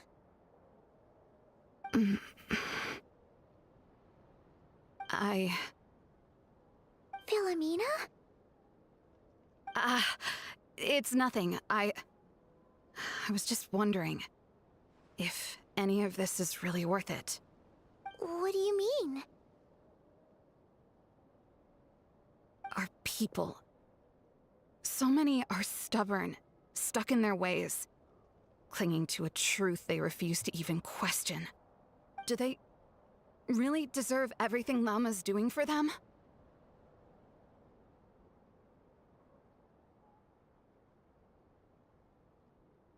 Afraid. Huh. I suppose. Maybe you're right. No. I shouldn't be saying this. Just forget it, okay? Bye. Huh? Why did I say all that? Or really, why am I still doing any of this? Either way, this will be my final night with the Frost Moon Scions. Wow, she sure took off fast. So, are we heading back to the flagship for a break, or what?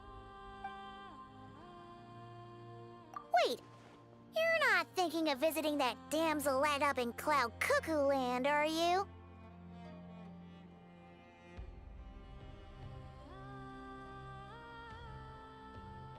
Huh, given who she is, pushing her won't get us anywhere. Hey, why don't we... Let's bring her something tasty! If she doesn't want to talk, we'll have to win her over with food. Hey, no harm in trying. At the very least, it shows we're trying to be friendly. Let's see. How about Inef's 9.12 out of 10 berries and fried meat, the Frost Moon Scion's boon of the day, and one of your signature dishes. Your choice. Should be a good mix of meat and veggies. There's bound to be something she likes.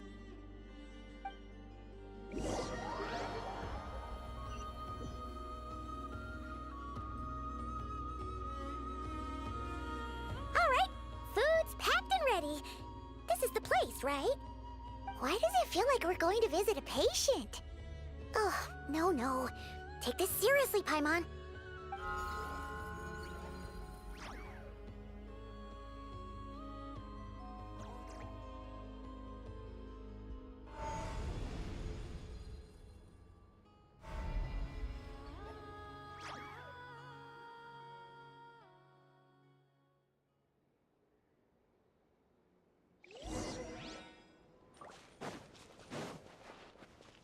Next on the agenda.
Remind me, who are you again?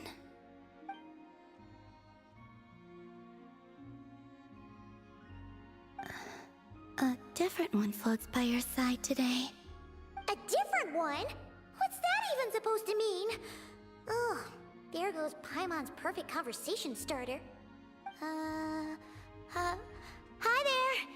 Paimon is Paimon, and this is the Traveler.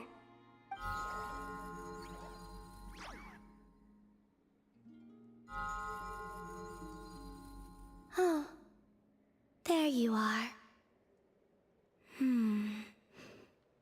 Between the two, I suppose you're cuter. Wait, what do you mean Paimon's less cute than that floaty thing? Columbina. What is it? What's your favorite kind of food?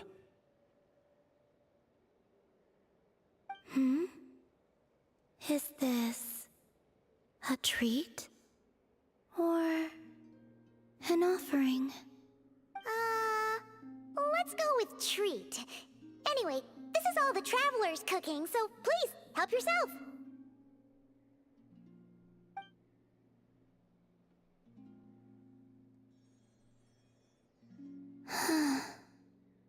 Oh, that wasn't exactly a yes, but she didn't turn it down either. What could she be thinking?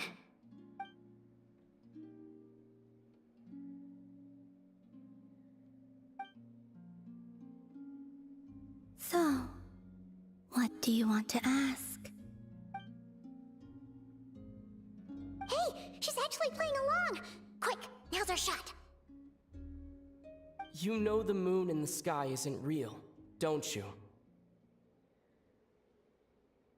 I know there is only one moon in the sky. It is simply that some can see it, and some cannot. What does it mean to you?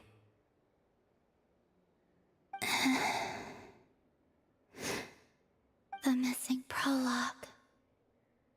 What?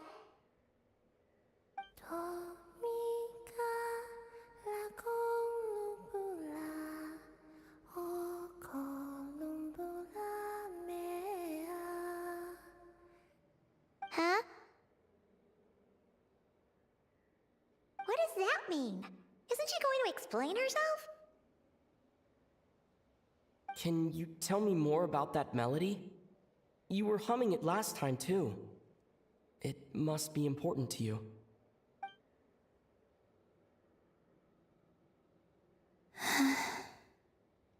It is all I remember from the moment of my birth. A melody. A few lines of lyrics.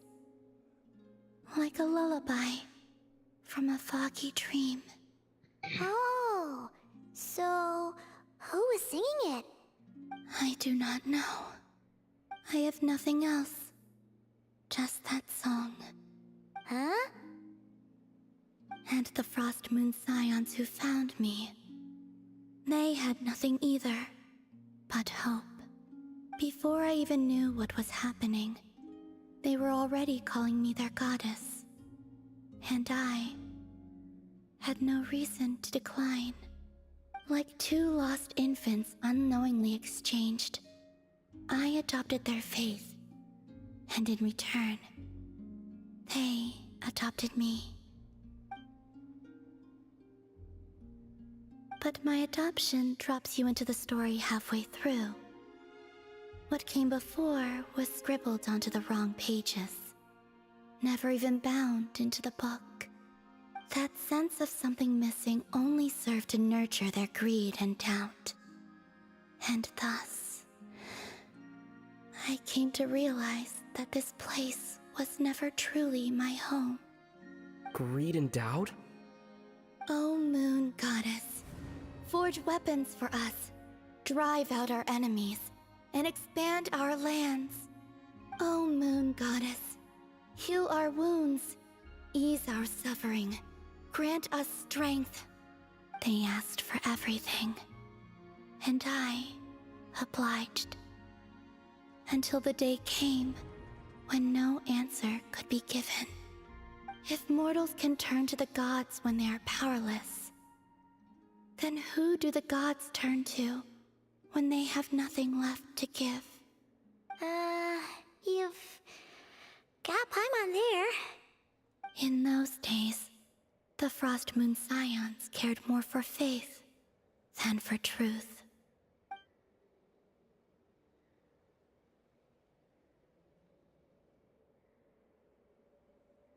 Reality rewrote the sky in words I could not understand. I did not want to read a tampered version, so I simply stopped looking. The real beginning of my story lies up there, on the moon, forever beyond my reach. Like a message carved for blind hands, sealed away where no fingers can find it. Huh. So that's how it is.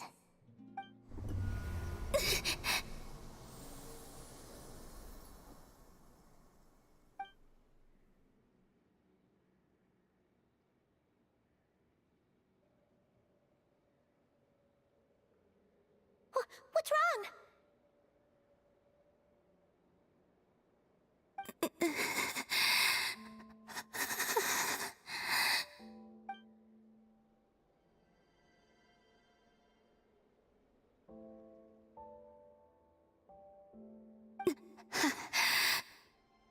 You should go. What, now? But you really don't look well. Did something just happen? Is there anything we can do to help? No. Aside from answers, I have nothing else to give you in return. This is the price of running away from home a second time. Running away from home?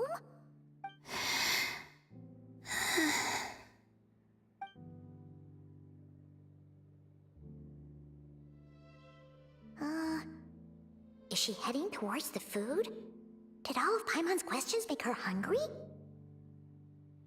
Do you still have many questions? I know I should offer more in return for your kindness, but I'm feeling a little worn out. Oh, we're so sorry about that. But Tsaritsa was right. Freedom always comes with a price. She said I could treat the Fatui as a second family, a second home. But in the end, they were no different.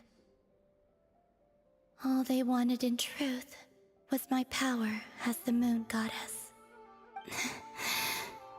I'd rather not dwell on such unhappy memories.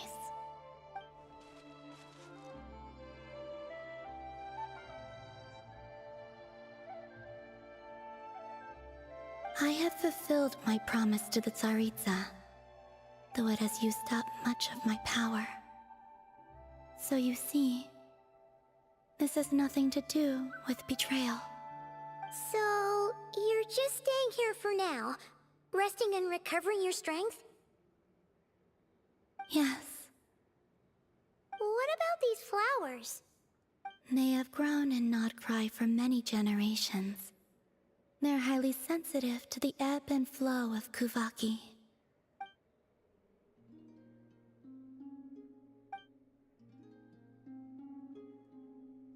At times, I thought about using that relic the Frost Moon Scions had hidden away. I could sense the power within it. But going out is such a hassle. People might see me, and I promised Lauma I wouldn't show myself to anyone. Besides, I know it's gone now anyway. Really? Lauma asked you to stay in hiding? Uh-oh, she's looking back at the food again. But Paimon still got some little crumb cookies here. You could have these for dessert if you wanted. Lauma said she wishes to change the Frost Moon Scions, which is why she asked me to stay out of sight. I don't really understand what she meant, and to be honest, it's not something that concerns me. But I wasn't planning to see anyone anyway. If they found their way here themselves, that's hardly my fault.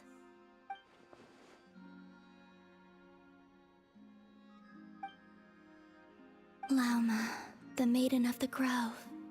She is quite unlike any Frost Moon Scion I have ever met before. After hearing my story, she actually apologized for how the Frost Moon Scions treated me back then. She told us she feels like she's been living on the far side of the moon. Is that so? I actually got the opposite impression. She's been keeping her true power hidden away, afraid that people might be dazzled by its brilliance, and that they'd no longer be willing to look her way.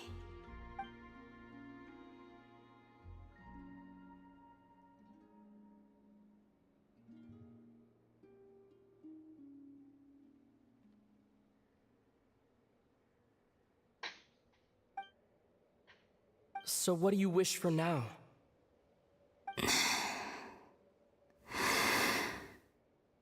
I wish to return to the moon, to the home where my story is written.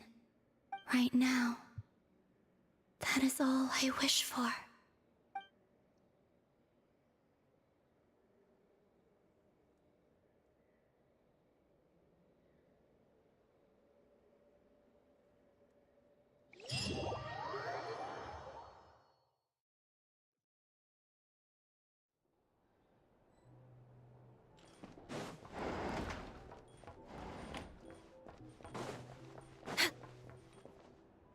I'll wait until the next day.